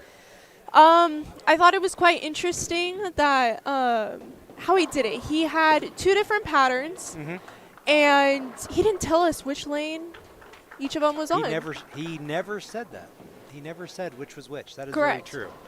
So it was kind of, you really had to pay attention to what your ball was doing, to what each lane was doing differently. And don't get me wrong, those 2 were completely different. They were. One played a lot straighter than the other one did. One hooked about 10 boards more than the other one did. And it was crazy, but I love the fact that he did that because it gives us youth bowlers who want to go farther a bigger challenge. Absolutely. Absolutely. Makes us think. I've luckily had the opportunity to bowl some events that do a dual pattern, but they generally put a longer pattern on the left lane and a shorter pattern on the right lane and tell you specifically, which one's which. But I agree with you that with both of these patterns, it wasn't a change in length, it was a change in mils as far as the oil itself, because you're talking a 41-foot pattern in Bear versus a 42-foot with Stone Street. You're not looking for, a 42 to a 37 to really change your break point that way because of the distance. It's all about that 7 mil difference. And the ratio. Oh, yeah, absolutely. The ratio has a huge part to it. And I was telling, so when we were all sick, when we were taking NyQuil, stuff like that, like. You actually remember this? I do. Isn't that crazy? It is. Well, actually, I didn't take the NyQuil. Maya, okay. Maya, I'm calling you out. And Rob and Carrie took NyQuil, and they were showing us that, like, how much is truly on a lane of oil and how that little bit is spread out throughout that whole entire lane. Yep. And it's crazy because that little bit of oil impacts exactly how the lane plays. Yeah, It's amazing how the technology of lanes and the oil has come, not just in like the last 20 years or even the last 30 years with, you know, what Kegel has been able to do, but even it just started out as, oh, it's a way to protect wood lanes. That's all it was. We're just going to put oil to protect wood lanes. And now we have these machines that they can put a drop of oil wherever you want on the lane. And it's crazy because it has to be extremely high technology to be in order to put it on that each individual board, which is crazy to think about. And I feel like that's a lot of things like I didn't really know until probably the last year or so, honestly. I believe that. I believe that. Because just conversations you and I have had, yeah. Yeah, you don't. There's a lot more to bowling than a lot of people that aren't at this level. Like, there's a lot more to it. Absolutely. And it's something that if you want to get into bowling and you want to learn more about, this is something that's very interesting and you should learn about it because it's not only interesting facts, but it will help you in the long run. Oh, absolutely. Absolutely. And again, some of the other bowlers we've had the opportunity to join us on air this afternoon, loving the fact of the dual patterns. Many of them first time being able to bowl on it. And I did not expect the dual pattern option to be in play walking in the building this morning. Nobody knew until they got here. Yeah, I had no clue. When I found that out this morning, I was like, oh, this is either going to be really bad or really good. And I mean, it was really good until the title match. Yeah, the girls match, little rough there for you, but hey, still good to make the girls scratch match as well. So congratulations on that. Thank you very much. But hey, and you learn a lot, even like I learned a lot. But honestly, like my thing is if you don't learn something from these tournaments, then you're not really putting your mind in the right spot when you're bowling. I agree you know, I like that. That's a good way to put it. That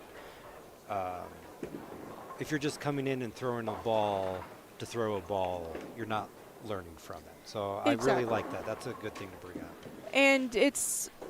And how are you going to like, I don't know how to explain it. Like, how are you going to build off of it? How are you going to make yourself better? How are you going to make your scores better? It's a whole thing. So that's why I feel like it's also very important, especially with these tournaments where you don't know what the pattern's going to be, especially if you don't know if it's dual pattern or not. Right. You need to take this as a learning experience as well. Now, talking about not knowing when you walk in the door, your personal opinion, would you prefer, since you're still growing and learning the game, do you like it better not knowing the pattern when you walk in, or knowing the name of the pattern, but obviously the but part is you don't know actually how that pattern is going to play because every center is different? Would you rather just come in with a clean slate or have an idea of what the pattern is before you hit the door?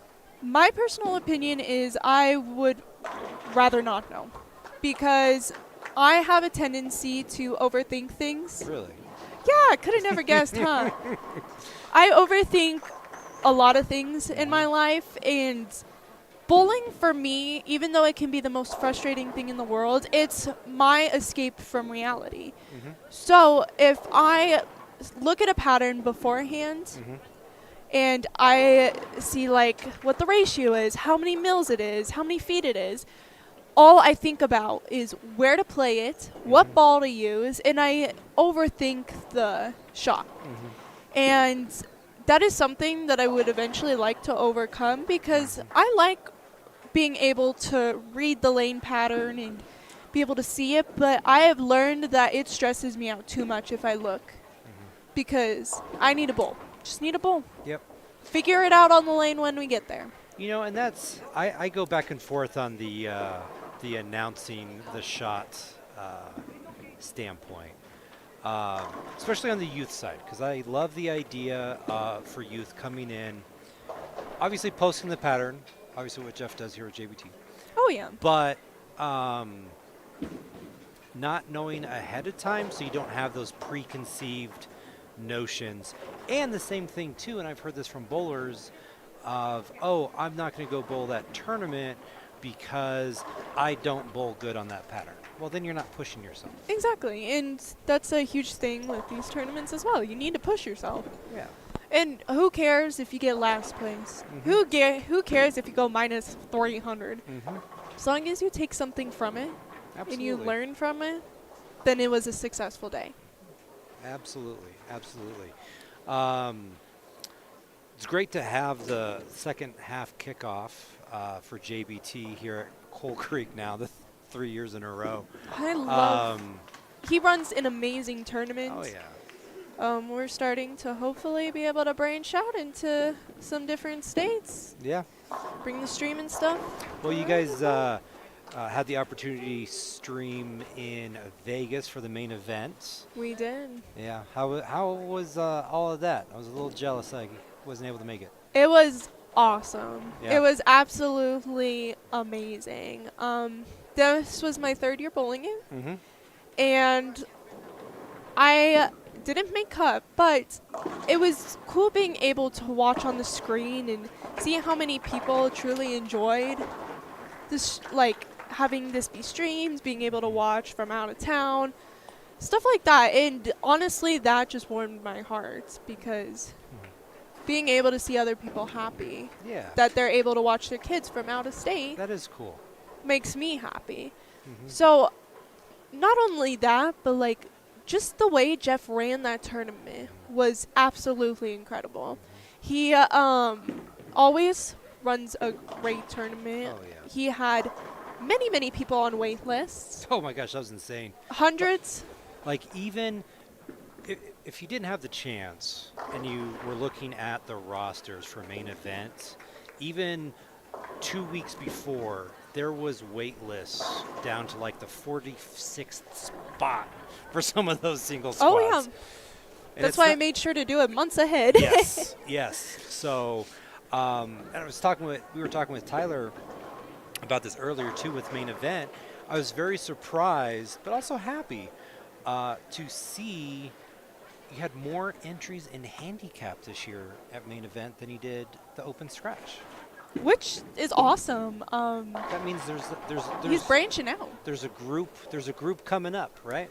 Exactly. And I love the amount of little kids that bowled and were able to compete. And I bet that was the most nerve-wracking, most hard thing for them to do, being little and young, like, and you're seeing all these bigger kids on the same pair as you, like, what am I doing here? But being able to compete and stay calm and understand that they are good. Like, they are in this to win this. Right. So it was awesome. Like, it was he definitely deserves like a gold medal Absolutely. for running tournaments.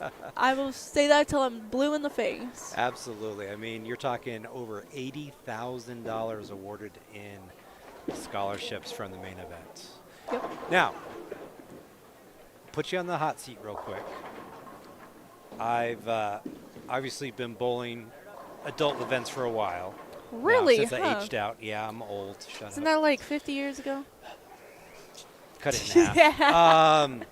Now, one thing I did notice from main event and even from youth events that I run is comparatively, you don't get a lot of youth bowlers getting into brackets to try to earn more scholarships.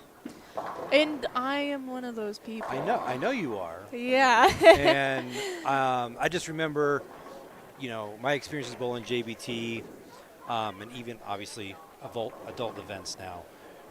Get some people going absolutely nuts in brackets. Yeah. I don't go crazy when I bowl, the USBC Open or anything like that, but I do enjoy getting into brackets. Do you think that?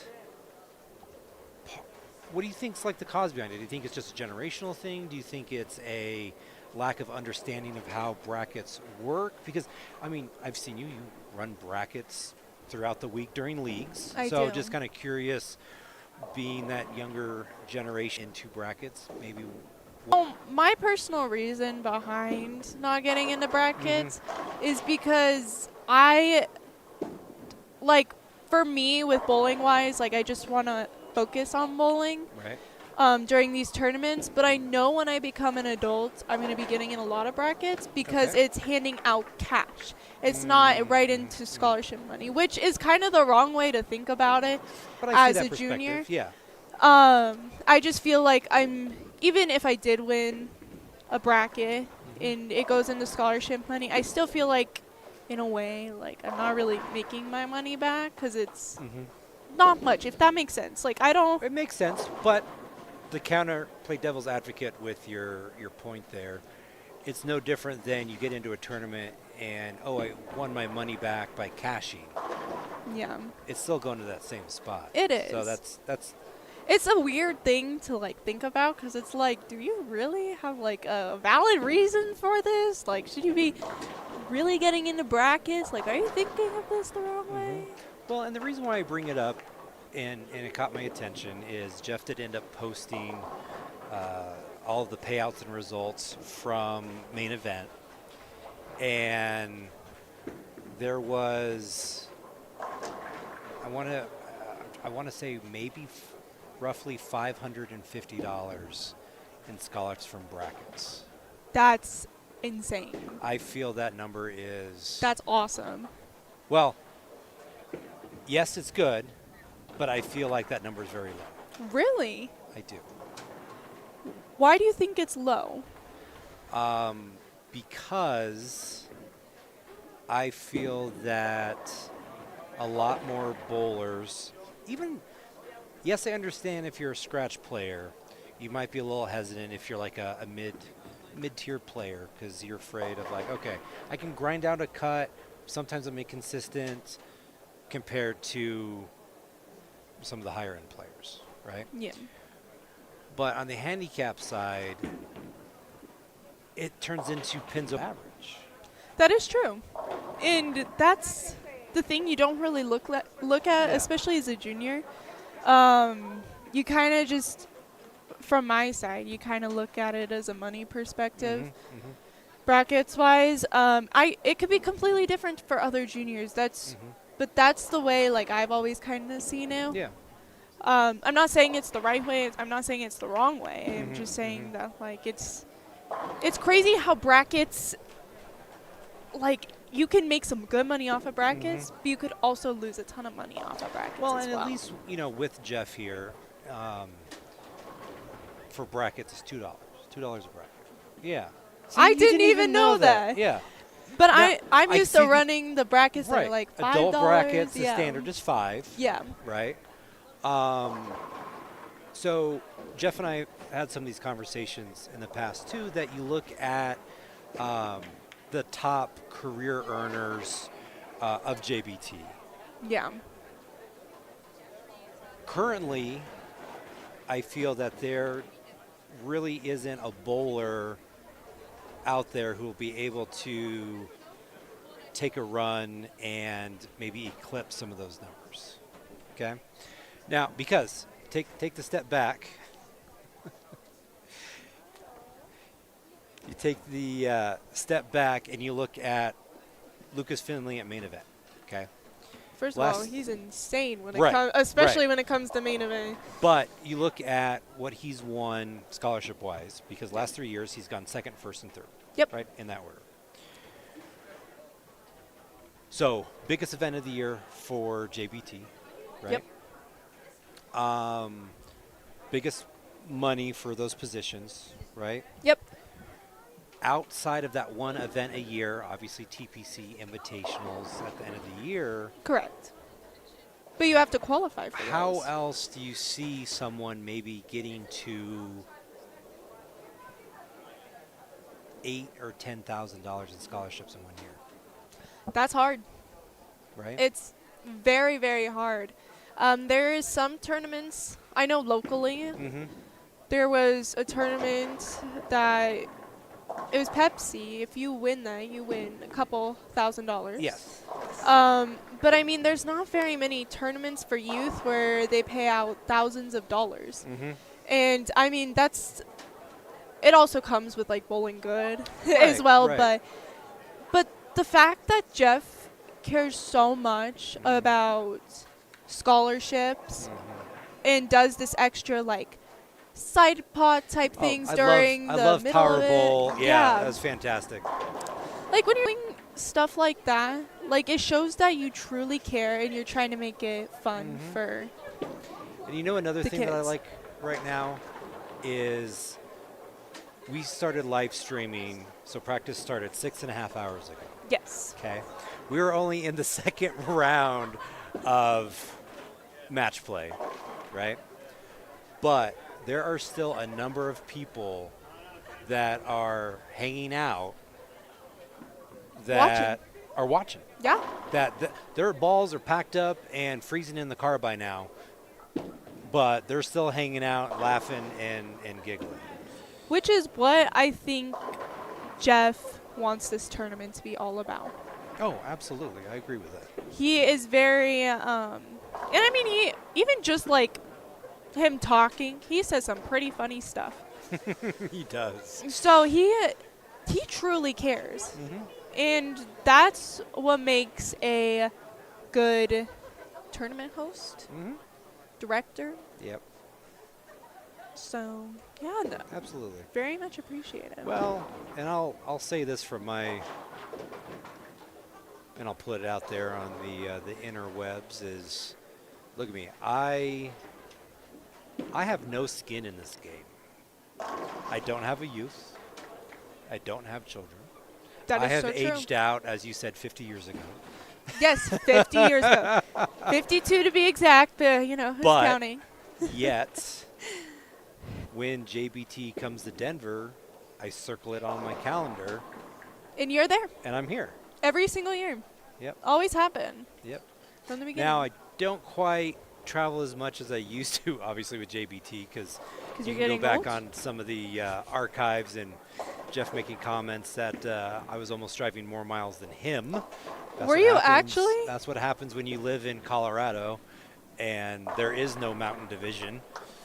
Yeah, that's true. Your closest event is 2.5 hours away. Aren't you the reason why JBT wouldn't- came I don't want to to. Colorado? I don't want to take that type of credit. But like, are you part of the reason?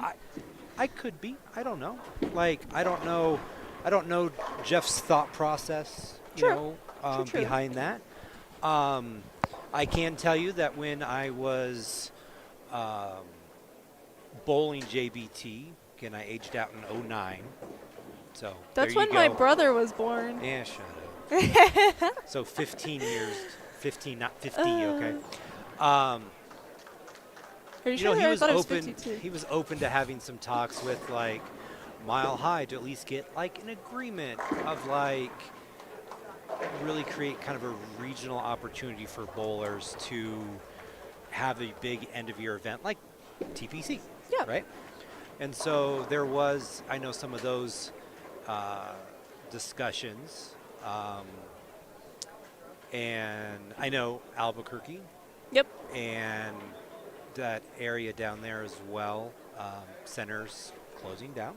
Yeah. And it's been harder and harder for tournament directors like Jeff, myself, to find centers that will host these type of events. So unless you go to the same 3 centers for a tour, that's really not much of a tour. a tour. Exactly. So. And I mean, if you've noticed, like, I'm not trying to throw any company under the bus, but once Bolero took over a lot of these centers, that's where you started to see more and more centers go down, if that makes sense. No, I see what you're Like- saying as far as harder for Yeah. tournament directors and Correct, stuff. yeah. And, you know, it's a very interesting thing because if you look at the JBT schedule, Jeff has still done a very good job of building relationships with some of those centers. He still goes to Bolero Tucson, right? Yeah, and I mean, some are very, very much Oh yeah. able to do that. Yeah. I think that, and I talk with bowlers across the country, and obviously with my position within USBC, talking with different association managers and presidents from around the country, that it is kind of different and unique how that relationship is in each area. Yeah. Because some places they say, oh yeah, we have a great relationship with our Bolero centers, and they put bids in and this, that, and the other. Other locations, it's tough. It's tough to even get a sit-down meeting to even discuss those, let alone get a agreement together. So can you explain the bidding process, please? Yeah. So,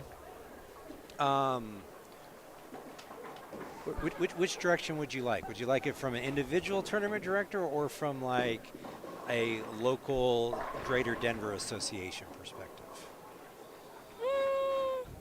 Let's hear the Greater Denver. Greater Denver. Yeah. All right. So, this is actually, we were just talking about some of this Wednesday night. So, Wednesday night? Yeah. With so who? 4 days ago. Well, locally here, Denver, we actually just had our voting Wednesday night for Hall of Fame. Oh, okay. So we've got 4 Hall of Fame members that are going in, being inducted February 15th. Woo. Do they already know who they are? They got my my phone call that night. So so locally here, we got Mark Dahlberg. Nice, congrats. Nicholas Sorsa. Ooh, okay. Yep. Chuck Freeman. As he should. Yep. And I want to say Prather, but obviously that's not correct. David Pritchard. There we go. There you go. I got the first part right. So congratulations to those 4. They'll be inducted into the Greater Denver USBC Hall of Fame.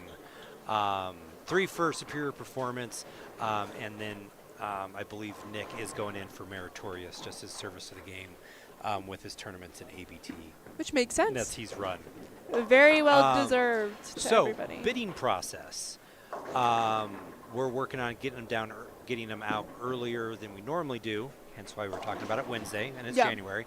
We basically send out a list of tournaments that we're running throughout the year.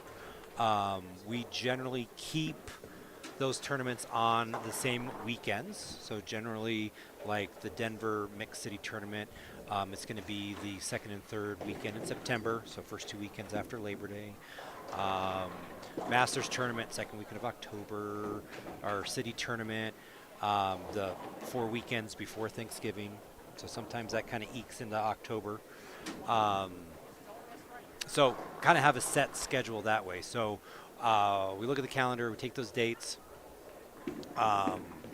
we literally list them out and send them to all of the USBC centers? To all the centers in Denver that have USBC sanctioned leagues. Makes sense. Okay. Now, in Denver, some of them were not able to host like our city tournament, like Lucky Strike. Yeah. Trying to do 8-lane city tournament for an association with 10,000 members. Not going to happen because then it's going to last all year. That would. That's going to last all year. So size definitely has an impact on. Yes, yes. So we basically say, hey, these are the dates we're looking at. This is the different events. We roughly say, hey, we're looking at doing squads at this time. And basically kind of give them a rough idea as far as how much, well, not lines, but how many games will be bowled during that time frame, right? So you get an idea on how much it'll cost and... Right. Well, and that's where the centers turn back, and that's when they'll actually put a bid in as far as, yes, we're interested in doing this. Here's how much we're looking for per game. Okay, that makes sense. Some centers, I'll tell you the back end process, but some centers, they might say, hey, we will host, but we need at least like 350 a line. Some centers come back and say, yeah, we're willing to host, but we need $5 per game. And so then we get all of those bid sheets back. It almost sounded like you said a bad word over I here. know. It's sheets, folks. Sheets. And we literally go, all right, here's how many centers said they want to bowl or want to host Mixed City. Here's how many they want to do the Masters, Open City, so on and so forth. So then how do you decide? So how we decide, well, one thing as a committee, we decided with Greater Denver, coming out of COVID, we said, hey, we've got these centers that are doing a real big help. Because technically, did you know this? That a local USBC association is only required to run 3 tournaments a year. Oh, really? Yeah, so they're only required to run an Open City, a Women's City, and a Youth City. Wow. So that's actual bylaws to be a USBC local association. Interesting. Yeah. Denver, we run like 15. Yeah, no doubts about that. No doubts about them. We run about 15. So that's the other thing. When bowlers gritch about our tournaments, I go, hey, we're offering way more events than what we actually need to. Exactly. We're doing more events just for our bowlers, just as a benefit of being a member of Greater Denver. Exactly. So, I sidetrack. The committee said, hey, these centers are helping us out of COVID. We were getting bids for even still like $2.75 a game, $3 a game. That's awesome. Here's what's even better. Our committee said, you know what? That's not enough. We want to pay them more. So even though a center said, yeah, we'll only charge you $3 a game, we said, no, that's too cheap. You're helping us out. We're coming out of COVID. Minimum is $4 a line. Great association right there. So that's where we've been at the last couple years as far as our base for lineage for our events that we run. Obviously, some exceptions to that, especially on the youth side with the summer blowouts or BVL and stuff like that. But for our main tournaments, and then we get our committee together and we kind of look at the schedule and have a spreadsheet of who's bid and look at where we've gone in the past and who does a great job.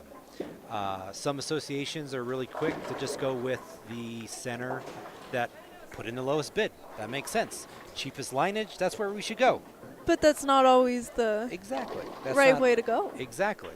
So you got to think, hey, yes, the center might have the cheapest lineage, but if they're a center that we always feel like is chasing us out, or lanes are breaking down, or workers are rude. Right. Those types of situations. Yeah. Kind of go into those conversations we have within the committee. Which are conversations that need to be happen because if you're bowling one of the association's tournaments, right, and you get disrespected or like you're waiting for hours for a lane to pop up, then lane to be fixed or food or something like that. Yeah. Then you're not gonna want to be there. You're not going to want to bowl that tournament anymore, especially if it's there again. And right. It really needs to be a partnership between the tournament director and the center. Correct. Because, same thing for a center, why would I want to have a tournament come in that's poorly ran? Because people are going to have an image of a poorly run tournament when they're in my establishment. Exactly. Flip side, if I'm a tournament director, why would I want to go to a center that's poorly ran? Because then they're going to have a negative mindset, negative experience of the tournament that I ran. Exactly. As bowlers, we don't really differentiate that a lot of the time. We view it as a package deal of, hey, we went and bowled the city tournament. Not only was it ran well, but the food's good.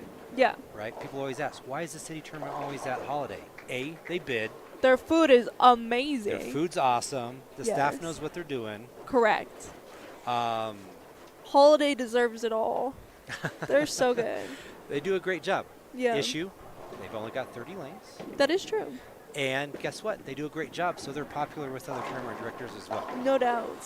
So, There's actually a big tournament that's going on this weekend. yep, got the Colorado Open going on down there right now. Yes. Earlier when Tyler was joining us on air, we were talking about how you've got a scratch tournament, Colorado Open going on at Holiday in Town. Yep. Senior No Taps going on down at Crown this weekend, and you got a youth event Yep. going on here. Yep. So a lot going on. So And then in a couple weeks is Colorado Scratch Classic Tour. yes, yeah. So it's nice to see an open scratch tournament kind of make its way back. Obviously, you got Rocky Mountain seniors and ladies, Yep. which is fantastic, and their Baker doubles event or Century doubles, excuse me, is fantastic. Very popular. It sells out super quick. Very, very popular. And just to finish up on the bid process, with some of those other conversations is the centers who have bid on it, are they supportive of bowling? And let me explain that a little bit. Yes, please do. So, especially on the youth side, generally for youth events, obviously our numbers in Denver, we're down to 300 youth bowlers in Denver. What were they at before? Well, when I was a wee little boy, we were at 1,000. We were so over 100 1,000. years ago? That was 50 years ago. Still. All right. So. Gotta give you crap, Nathan. Yeah, I know.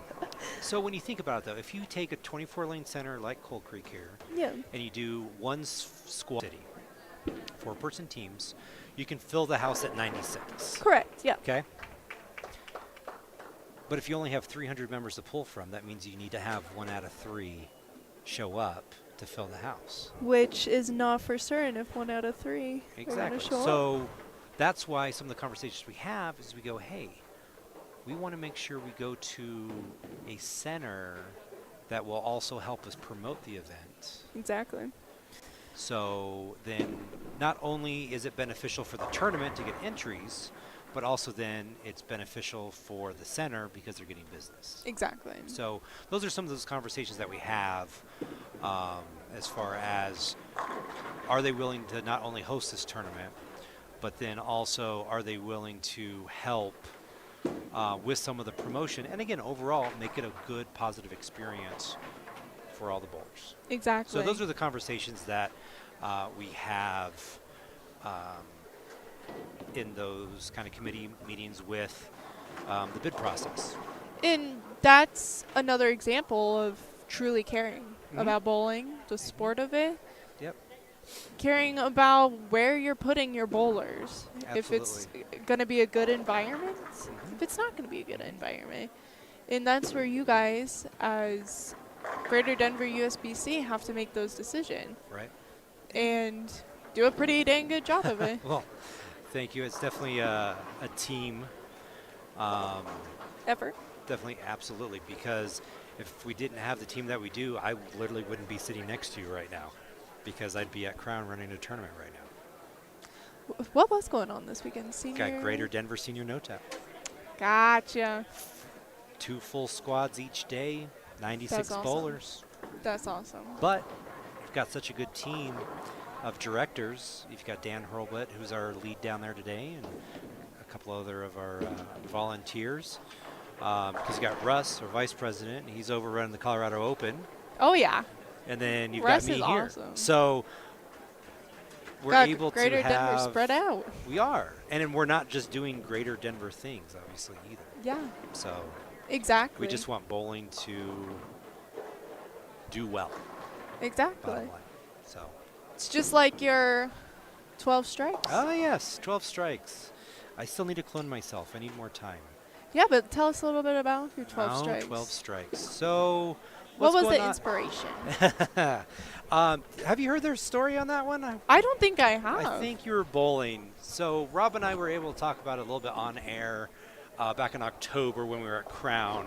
But 12 Strikes Bowling initially started out as just a way, it was for more coaching, actually. So personally, I've been a bronze coach for years now. Ooh, twinsies. And yes. And at the time that I started 12 Strikes, I was going towards my silver. Yeah. So I took the class with Mike Diaz and kind of didn't do so hot on the test and then did like a quick retake. And obviously I can sit here and open up the excuse book of work got busy and COVID hit. So you yada, didn't yada, pass your yada. silver? I have not passed my silver. Dang, Nathan. So I know. So it started out more of just kind of a interaction front facing for coaching. But then obviously that pivoted to running tournaments. No doubts about and that. Events. Obviously on the youth side with junior gold and sweeper events, and then been doing some adult stuff as well, and some unique formats too. So like people look at me weird when I say, what tournament you got? Oh, I call it the trash can doubles. Well, it doesn't sound very positive, but it is fun. I bowled that with Kayla, I want to say. Yeah, we did have it one time where it was open to youth bowlers as well. It was a doubles tournament, but we had a youth division. And if we ever able to run one, trash can doubles, you basically are literally picking up your partner's spares. It's basically a modified scotch. Yep. But instead of both of you working to put one game together, each individual is still bowling a full game. Yep. It's just a matter of who's picking up whose spares. It's fun format. Yeah. Another fun tournament format we do is dynamic duos. Isn't that the one that Matt and Sky won? No, that was the Baker doubles that we had at Holiday. I couldn't remember which one that was. A few months ago. November, September. No, first weekend of October. That's what it was.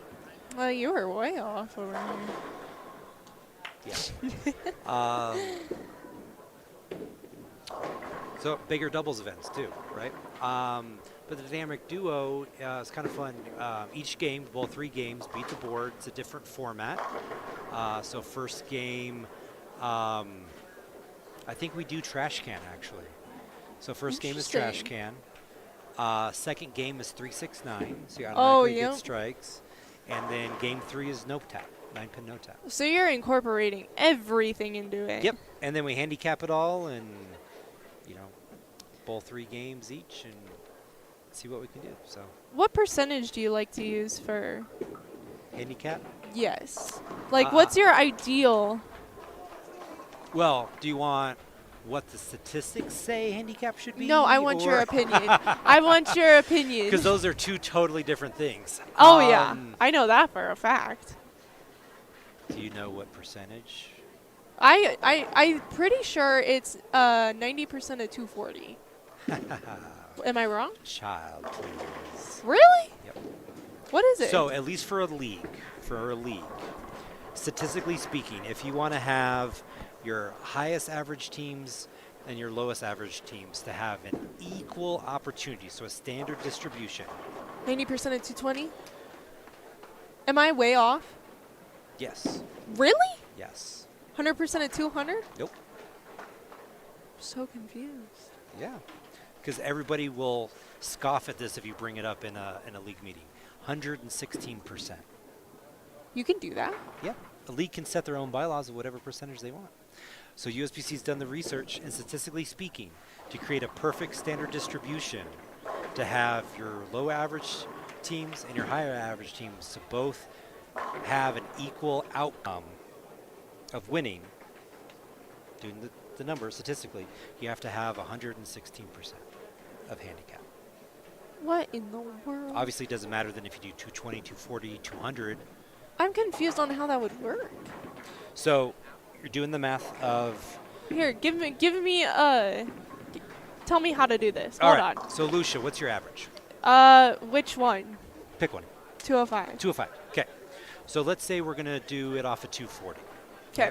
So take 240. 240. Subtract your average. Subtract 205. That gives us? Gives us 35. 35, right? Yep. Now, normally, if we're doing 90%, you would multiply that by 0.9. Yep. And then that would give you your 90. in bowling we drop, our decimals. So instead, you would multiply it by 1.16.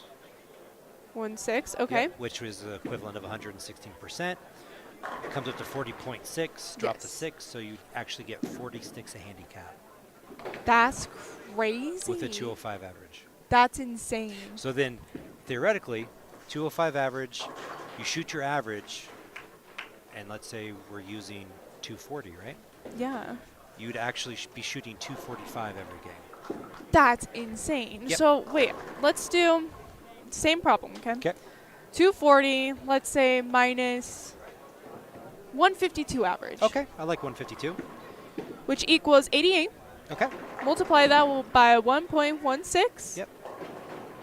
Get 102 sticks. 102 sticks a game. With a 152 average. That's so if you hit your average then, as a 152 bowler, you're going your ahead. handicap score is 54.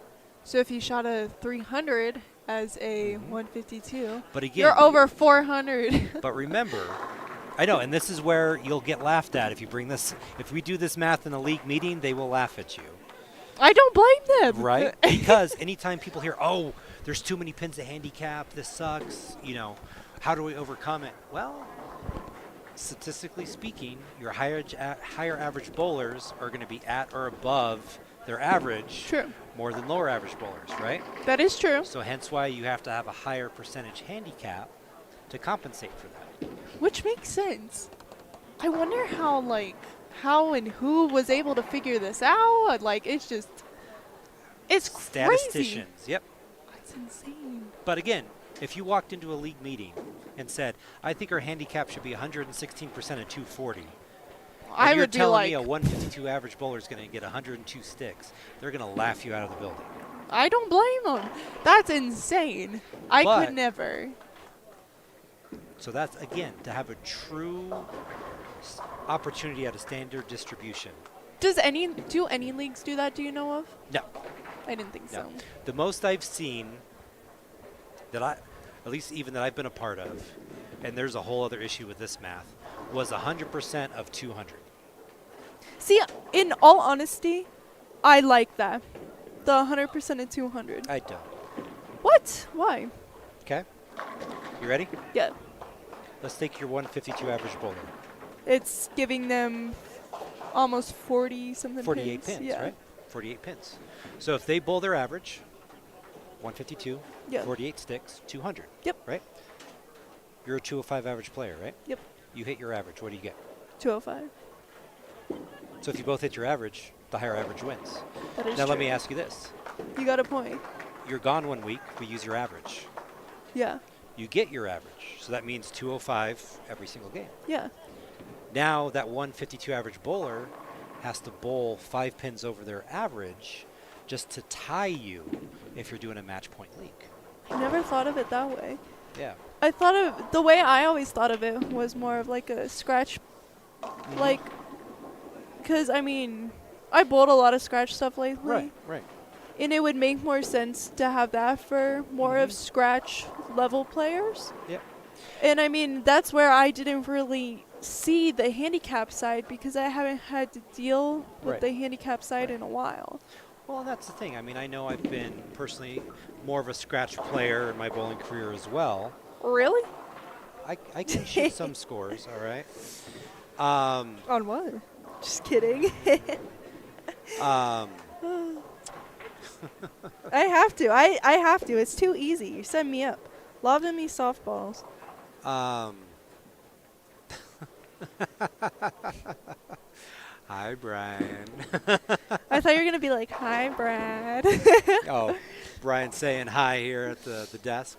How you been, sir? Good. Get a good old thumbs up from him. I like it. So, how's this round going for Grant? Yeah, so-so? Okay. All right. Ups and downs. It's the roller coaster. That's why it's a long day, though.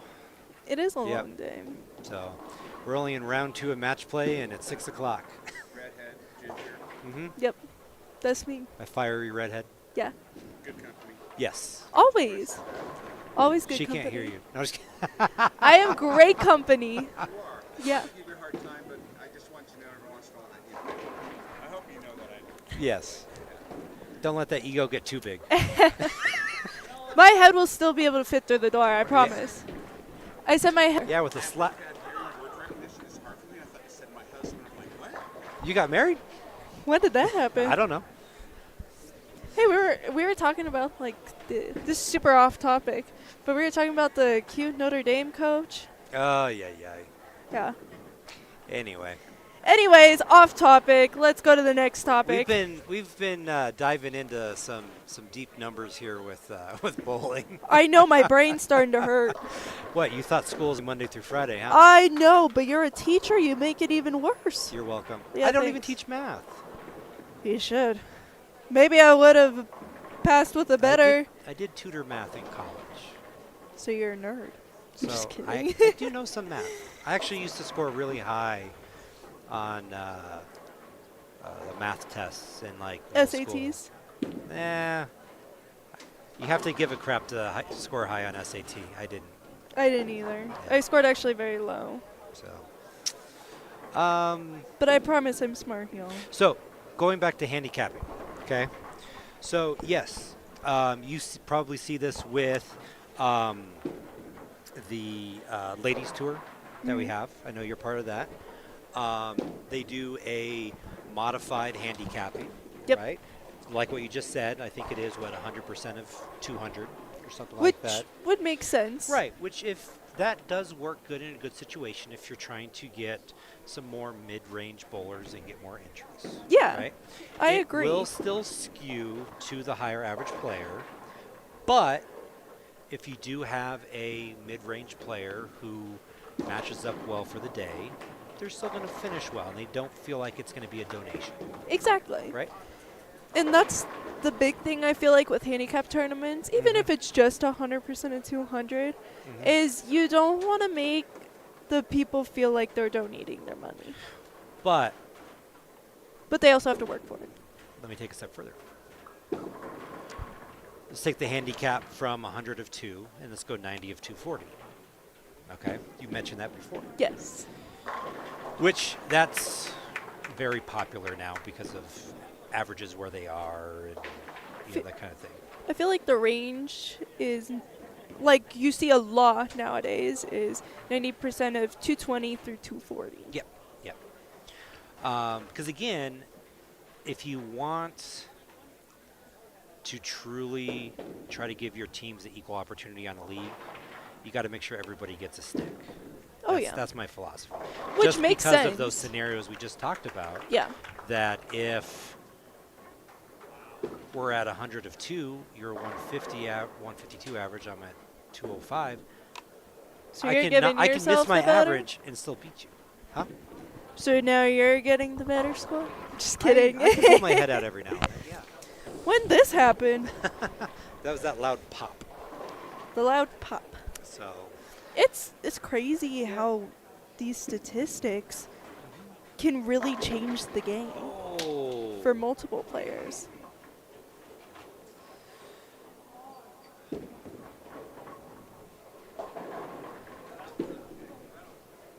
What just happened? I didn't see it.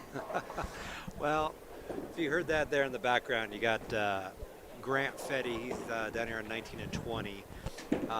He was through his first ball in the 10th. He was looking for a strike to keep himself alive, and he rang a 10 pin.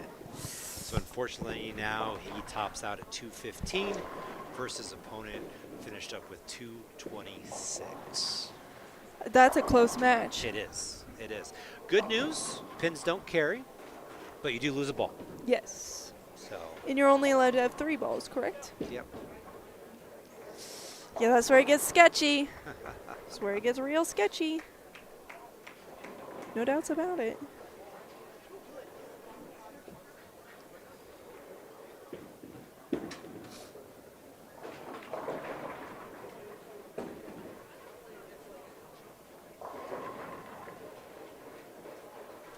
So, Lucia, there's your education on handicapping. It's crazy, like, because for the longest time, like, I never even thought of handicap that way. Yeah. It's definitely an eye-opener for sure. Well, and the thing that's great about bowling is the handicapping. One of the biggest thing that's a pain in the butt with bowling is the handicapping. Oh yeah, that could be the most irritating thing in the whole world sometimes. Right. Well, and that's the thing. You get higher end players. You're like, oh, I can't beat this guy. I'm giving up 120 sticks. Yes, but here's the question. Truly, in a handicap league, it should turn into a pins over average event. Okay. Now, I understand the frustration when you do have a 150 average bowler whose low game on a night is 215. Yeah. Super frustrating. Oh yeah. Because if you're a 210 average player, you got to go 270s just to have a chance. At least. Right? But again, your opponent was 60 pins over their average. That then means you have to be 60 pins over your average, which in theory it's easier for a 150 bowler than it would be for a 215, simply because that means to be 270 plus, you get one bad shot a game. Yep, you get one mistake. Yep. So. And even if it's a good shot, could still just not fall. Yep. And it's hard. So, anyway. Handicap's crazy. Crazy, Yeah. crazy. Well, it'll be interesting to see if I get asked any of these questions on Thursday. Thursday? What's going on Thursday? So Thursday, actually Wednesday night, I'm headed to Dallas. Yep. So kind of backtrack a little bit. I was invited back even in August to go down to Dallas in September. There's a group of like 12 of us just to kind of get an overview of what it would mean to be on the board on the national level, what all entails. And then, so I applied.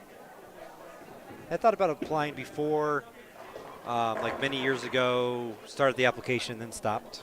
But I finished it this time. And I was selected to move on. And so I have an interview. It's because you're that good. Goat. So G-O-A-T. An interview Thursday morning in Dallas with the National Nominating Committee. And that's just one part. But then if I get approved there, then I get put on a ballot for all of the delegates across the country. That'd be so cool. So then in May, I have to go in front of 800 people. That's crazy. That's insane. So we'll see what happens. That's if not, awesome. Just a good experience. Hey, I think it's more than a great experience. We're just now getting into semis, correct? Well, yes. Yeah, we're looking for an update from Jeff, because it looks like we just finished up game 3. So unless magic happened that everybody swept, we still got another game to go for round 2. Yes, we do. So.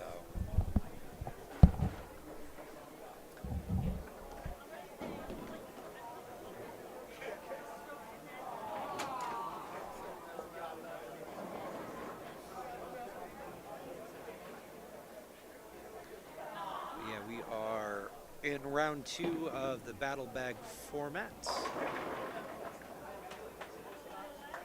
Starting to hear some oohs and ahs as far as what is transpiring.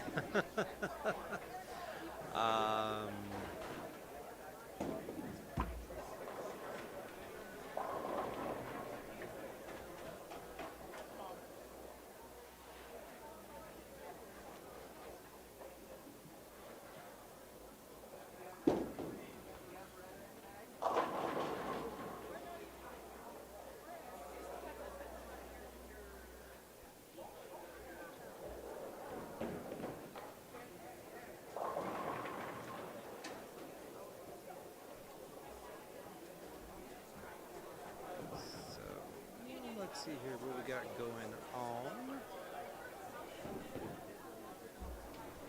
Looks like down here on 21 and 22, we've got game 4 of Dimitri and Grant Fetty.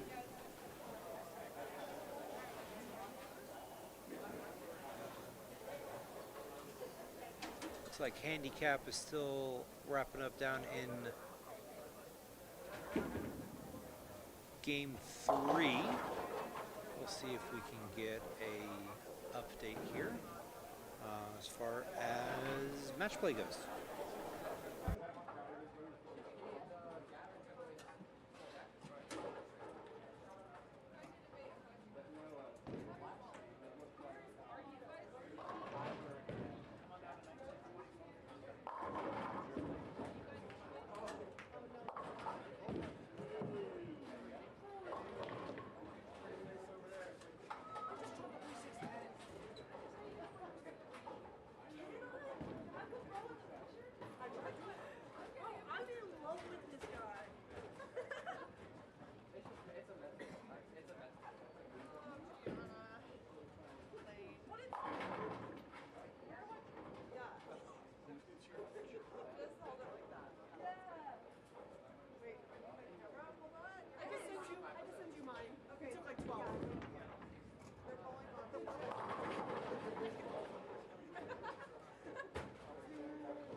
Stand 5 inches to your left. Your other left. Which one makes the always branding's important. There you go. Looks great. There you go. All right, we got some updates for you. In the scratch division, we still have 2 matches that moved on to a game 4. We've got Grant Fetty and Dimitri Richardson here on 21 and 22. And then we do have Derek Rackley staying alive. And let's see who he's bowling, but they also went to a 4-game. Big upset, the 12 seed, Jackson Garten upsetting the number 1, Tyler Close in the first round, or excuse me, the second round of Battle Bag.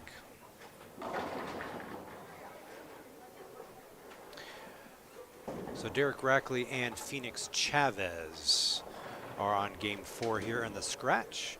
In handicap, got a couple matches that were in a 1-to-1 split.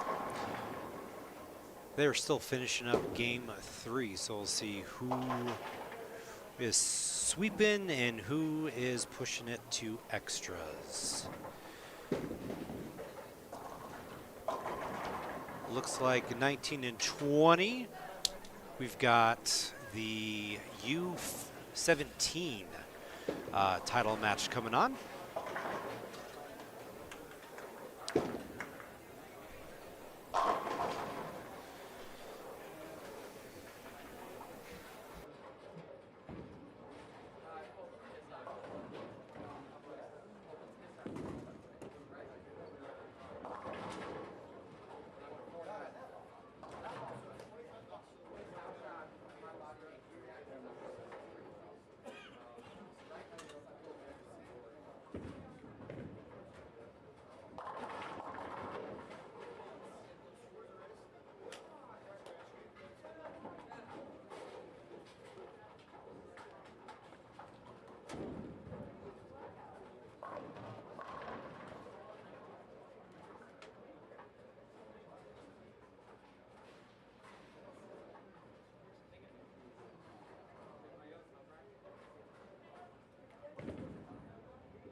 finishing up game 4 over here for the match with Grant and Dimitri.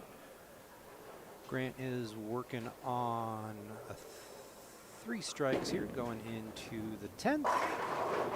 Comes in a little light there for the 2-8s. And unfortunately, looks like Dimitri has sealed the deal on that one. We're going to head over to 15 and 16. Got our other scratch match going on. Looks like Derek just striking there for his second ball in the 10th frame. And they're on game number 4? Yep, this is 4. So it looks like Dimitri's going to be moving on here on 21 and 22 just based off of Grant's reaction and frustration. I have to say, emotion tells everything. Usually does. Usually does. Usually does. So Dimitri finished up with a 180 when open in the 9th and 10th. And Grant threw a fastball to get a strike for a 171, and the shoes are off. So I'm going to say officially. I would say so as well. I think it'd be a safe bet. All right. Derek still got a ball to go here on 15. One singular ball. Yep. So if he strikes, that puts him at 214, which it will shut out Phoenix. Phoenix caps out at 209. So count somewhat important on this one. Yep. Is that what it is? 209? And Derek does flush it, so he'll finish with 214 and shut out Phoenix for this game. We still have 3 handicap matches going on. They're all at 2 and 1. We also have the U17 match going on in front of us here between Gavin Finley and Terrell Creel. Terrell looks like to be in control of it right now. He's got 187 in the 8th with a strike working in the 9th, with Gavin at 166 in the 8th with a spare in the 9th. So we can go 21 pin advantage to Terrell heading into the 10th. So are they both still in? Do we know? For the regular scratch division? Well, I think Terrell, he's actually been hanging out since qualifying. Oh, okay. Because he, to my knowledge, he did not make the cut, but was still second high on the U17. Makes sense. So it was a good news, bad news situation for him. Good news, you're second in U17. Bad news is you gotta wait. You gotta wait a little while. Yep. Yep. Plus is I got lucky, and we both just knocked it out. We're done. Yep. Yep. So Gavin's going to try to put some pressure on here. He got a strike in his first ball, the 10th, followed up with a second one here. Again, that caps him at 216, except Terrell can go spare strike for 217. So all about this next ball here for Terrell. No doubt. That U17 match. We'll be back here bright and early tomorrow morning. Stream the second event of this tournament. Starts at 9 a.m. tomorrow. 9 a.m. Mountain Time. Yes. All right. So an update, Gavin finished with 215. Terrell leaves a 5-pin. Was not expecting that. Me neither. So he still needs to pick it up, though. Because right now he's tied with Gavin. Yes. If he picks it up, he wins. Yep. If he doesn't, we have a tie. Oh, goodness. So get your hands in the air. Yeah, everybody, ice cream. Oh, that's right. Oh. Yeah, Nathan, no alcohol. Oh. Sorry. Make it. Never mind. You know, there's a reason why.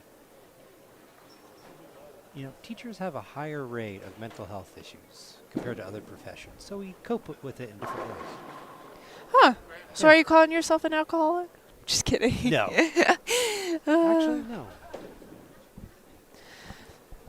It's okay. I don't know how you could be a teacher. Like, I could never.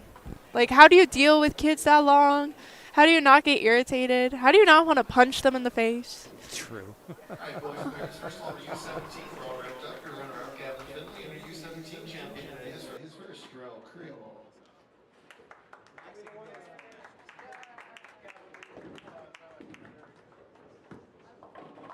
For the sixth straight time in scratch, we didn't need a game 5, so we've got our final 4 bowlers.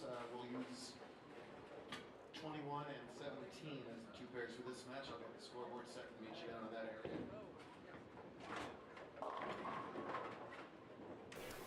So scratch is all done with the second round here of match play in Battle Bag. We've got 4 bowlers headed to the semis. It'll be a 3-game match, best of 3, excuse me. So they'll get to practice. They'll pick 2 balls. Yes. 2 balls. Lose a game, lose a ball. Lose a game and lose a ball. So we're going to let them get set up, and we will be right back.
matches, and after practice they have to select only 2 bowling balls to work with. As we narrow it down. In the handicap matches over 15 and 16, Naomi is giving 24. She has to beat Bella by 24 to tie, 25 to win each game. Derek, you have to win by 1 to win, 0 to tie. Over your gentlemen, Caden is getting 47. Eric has to win by 47 to tie, 48 to win.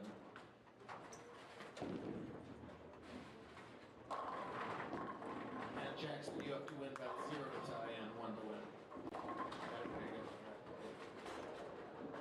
Just making sure they all understand the deal here, that's all. Keeping this clear.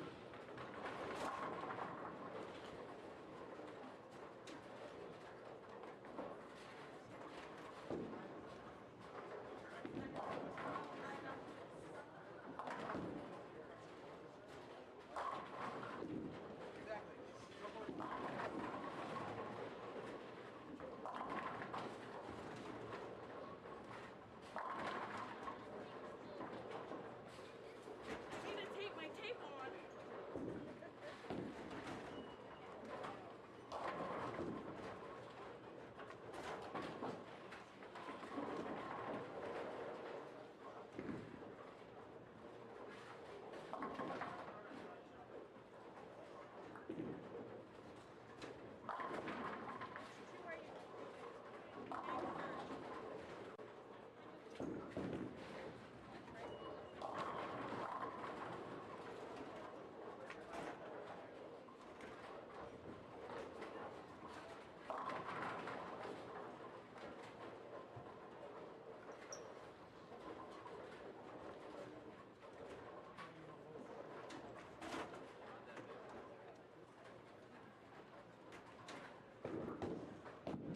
So Bella, it'll be your choice of better.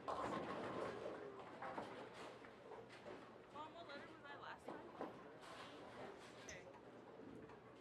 It doesn't matter. Arabella.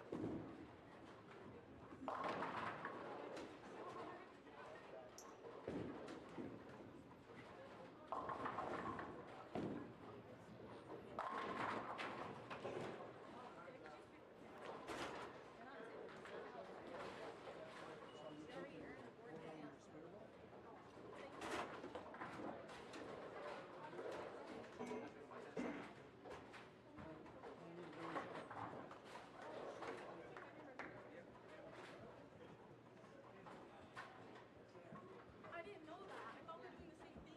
No, this is only 3 games.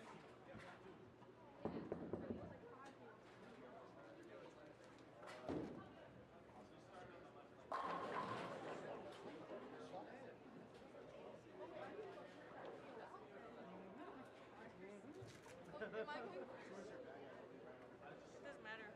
It's you pick. Yeah, you go first. Okay, what? I'll be B.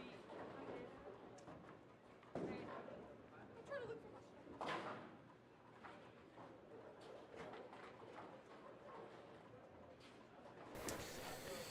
All right, we're back with the semifinals here. JBT at Coal Creek here in Lafayette. For our semifinals, it is a best of 3 match in the battle bag. So again, both bowlers are starting off with 2 bowling balls. You lose a match, you lose a ball. So here on 15 and 16, we've got Naomi Kennedy. As far as handicap difference, Naomi has plus 24. So plus 24 for the handicap for Naomi. 17 and 18, we actually have a scratch semifinal.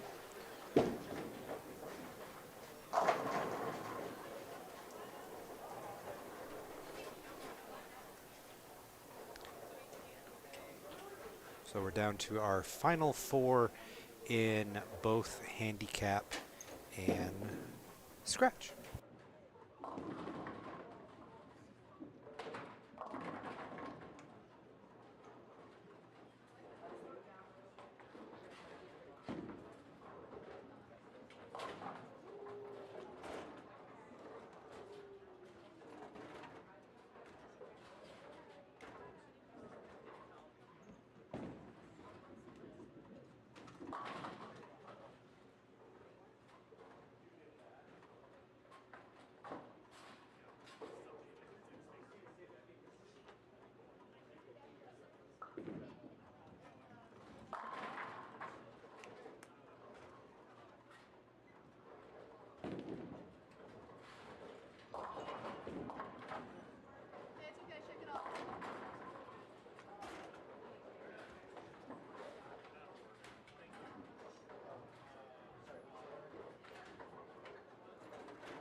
All right, so just give you an update here on who we have left.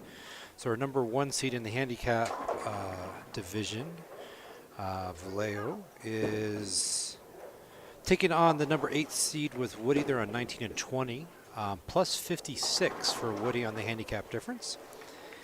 And again, as you can see there on 15 and 16, we've got Martinez and Kennedy. Again, believe plus 24 to Kennedy for the handicap difference. In the scratch division, we've got the 12 seed Garton taking on the 4 seed Richardson. And that match is taking place on 21 and 22.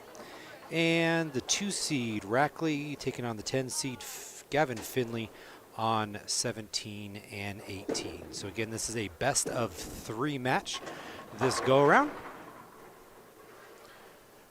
Again, bowlers do start with 2 balls, and if they lose, they lose a ball. So got our long day going on with some more games to come, but it's good times.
All right, we're going to switch over to 21 and 22 now. We've got scratch matches finishing up here. Dimitri converting that spare there in the 10th, so that puts him at 216 with a spare working. He'll cap out at 236. He's bowling Jackson Garten here. Jackson's got the 10th frame to go, and he also caps out at 236 if he's able to punch out. So obviously count very important here for Dimitri. He does get it all, so that puts him at 236, which then forces Jackson to punch out here in the 10th to tie.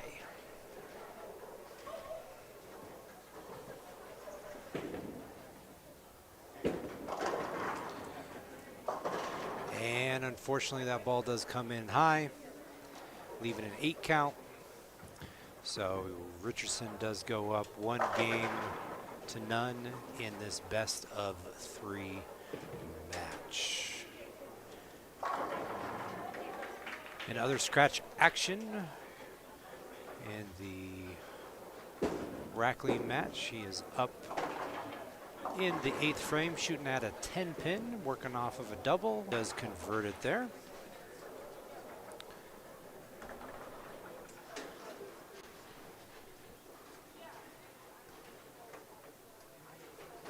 And then he is headed to the 9th frame here. You'll see Derek come into frame here on lane 17.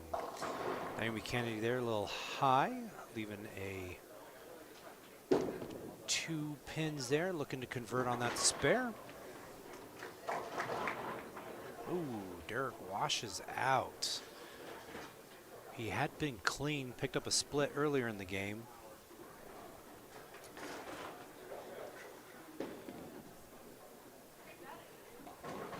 Gavin is putting some pressure on Derek there, especially with that strike working in the 8th. Let's see what Derek can do. Oh, only gets 1. So that puts him at 174. He'll top out at 204.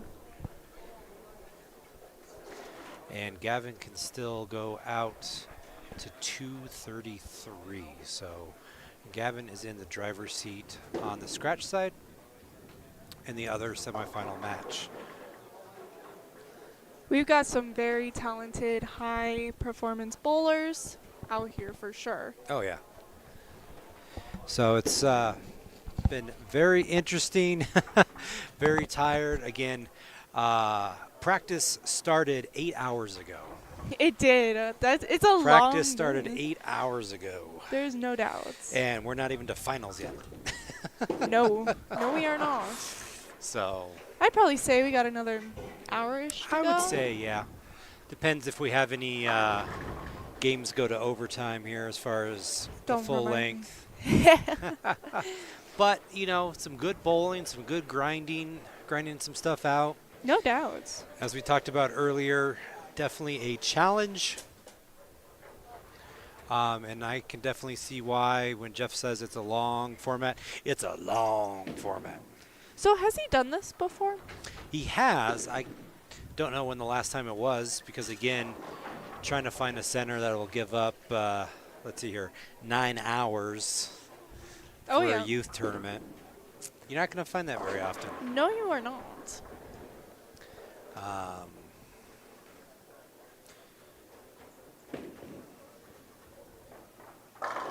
But again, this came out of some conversations even dating back to last year when this JBT was here at Coal Creek.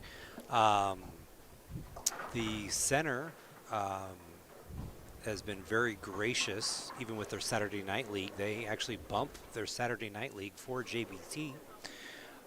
And Jeff didn't believe the center when they said, no, the place truly is yours, starting Saturday morning until close 5 o'clock on Sunday. So Jeff went, all right, well, we're going to do our battle bag format. We don't get it running very often because of how long it is, but here we are.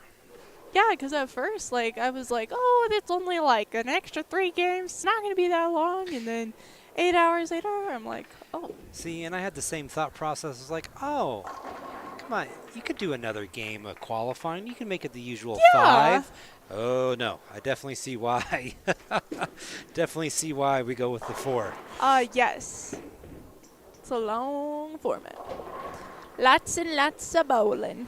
But it's all right. I haven't seen any thumbs or fingers fall off yet, so we'll take that as a win. It's probably getting close. Uh-huh.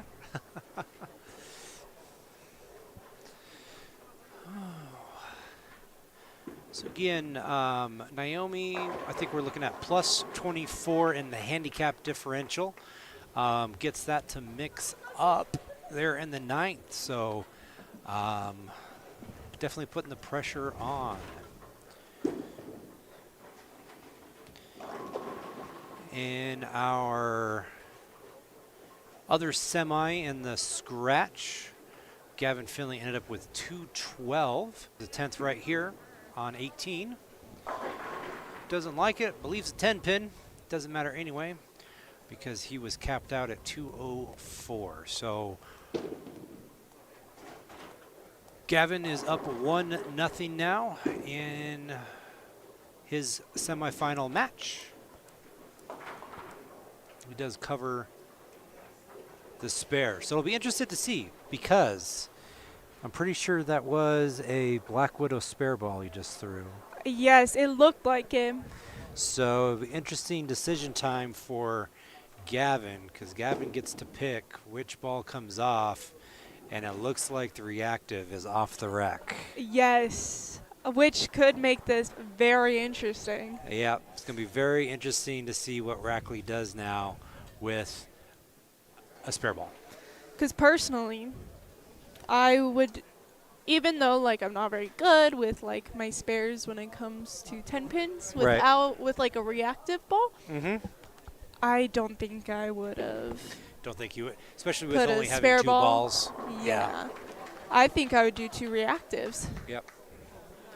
And at least try to do a hard and straight and break the wrist or something, backup ball, whatever you can think of to try to pick up the 10 pin. No doubt. So, all right. So, Dimitri, you're going to see come in the frame here on lane 17. He did win game number 1 in his match. Starts off with a 10 pin there.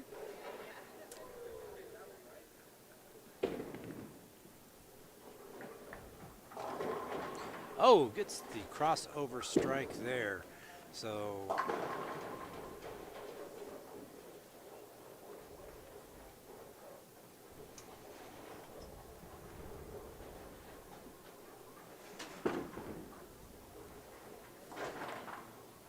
Dimitri does cover up that 10 pin. Let's see how things are looking for this semi-final match. In handicap, we'll finish with a 133 scratch. Remember, they do need to beat Naomi by 25 to win. So some pressure here on Naomi in the 10th frame. But I think as long as she gets good counts, she should be all right. Yes. So our great big question mark with Derek Rackley. I think he took a hard and kind of straight approach and struck on his first ball. Hey, you know, you got to do what you got to do. Exactly. All right, Naomi does strike there in the first ball of the 10th. Rackley goes hard and straight, crosses over, make it a double. Hey, maybe the spare ball's the way to go. Right, and you take the whole lane out of play and just go back to the old grip it and rip it. Exactly.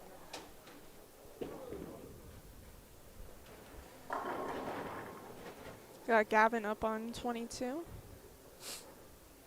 Had a split there in the first frame.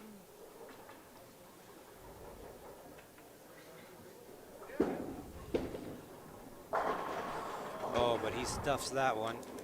So if Gavin wins this game, then they are done for the semifinals and he gets to advance, correct? Correct. Yep. So Finley's in the driver's seat here on this match. He wins, he moves on. If not, it comes down to a 1-ball showdown I should say a full game with 1 ball for him and Rackley.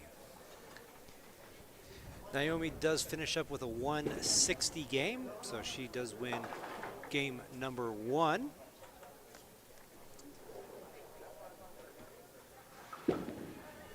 And Gavin, 9 pin. You could tell that smokes. stung. Oh, yeah. That definitely stung. I mean, I think he even pushed a ball or a pin up through the curtain, too. He crushed that sucker so good. Hey, it's Gavin. He has that type of power.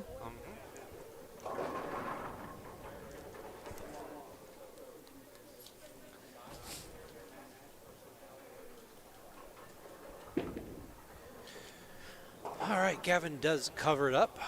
Still leaves that pin in the curtain, but you know. Hey, it's all good. It's all good. We're going to keep it over here on 22 because we're talking about it, but we got to see it. Yes. As far as what Derek is up to and what he's trying to do. And how this is working out. But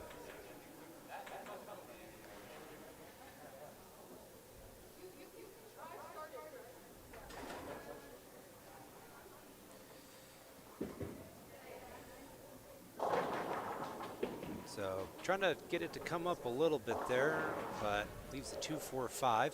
But we've been talking about grinding all day. Still a makeable spare. It is. But technically, every leave is makeable. It is. It's just the percentage of makeability Exactly. varies. I know. I always tell people that it's makeable. No matter what you leave. And he uses his spare ball to pick up a spare. Well, kind of has to. Right? All right. So let's see what Derek can do here on 21.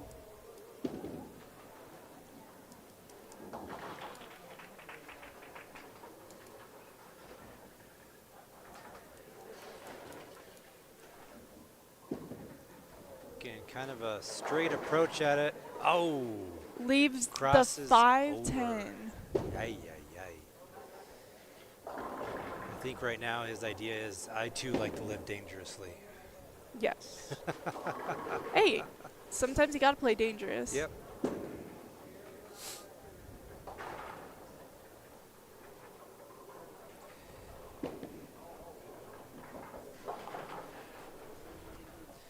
All right, we're gonna head over to 15 and 16.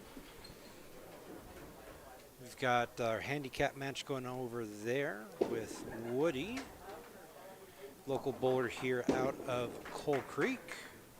I almost called him Caleb. I Almost know, called him his older brother. Why do you think I just called him Woody? Oh, Woody. Because I was about ready to call him Caleb as well, and that's his brother.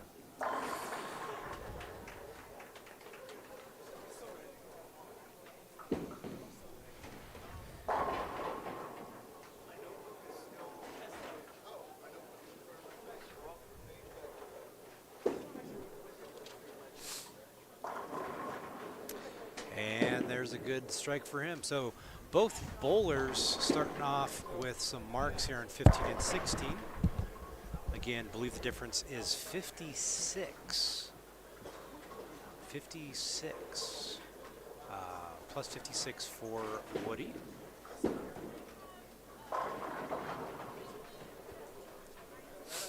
You'll see Dimitri coming into the screen here on 17. It'll be for his 5th frame. So far he's gone 9 spare, strike and strike. And, comes in light, leaves the 2-8-10. 2-8-10.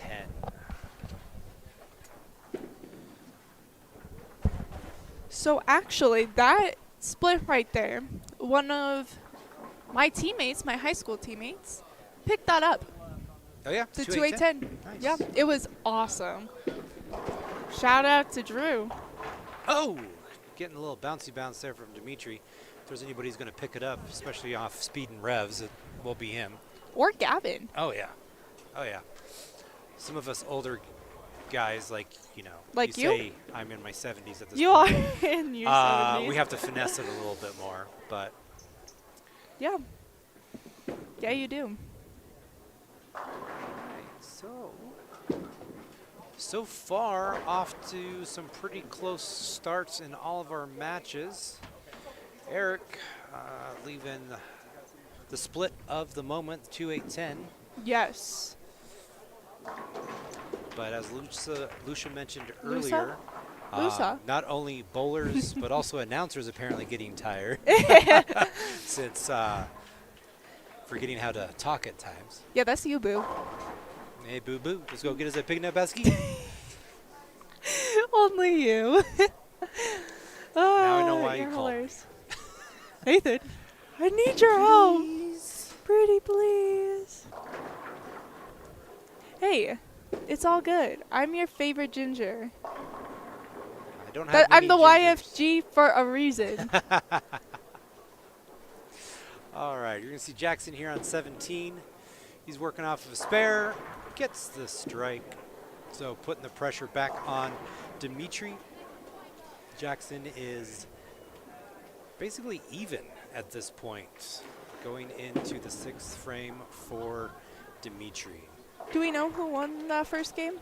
Sorry? Do we know who won that first game?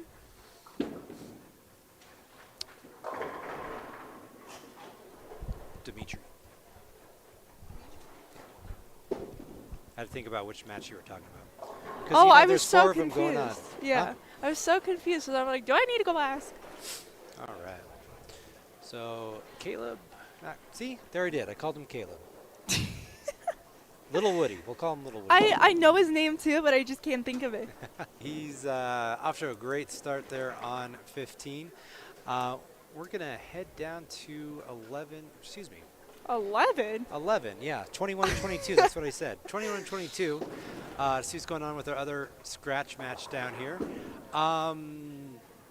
It's gotten a little interesting.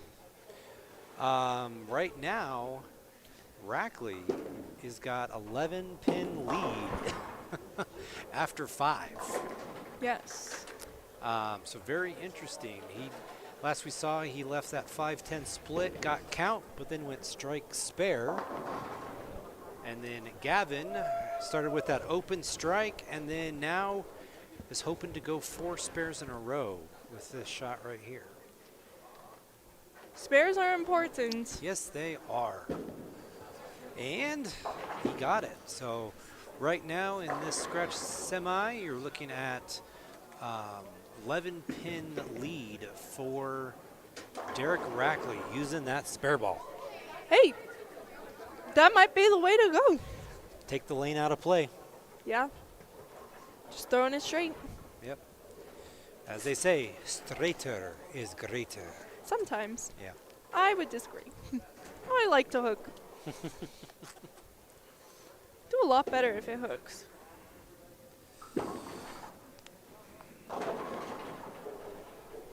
All right. So Gavin gets the strike there. That definitely works in his favor. Let's see what Derek can do here.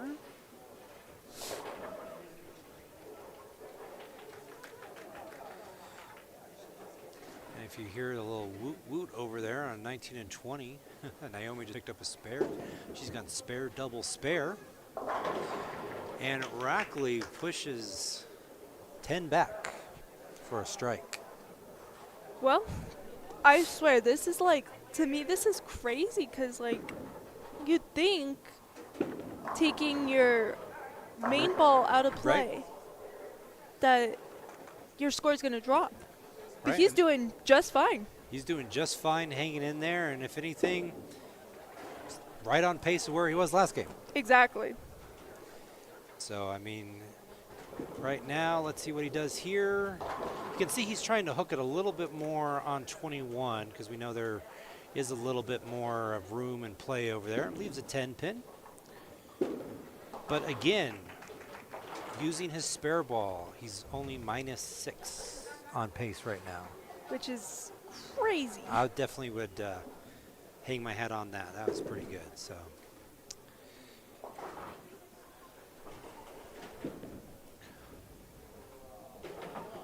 We'll update you here on some of our other matches. So in game number 2, we just talked about Naomi Kennedy here. She has 63 in the 4th with a strike in the 5th. Again, plus 24 for the handicap in her advantage. But Martinez is working on a strike. 63 in the 4th with a strike in the 5th. And they are up here on lane 20. And you can make it a double for Martinez. Double get you out of trouble. Yep, just like that for Gavin as well. So talking about the spare shooter, let's go see what Dimitri can do with this little fun washout on 17. Is that a washout or is that a split? Well, yes. So both? Sure. I don't know. It's past my bedtime. I think it's a split, my sir. Why, just because the head pin's gone? Yeah. Okay. If I say yes, will it help you sleep at night? No, because now I'm confused. That doesn't take much. All right, good strike there by Jackson. Good strike by Jackson Garton on lane 18. Jackson is in the driver's seat right now. It's his match. That was his 9th frame, so he's got 143 in the 8th with a strike working in the 9th. Unfortunately, with Dimitri, we saw him get count on that split, but he's only sitting at 157 in the 9th. Again, Dimitri did win game number 1. Oh, and a fast 7 for Jackson. Holy smokes. That was crazy. Holy smokes. He definitely still wants to get count on this. Or maybe he's going to try and go for it.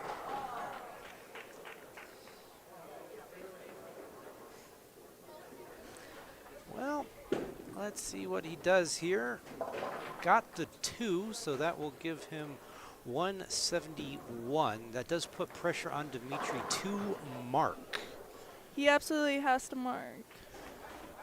He has to mark. We're talking 14 pins here. That's what Dimitri needs coming up on 18. Got 2 the hard way there for a little Woody on 16. A little Woody. And Dimitri flushes that first one, and that will seal, looks likely seal that match. He just has to get 5 in the next 2. And he'll dodge a bullet there with Jackson and move on to the final match. Yes.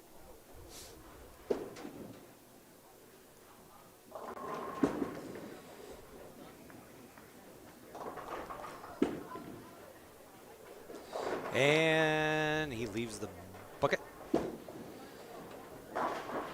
So let's, well, bad news for Derek Rackley. He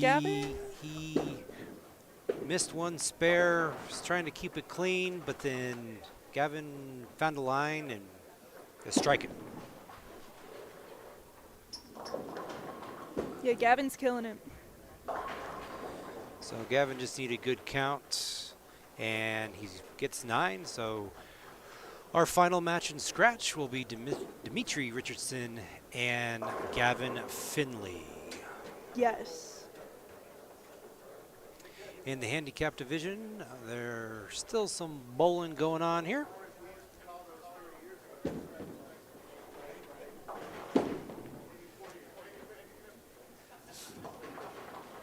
All right, got a spare by Martinez there on 20. Martinez is still down 10 pins scratch, needing to cover not only scratch, but plus another 25 pins to win. So Naomi in the driver's seat staying clean. Yes. In her 8th frame, she'll come in, cross it over a little bit, but leave 8 count. She's got the 6-10 standing.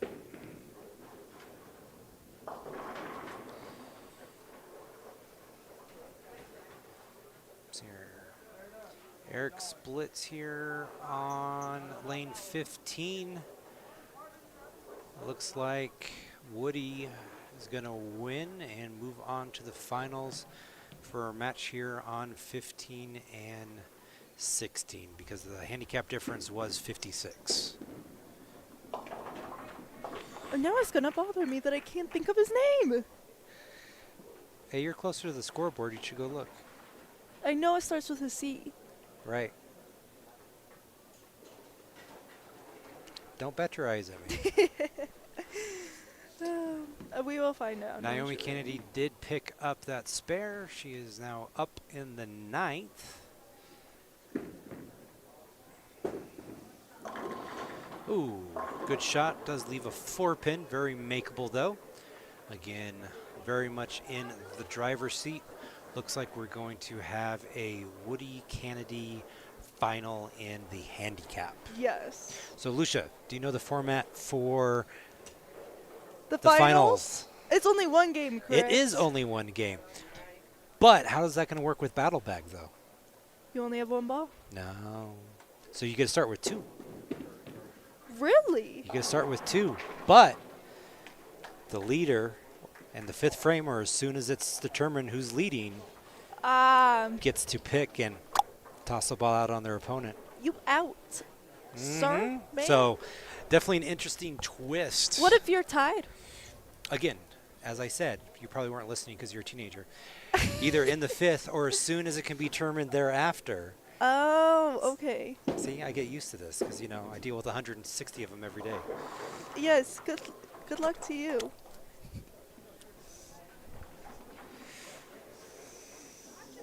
Sorry, guys, I'm bothering Nathan. Really Yes, she bad. is. And I'm half tempted to take a blue pen and cover her face in ink right now. Even with me doing her a favor today. This is how I get treated. I just like to bother Nathan. Stabbing me with a pen cap in the back of the knee. These knees are old. They've been places, all right? Don't check those reflexes.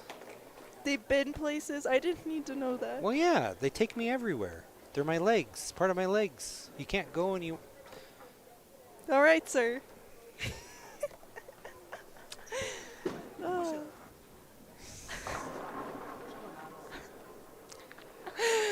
Oh, I'm goodness bothering gracious. Nathan. This is what's going on over here. All right. Well. Did you give Garrett any smack talk? Who? Did you give my brother smack talk? No. Weren't you and Garrett on the same pair? Yeah, but I wasn't. I'm not gonna lie. I was not paying attention. I did not.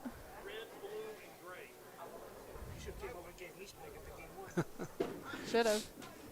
Shoulda, woulda, coulda. All right. So we are wrapped up here on 15 and 16. Just have a couple frames to fill in our other scratch semi, and we will be right back with your finals.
And we're back with the last game.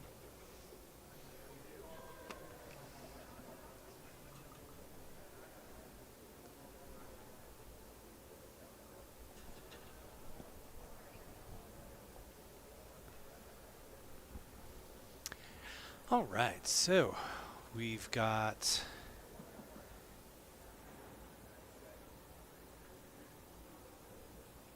Caden. Got our handicap division match on 17 and 18. We got you on your split screen, so that'll be the bottom right. And then our scratch title match will be in that upper left there with Dimitri and Gavin. Yeah. Jeff just finishing up going over some of the deets. Again, it is a one-game title match. You get 2 balls to start with, but then whoever is leading in the 5th frame, or as soon as it can be determined, gets to remove their opponent's ball. So then they'd be left with 1. One singular ball. So, but it's been a very long day for our bowlers here. No doubts. Because again, practice started 8 hours and 38 minutes ago. It'll be 9 hours and just... In 22 minutes. Yeah. That's how time works. Does it really? Yeah, usually. Could have never guessed. Mm-hmm.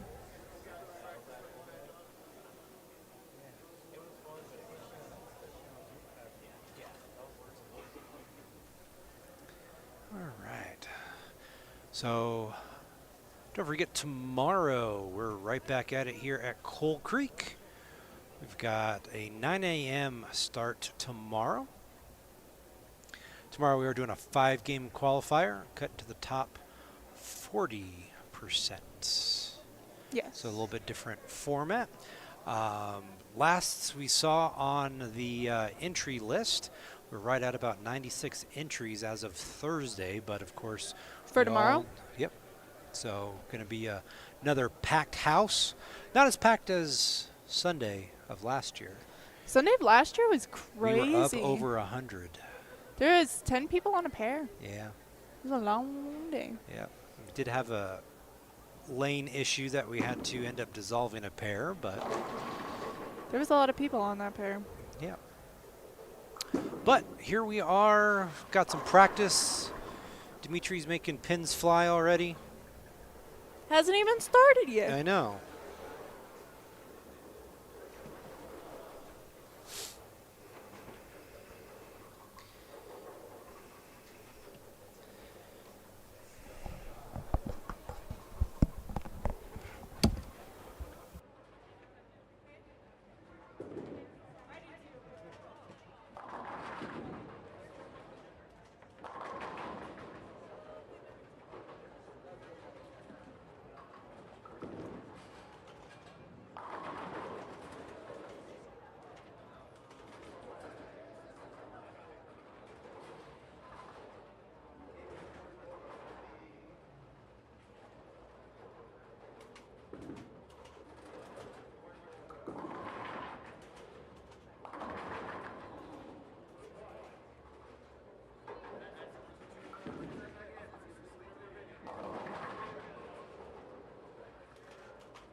All right, so we're finishing up a practice here, headed into our final match.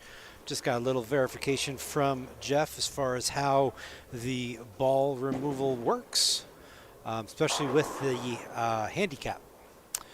Now, what is interesting with that is Caden does only have one ball. So has he been using one ball all day? He has been only using one ball all day. Wow. Yeah. So definitely impressive there. Yes. Got to say, too, props to the kid coming in. One ball and house shoes. Hey, that's a dub. So good job for him. 57 is the pin differential in handicap for the match.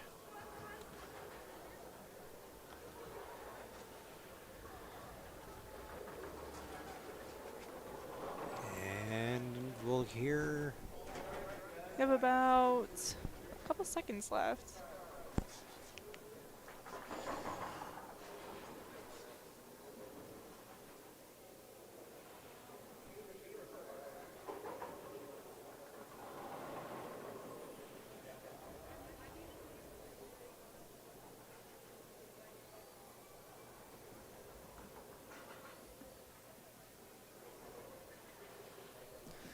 Alrighty, I think they're gotta get started.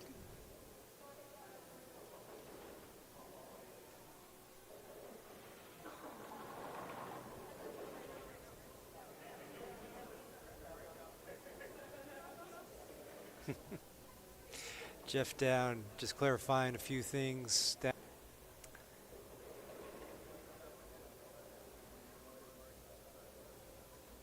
But yes, very much a long day by the bowlers. Naomi just mentioned that to Jeff.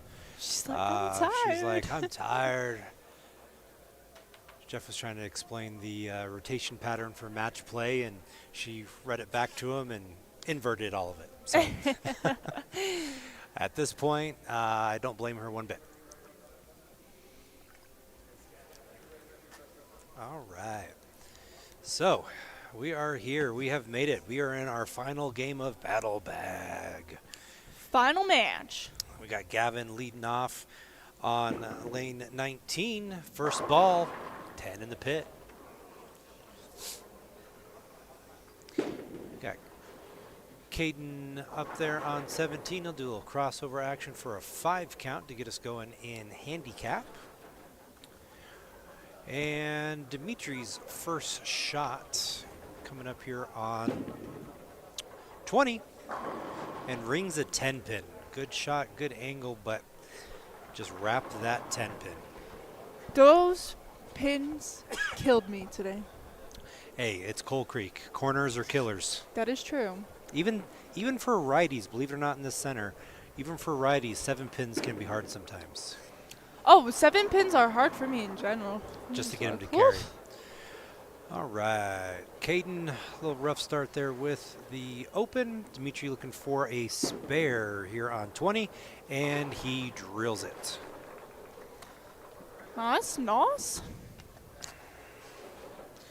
So, get a look at Naomi Kennedy coming up here on lane 18. She's been bowling really good all day. No doubts about it. We're showing you guys much earlier in the live stream.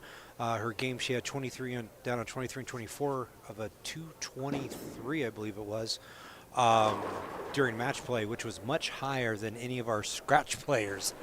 That's just insane. During that game. So. She's in it to win it. She is. She's exhausted and might not know the rotation, but just point her in the right direction, I think she'll know where to throw the ball. Exactly. Yeah. She got this. She got it. Good spare there for her. Dimitri looking to cover his spare, and does. So Dimitri off to 9 spare, 9 spare. And Gavin struck in his first, and he's up on 20. Just going for a double. Mm-hmm. Get you out of trouble. I don't know if you just heard it too, Dimitri. Kind of saw him step in on our handicap feed there and taking a sip of water, and you just hear him go, "Oh, I'm tired." I don't like. That's a lot of bowling today. It is, but a good strike there by Naomi. She goes spare strike to start. Gavin did leave a 10-pin.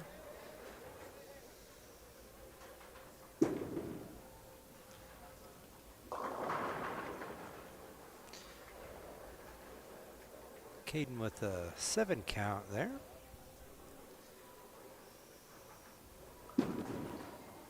Gavin goes hard at the 10, but pulls it inside, so he misses. That's unusual for Gavin. It Usually is. Gavin's pretty consistent. Yeah. With So, 10 pins at least. An interesting wrinkle there.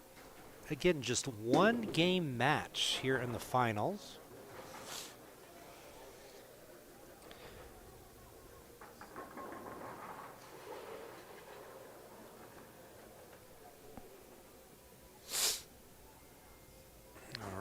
Gavin's looking to bounce back here on lane 19. And Caden's looking to bounce back as well on 17. Let's see if they both can do it. Nice. I think Gavin, I think there's like 12 pins that I saw on the deck there. There's a bunch bouncing around. Probably. Could even be 15, honestly.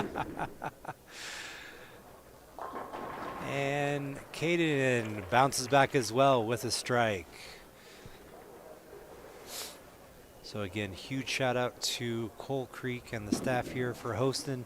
Again, not many centers will give Jeff this many lanes for this long of a day. No doubts to about run that. Battle Bag. So definitely a fun format. Everybody we talked to really has been enjoying it. And even the dual patterns today too. And honestly, that was probably one of my favorite parts about today. Yeah. Was the fact that it was a dual pattern and we didn't know what was on what lane. And True. It's a complete mystery. Just a recap on that too, or the two patterns. We've got the Bear on one lane, and we've got Stone Street on the other. Bear being 41 feet, Stone Street 42. Just a 7 mil difference between the two. So really not a big of length difference that you would normally see on a dual pattern shot. But it really showed today how much the volume can impact it, because one hooked way more than the other one did. I would definitely agree. All right, Dimitri gets his first strike there on 19. And Naomi with a nice flush strike there on 17.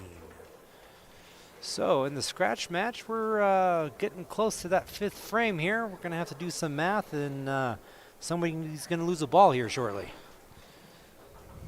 We're not very... I wouldn't ask me to do the math. That's all I can say. It's like, which ball do you pick? The round one. Exactly. All right, Gavin tugs it inside, doesn't like it, and leaves the 6, 7, 10. So that right lane is beating him up right now. He's gone strike, open, strike, and has a split, while Dimitri's gone spare, spare, spare, strike. Caden's looking to get a spare here on 18. A little rough start for him those first 2 frames, but he covers it. Nice. Nice job.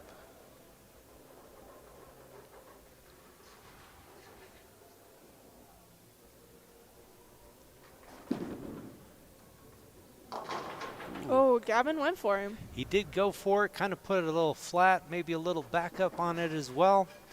Couldn't quite get something to bounce out of the back for him, so he's sitting at 56 through 4. So right now it's looking like Dimitri has the lead. So a little high there for Caden. Still gets a good 8 count out of it.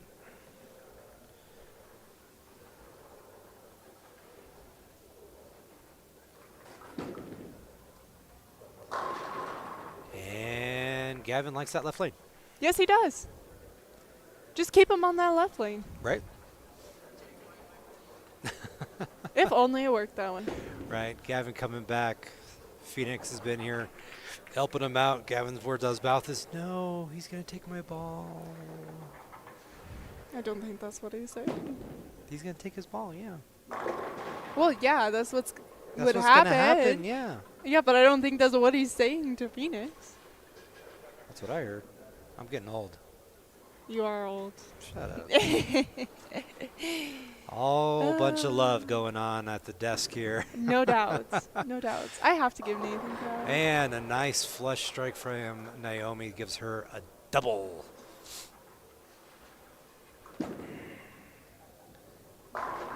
Nice shot for Dimitri. Dimitri in the driver's seat. Cruising for a bruising. So that nice ball that Gavin was having on 19, Dimitri has said goodbye. See you later. So Gavin is down to 1 ball now. We'll see what happens here for him on that right lane. That's been giving him issues so far in the match. 2 frames, 2 opens on this right lane.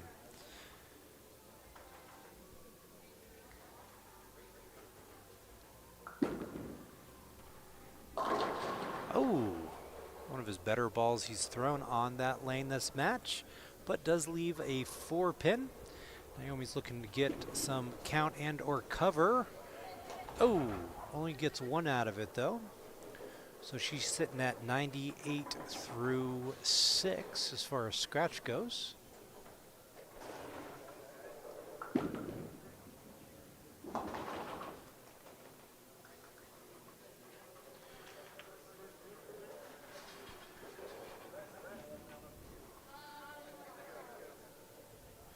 So, Jeff just informing Naomi that she has been deemed the leader through 5 frames.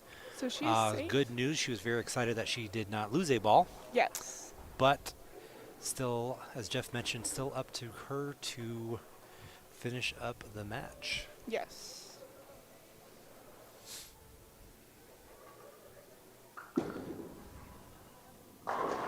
Nice shot for Gavin.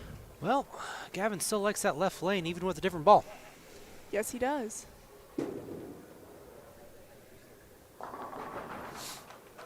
right, Dimitri's coming up on lane 20. He's gone spare, spare, spare.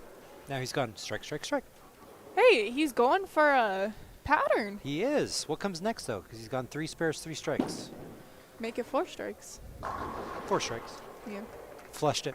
Exactly, because Okay. I am not good at calling stuff. Okay. Yeah. Because I am me. Me I am. It's a double-double. Double-double to get you out of trouble. The newly called ham bone. Yeah. And I say newly because back in my day, Back in the olden days? YABA actually had a ham bone patch for 2 strikes. Interesting. Yeah. Back See? in your day. Back in back the in old my day. 1920s. I'm not even that old. You're close. Sorry, 1921. That means I'm 103.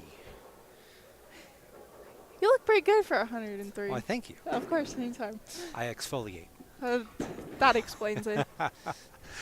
All right, Caden misses the spare there on 17. Naomi coming back up on 18.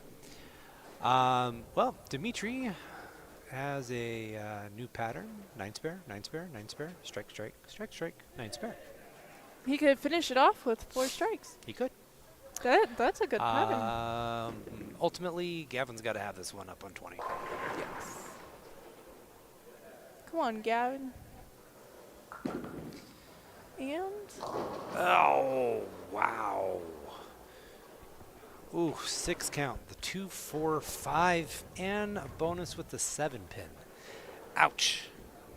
so what did Mike call a half bucket with a leg or something like that, or with mashed potatoes? That's what he called that. Well, I mean, since the 8, normally a bucket would be with the 8. It's over in the 7. Would it just be bucket with the lid open. That works too. I almost like See, that it kind better. of looks like that, you know, Go. kind of opening there. Oh, and he leaves the 5-pin on it. Ouch. Looking over at handicap, Naomi is currently up 20 pins scratch. 2-0.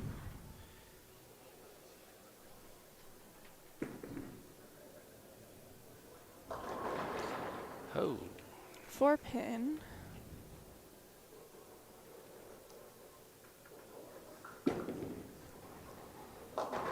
Oh, boy.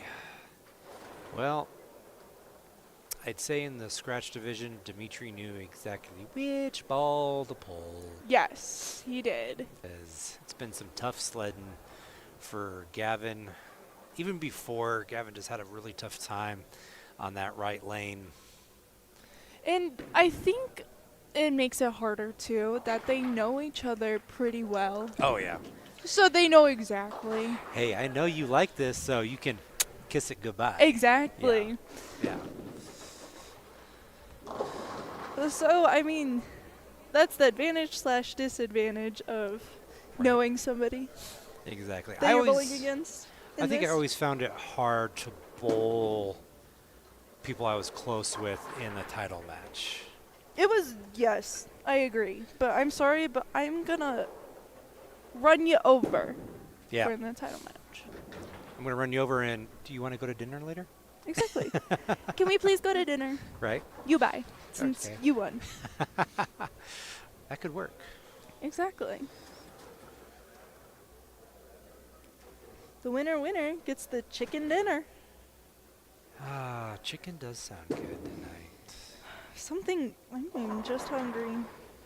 Kaden trying to cover, misses one there.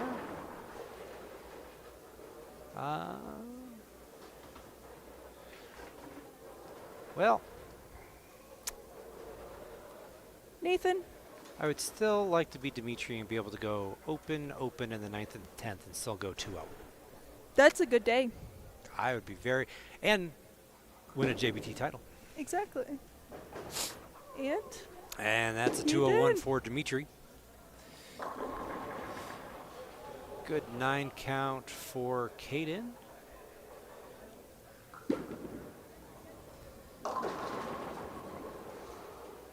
Gavin just looking for the end. it's looking to be done.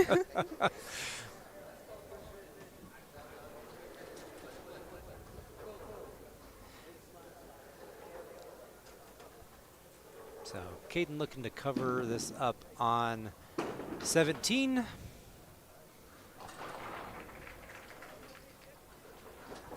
And that finishes up the scratch match. And Dimitri is your scratch winner. Yep, final score is 201 to 141.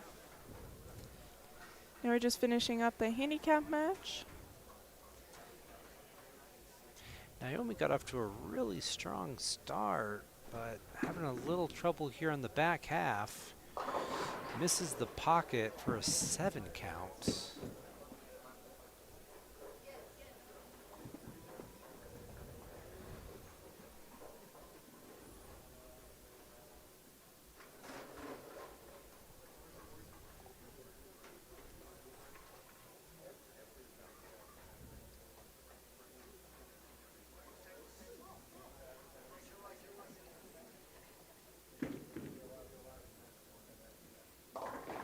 Nice pickup. We are in the last frame. In the last frame of the last game.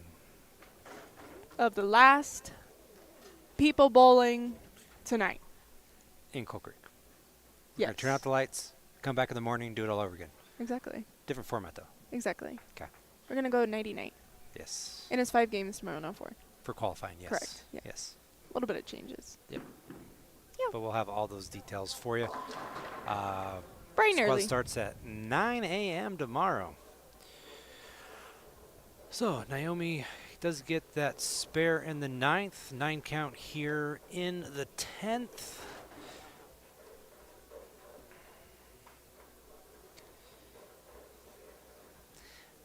begin. We are just over 9 hours for these bowlers today. One of the longest streams that Rob and I have done was in Texas, actually. Oh, really? For that tournament? Yeah, it was very, very fun tournament, no doubts. But I think each day was around 12, I believe 13 it. hours I believe each it. day. All right. Well, Naomi picks up the spare there.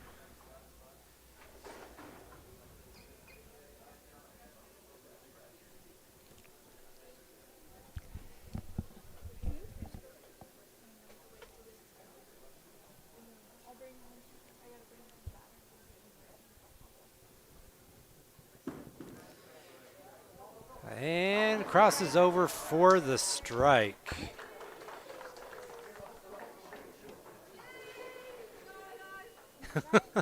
Naomi's excited. That was her last ball. Very last frame. Let's see what Caden can do. Yep, right there. He just needed some good count. And did he win it? Yep. He takes his score plus 57, so right now he's sitting at 118 plus 57 is more than 163. So congratulations to Caden for winning Yeah. the handicap division. One ball all day. One ball to rule them all. Hey, that might be the new strategy, honestly. Mm-hmm. And congratulations to our winners. Yeah. And we will see you bright and early tomorrow morning. Bright and early, 9 a.m. See you then. See ya.